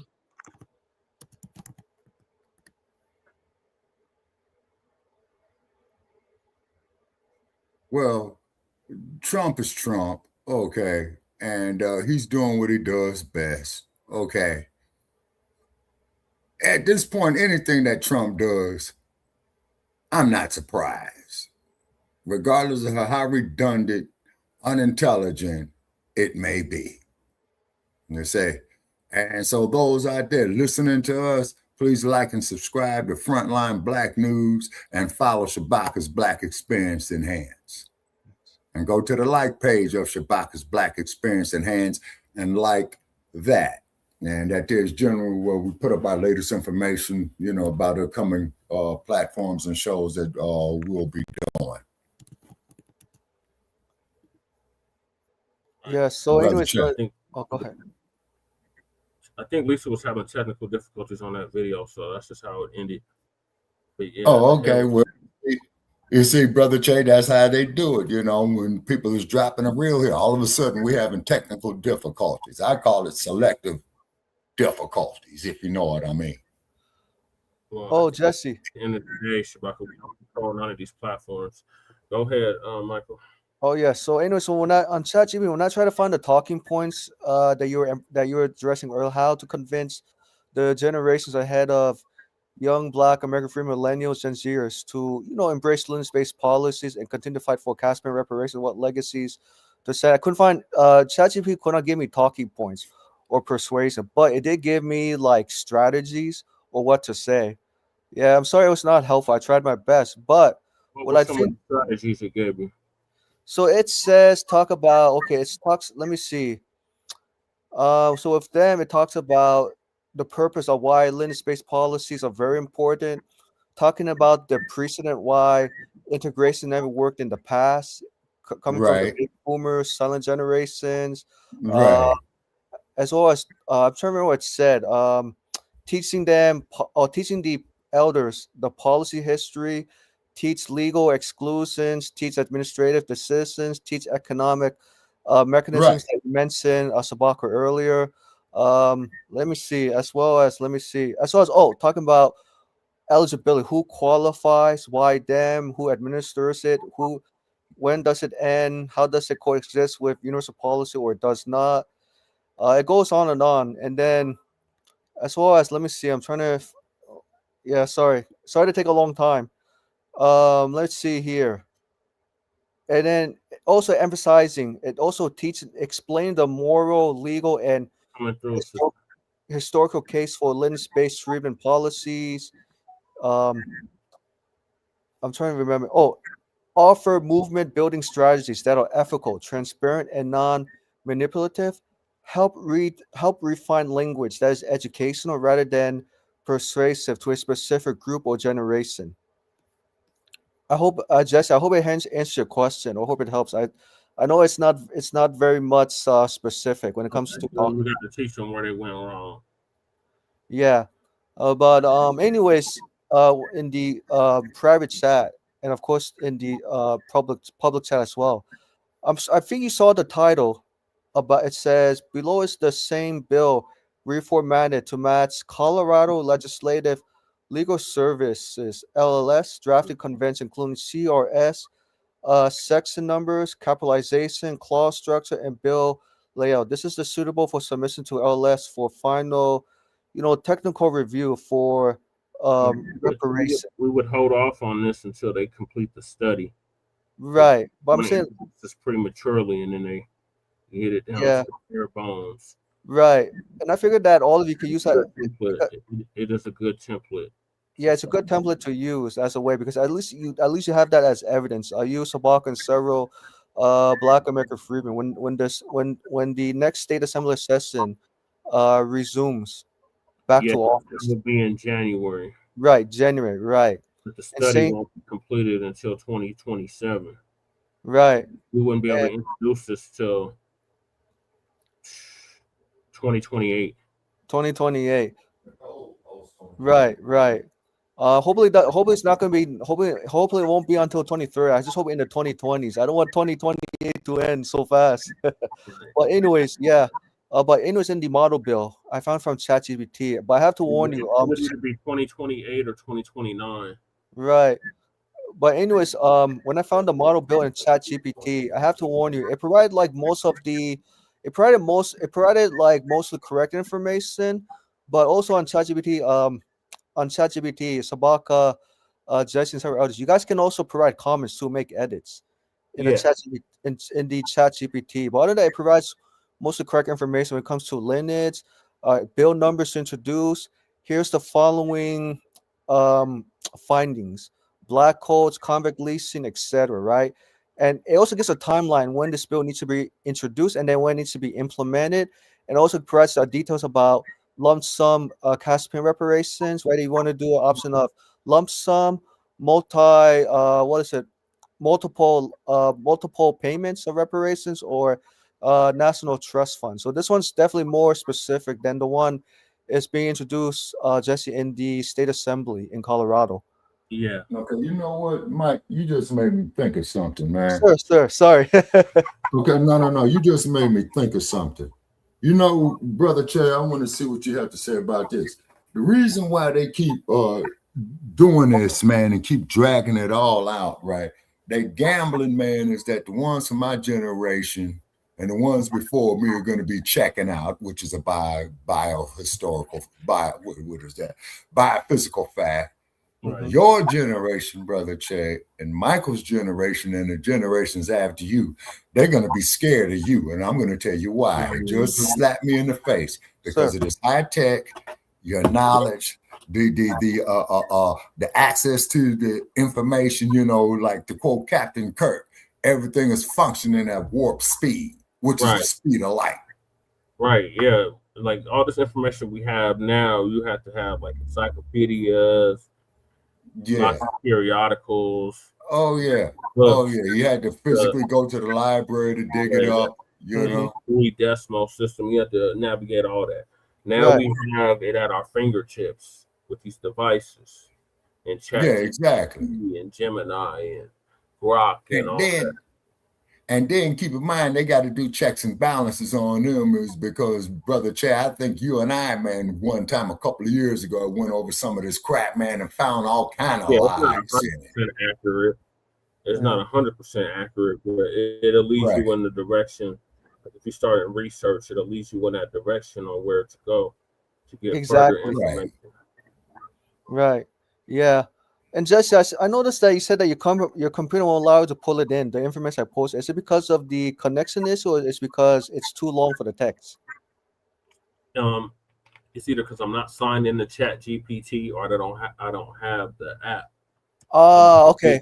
Okay, the app. See, the key thing right there, people, the app. Oh, just download the app. Just download the app. And you know how many spy apps that they got out there? That's why I don't do banking shit, man. You know what I'm saying? Over no fucking app. Right. They're getting hijacked every day. Everything's lost file. We're moving into a blockchain. These motherfuckers, man, is going out here, man, looking at property records, Brother Che. Yeah. Pulling up your information and then going taking loans out on your shit. Yeah, but anyways, yes. Michael, what is it called in China? It's called social something, where everything is linked. And like if you speak against the government, they'll cut your whole funding off. What is it called? Oh, that's called censorship. Censorship in China. No, not okay, now let me ask you this here. It's a specific name. It's like social capital. It's not social capital. It's social something. Let me see.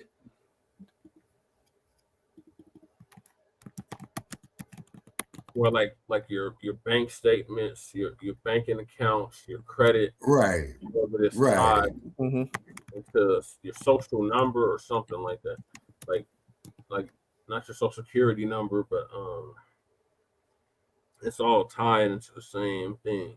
Oh, I think I need to talk. I think it has. It's probably. I think it might be. I'm not sure, but is it it says social capital exclusion happens when data person concerns enforced by laws like the U.S. Privacy Act of 1974.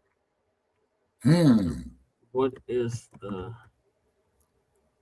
it called? The Privacy Act of 1974 in the U.S. You said, Michael? Yeah, according to Google AI, it says Privacy Act of 1974. Purpose: this law governs how U.S. federal agencies collect, use, and share. Not in the U.S. In China. Oh, China. Okay, China. Let me see. Okay, sorry. Let me see.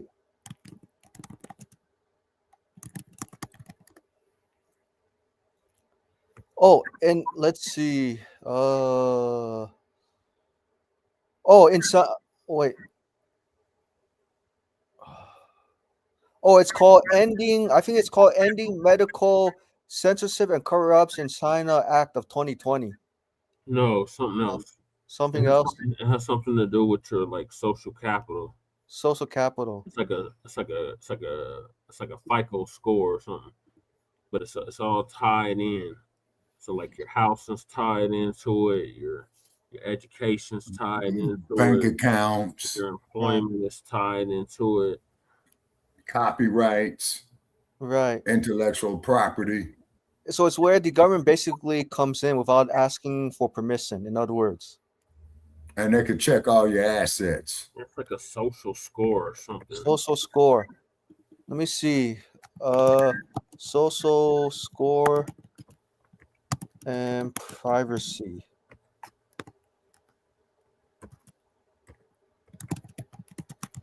Let me see in China. They're moving to US. Oh, it's called, okay. I'm just pulling up. Okay, so let's see. The social credit system. Yeah, it's called the social credit score in China, or social score system. Okay, like the TRW used to be here in the United States. Right. So it says China's social credit system is a patchwork of local programs, government databases, and company records. It tracks if you follow rules and laws. There's no nationwide social credit score for everyone, but there are systems that rate trust in certain areas like business, taxes, and public behavior. You'll notice its effects when companies or people get or lose access to loans, contracts, or even travel options. The system's supposed to build trust and honesty, but it definitely brings up questions about privacy, fairness, and government power. So in other words, there's like no guardrail for it basically, because I put up on ChatGPT, China's social credit system regulates legal and economic compliance, mostly for businesses, uses black lists and red lists, not a single score, has commercial private scoring services unrelated to government penalties, and is less centralized and less invasive than often portrayed in media. Right. So well, yeah, one thing though I will, but also too, this here will explain something else too, gentlemen. Okay, Michael. Yes. As you know, San Francisco, man, was the point of entry for the Chinese, man, during the 1850s. Okay. Correct. And what has happened is that the Chinese have brought a lot of their culture with them when they came here. Unlike the Africans who were brought here, were stripped of their cultures, right? And one thing about Chinese that I respect, they have a tight fist when it comes to cohesiveness. Now, here's one for you. You're going to love this, Brother Che. I'm in downtown San Francisco, you know, asking for directions, right? Because they built up the BART, they tore down all the old buildings, man, put up like what we did, the Salesforce Tower and all that, right? So I'm speaking to this woman who is of Chinese descent, right? You know, she had worked like for the power company there. So I'm asking her for directions. She speaks to me in perfect English like we're talking right now. Then one of her people came up, asked her something in Chinese, and the way how she flipped to the Chinese, man, you know, the Chinese lingo, man, was incredible. Now, for all I know, not saying this was her intent, they could have been setting me up to get my head blowed off, and I wouldn't know no way either way. What you're saying, you see what I'm saying? So this is the importance, but this is the importance of having culture. Well, we have culture, Shabaka. The culture is to be addressed. We have our own culture here in this country. Yep.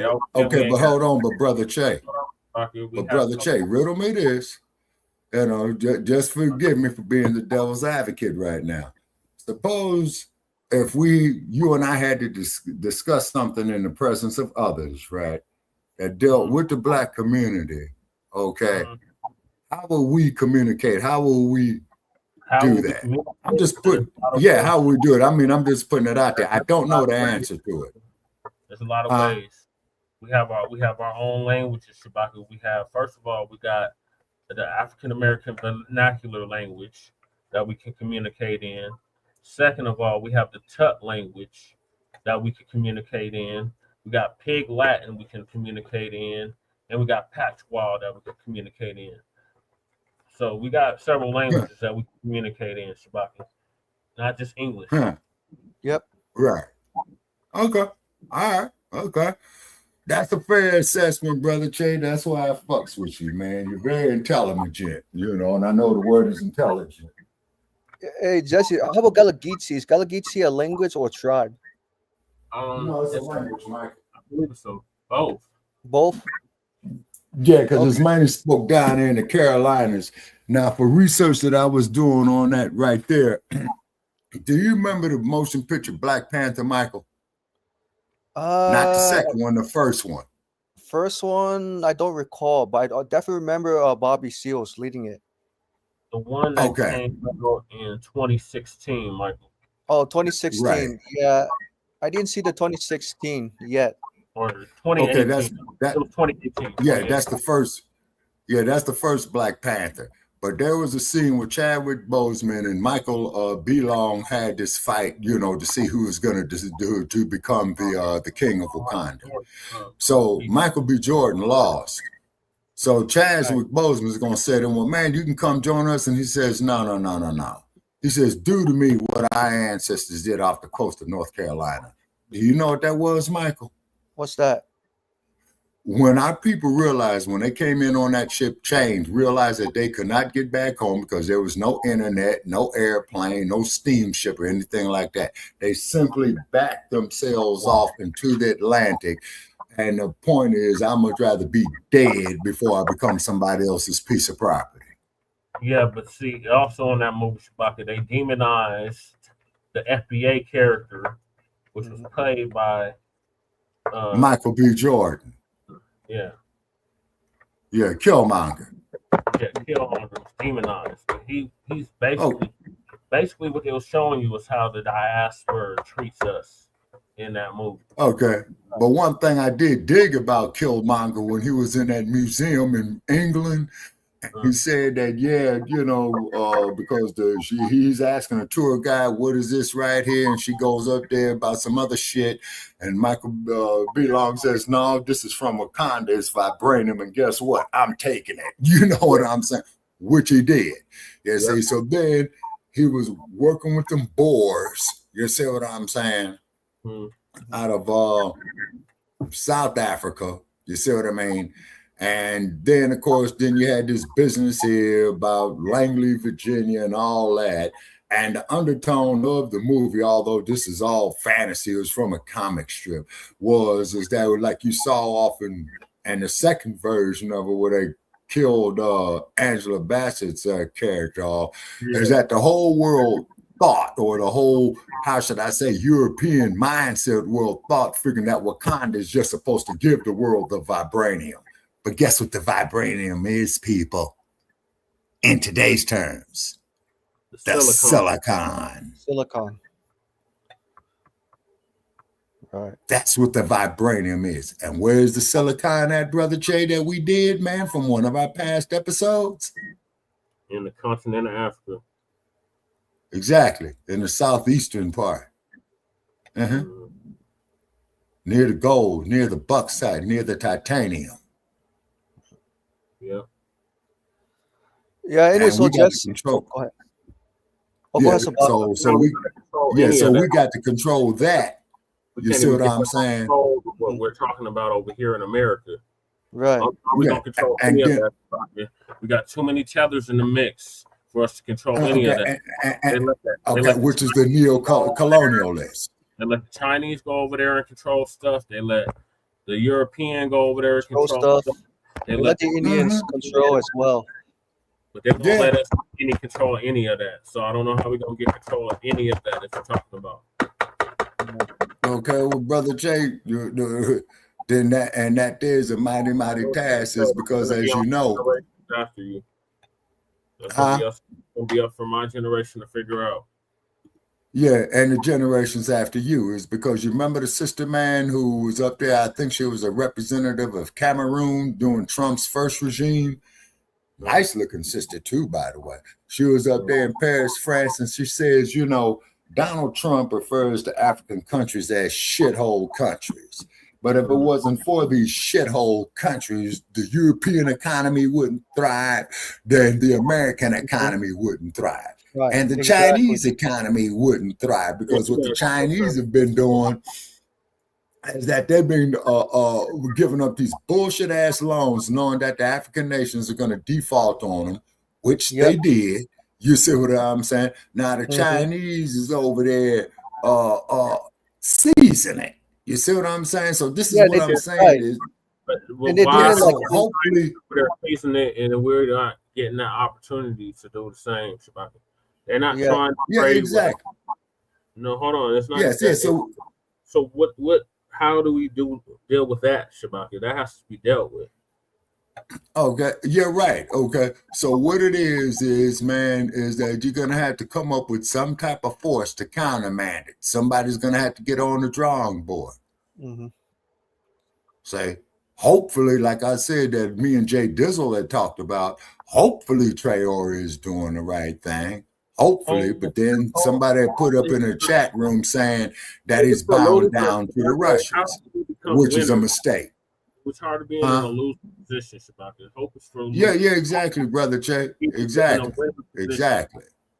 So we talked about Obama talking about hope and change we can believe in.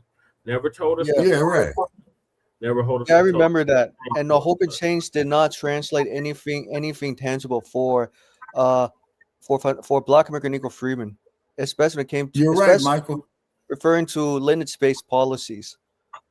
And then also too, Michael, you have to remember that when Obama was the president, you had a high amount of questionable police killings that were going on. Sandra Bland, Tamir Rice, let's see.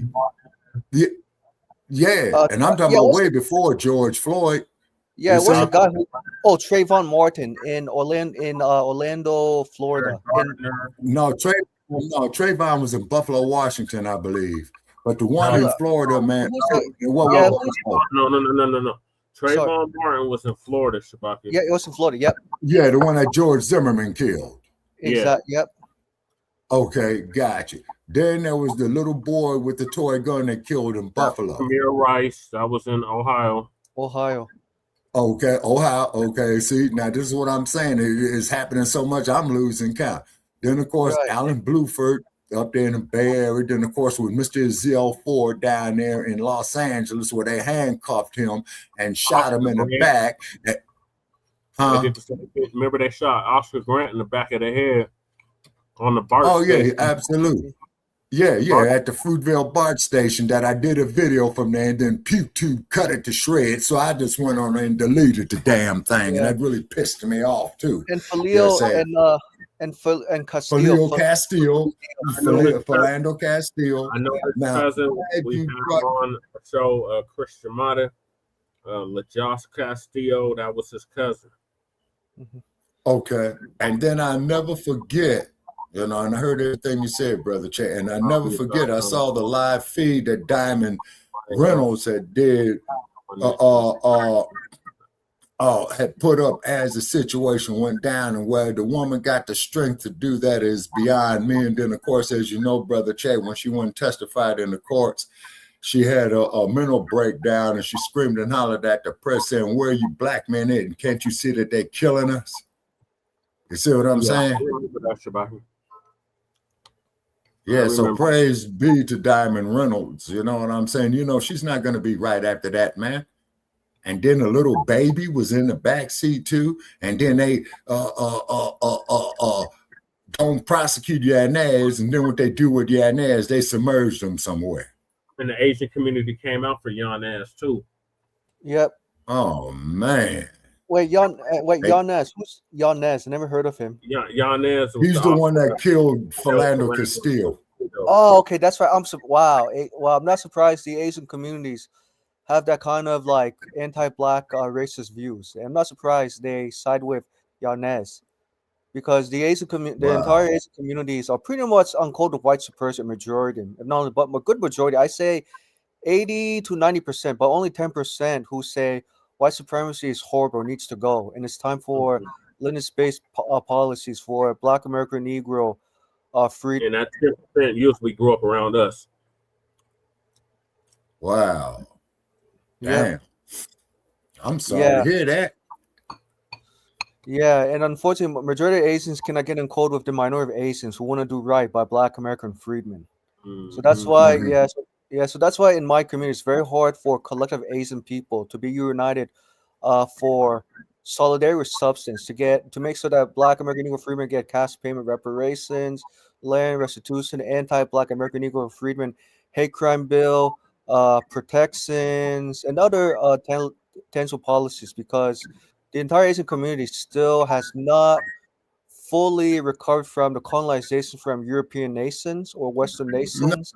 No, they haven't, Mike. They haven't. Have not, exactly. And also that's what they call neo-colonialism. See, the neo-colonialist is the cat that's on the puppet string of the colonialist. You see what I'm saying? Right. Yep, I see it definitely. Yeah. And And unfortunately, right. And unfortunately, most Asians realize that, the number of white people, the white population in America is declining fast. I know Asian people are getting very upset. So that's why more Asians, you notice today, Jesse and Shabaka, when you see on YouTube or TV, that more Asians are becoming more emboldened because white supremacy is passing the torch to the Asian communities to carry on. Which I find that stop Asian hate under Biden. Right. Exactly. But yes. one thing I always victim of hate crimes in this country. Okay, but one thing though that I respect about Asians is go to a conflict called the war in Vietnam. Okay, because see what had happened is that when Saigon fell, that's 1975. The U.S. was just pulling their troops up out of there, and then what the North Vietnamese said that after it was all over, they said, "Hey, motherfuckers, you in our house. You ain't gonna tell us what to do in our house." That's why they had those underground networks, man. You know what I'm saying? And I mean, they had underground networks, man, for miles, where they were loading up their armaments, man. Out there in the field going against the U.S. soldiers. You see, then they were submerged back up under there. You see, and so what did they call Saigon after the U.S. pulled out? Ho Chi Minh City. Ho Chi Minh City. Yep. Yeah. And you see, and even during, and I remember during that time, someone told me this. During that time, the Vietnamese government wanted to build satellites with Russia, and the U.S. government said said to the Vietnamese government, "Why not develop partnerships with us? We can develop satellites together." And the Vietnamese government said, "No way, America. Why do we want to build a satellite with you when you're going to compromise our operations?"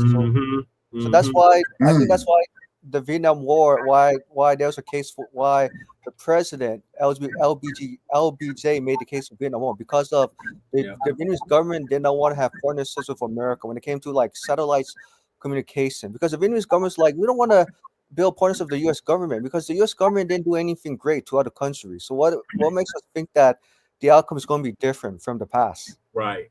And to that point, the man met with FBA. Sir. Came to Harlem for a short time. So, who is this? Ho Chi Minh. Oh, okay. All right. Now, also too, keep in mind, Mao Zedong. Mao Zedong. Mao Zedong. Yep. Yeah. Okay. Because the Blacc Panther Party, that's what they used to pass out, the little red book, the doctrine of Mao Zedong. Yeah. Oh, I didn't know that. Wow, I didn't know Mao Zedong. Oh yeah. And then two. Now let me see. There was something else. Yeah. The only person who opened up relations back with China, you know who it was, you guys? Who? Tricky. Nixon. Right, I remember. Yep, Nixon. Yeah, only Nixon could go to China. You know what I'm saying? And whatnot. But however, though, this supports the theory that I've been saying all along, Brother Che, when it came to the Viet Cong. And I asked them when, why we got so effective against the U.S. troops. And they said, because we were in our own house. Right. They practice guerrilla warfare, Shabaka. Right. And also, and also the U.S. government. Yeah, and also the U.S. has not learned any lessons after engaging in foreign conflicts, right? Yeah, exactly. Right, because and that's why, Michael. And if I may say, Michael. Yeah. Okay. This is why in the mid 1960s, okay, you had so many people protesting the war in Vietnam. You see what I'm saying? That's why the heavyweight champion in 1967 refused to go. You see what I mean? I know what you mean. Because Congress never declared war there. But when Shabaka came over here, they expressed the same anti-Black hatred as Michael was alluding to. Yep, from the Vietnamese, who vote heavily Republicans at 90%, which is crazy. Okay. And then keep in mind is that the Vietnamese community, particularly there in Arcadia, California, all that there is Asian owned, where Santa Anita is, the racetrack. You say. So I don't have a problem with that, but also too, now let me make sure I got it right. Shit. Okay. Sure. during World War II, you had Tokyo Rose, who was the propaganda artist who was talking to the GIs, telling the American GIs, you know, your old lady is at home fucking another man and this, that, there, the other. It's called demoralization. And I think the North Vietnamese had Hanoi Hannah. You know what I'm saying? Right. Calling the soldiers by name, things of this nature right there. And then Jane Fonda, she did something which I thought was kind of cold because she went and visited Hanoi, right? So some of the POWs who was throwing Jane Fonda kites, and we all know what a kite is, and saying, but, you know, I'm private such and such, you know, I'm from, you know, Hasbro, Ohio, please let my family know I'm alive and well and stuff like that. Even John McCain was a POW for 7 years. They say, but what did Jane Fonda do? She turned over and handed these notes, man, to the North Vietnamese army. Oh man! I thought that was a cold shot. Well, and what did the notes say? What did the notes say when she gave it to the Vietnamese? Okay, the notes were basically was telling the POW his name, where he's from, and for her to contact or let their families know that they're alive and well. I see. So you can imagine that once the NVA, man, who's commanding them POW camps, man, when they got those notes, you know what was going down. It wasn't that nice either. You know what I'm saying? And then, of course, too, you had a lot of the North Vietnamese was telling the black GIs, or this war don't concern you. Look what's happening to your people in America. Look what's happened to your people ever since you were brought to America. You see what I'm saying? Then they called Muhammad Ali a coward when he went on the lecture circuit down there in Texas, and they get up there, you dirty, draft, dodging black son, bitch, you get up there, right? You damn coward, right? And then Ali says, well, you know, it's very interesting of how you white guys is going out here burning your draft cards and going to Canada. But if I'm going to die in a fight, I'm prepared to die fighting one of you. Do I have any takers? How come you could hear a pin drop in the room? Because they didn't want that. When he said, they didn't want that beat down that it was very, very capable of and I remember, giving out. Right. I remember Muhammad Ali said at that time, when the Vietnam War was about to start or about to have, he said, "What has the Vietnamese done to me? I haven't done nothing negative to them. If they have done nothing negative to me, then I should not." Right. I should not participate in the war. Because he was a conscious objector, which was his legal right, believe it or not. But he says, you know, ain't no Viet Cong ever burned my house. Ain't no Viet Cong ever hung our men folk and raped our women and castrated our men folk. You know what I'm saying? Right. And then Ali went on, and you know the rest of it. And I don't want to say it up here on this platform because I don't want them to strike it. Right. But you could pull it up, Michael. Me and Jesse learned this lesson the hard way. They always taking down the video.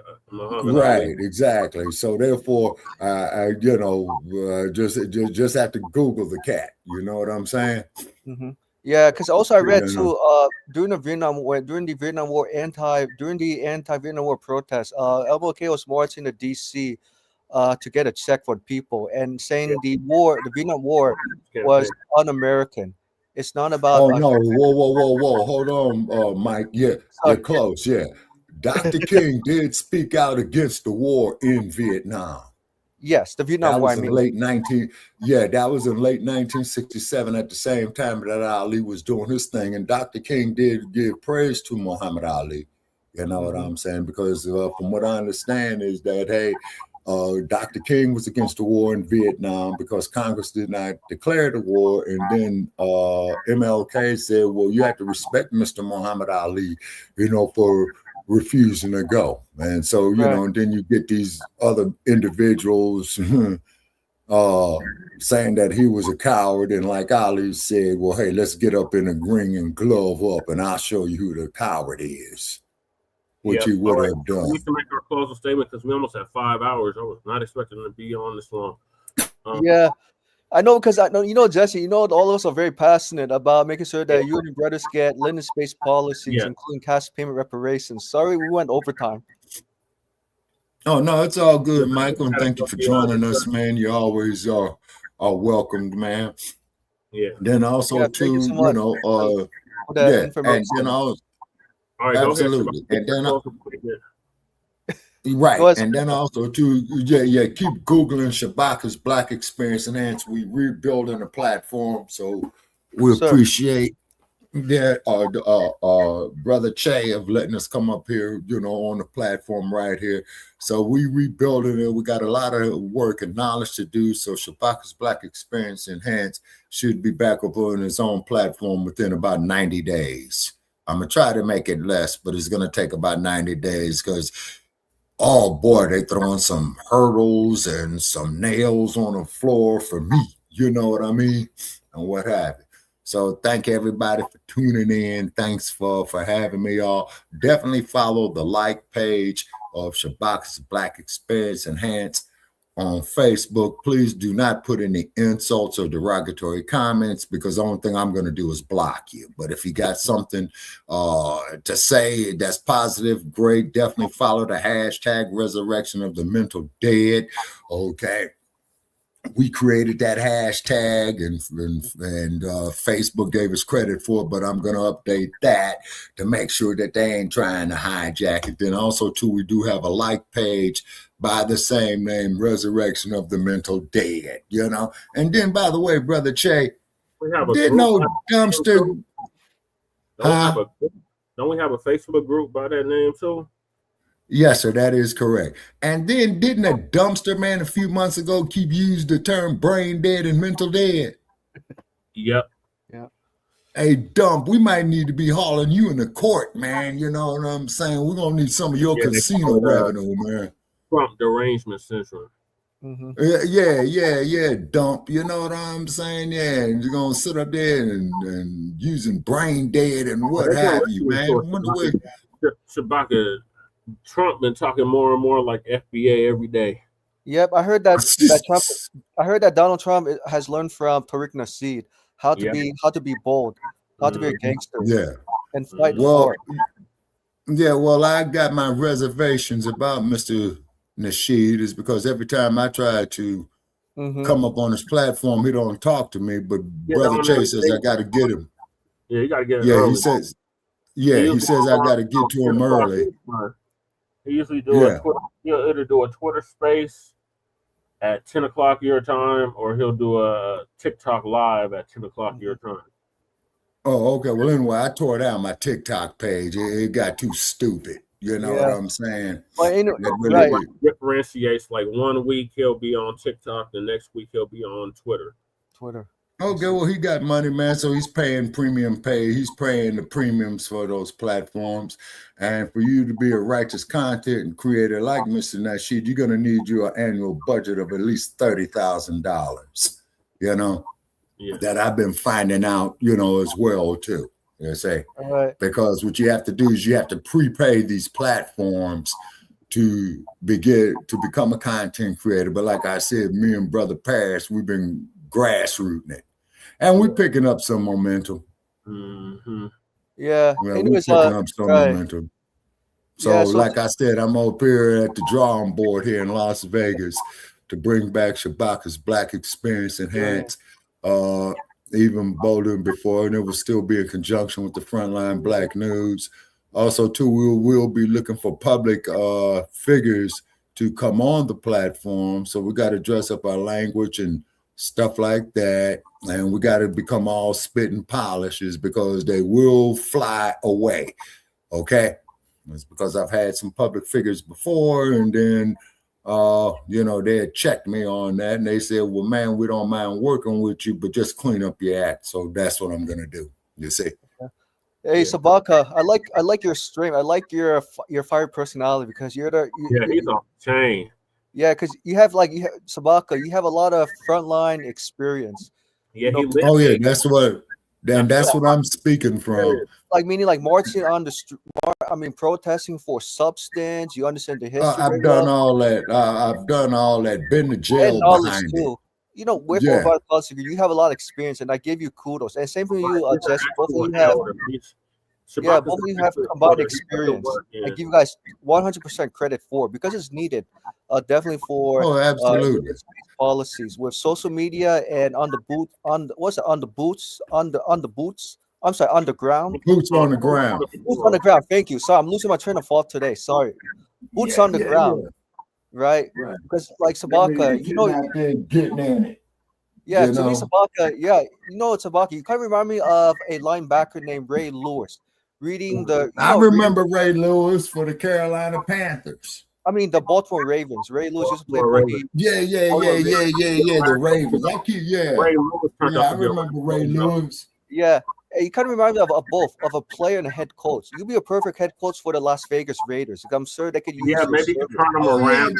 You're right, because the first thing that I would do, and I want to say this here, is that if I was the head coach or the general manager of the Raiders, guess what? Today, all first string is fired. We're bringing up the second and third strings. Hey, you cats want to make a name for yourself? Perfect opportunity. The damn Chicago Bears did it. Right. Yeah, they did it. Yeah, and do they still have Lovie Smith over there, or they got a different head coach? Different head coach. No, they got a different head coach. Lovie Smith retired, man, about 5 or 6 years ago, Brother Chad. Oh, okay. Who's their coach now? Okay, I forgot the dude's name, man, but he's hanging like in a young there. guy. Yeah, he's a young dude, but so far, you know, he's making progress. And then, like I said, so I'm going with the Shy all the way to the Super Bowl. And I want to see the Shy Broncos. put the orange ponies back in the barn with their GMOs. BRONCOS. Broncos. Man, Broncos. Ponies, man. Ponies. PONIES. Ponies. The Denver Ponies. The greatest forces ever. Yeah, you remember John Elway on the Broncos, Jesse? I'm sure you remember when John Elway say left 32, right 32, hut. I'm sure you remember that play John Elway called. Yeah. But check this, Michael. Hey, brother, check. At the 1988 Super Bowl, when the Broncos was playing Washington, Redskins, yeah, I was there, man. You know what I'm saying? When Mark Rippon got hurt, man, and I'm walking down Pier 39 across the San Francisco piers with my old lady, and I'm asking the people, I say, who's winning the game? They said Denver is ahead. Then it came back that Washington was ahead. Then Washington again. Because Mark Rippon got injured and they had to bring in Doug Williams. Doug Williams won the game for Washington. They gave him the MVP. But guess what Washington did to Doug Williams? What's that? They dogged him, man. They dogged Doug Williams. And he retired from the NFL after that, and he became the head coach at LSU. And I think he put in like about 15 years, and I think he retired. We had an epiphany moment. You and Crocc actually agree on something. Yeah. Well, there's a first time for everything. Yeah. But Doug Williams, man, you know, and they dog Doug Williams. But I'm looking for the Chicago Bears to go get the Super Bowl again, just like when they had the Fridge, when they had Walter Payton, when they had McMahon, Willie Gault, Michael Singletary. This ain't 85. They don't have Walter Payton. Who is their running back? I know that, Brother Jay. I know that. Oh, wait, 85, no, it was Walter Payton with the Bears. I remember. Yeah. He was number 34. Yeah. Okay. But Brother Jay.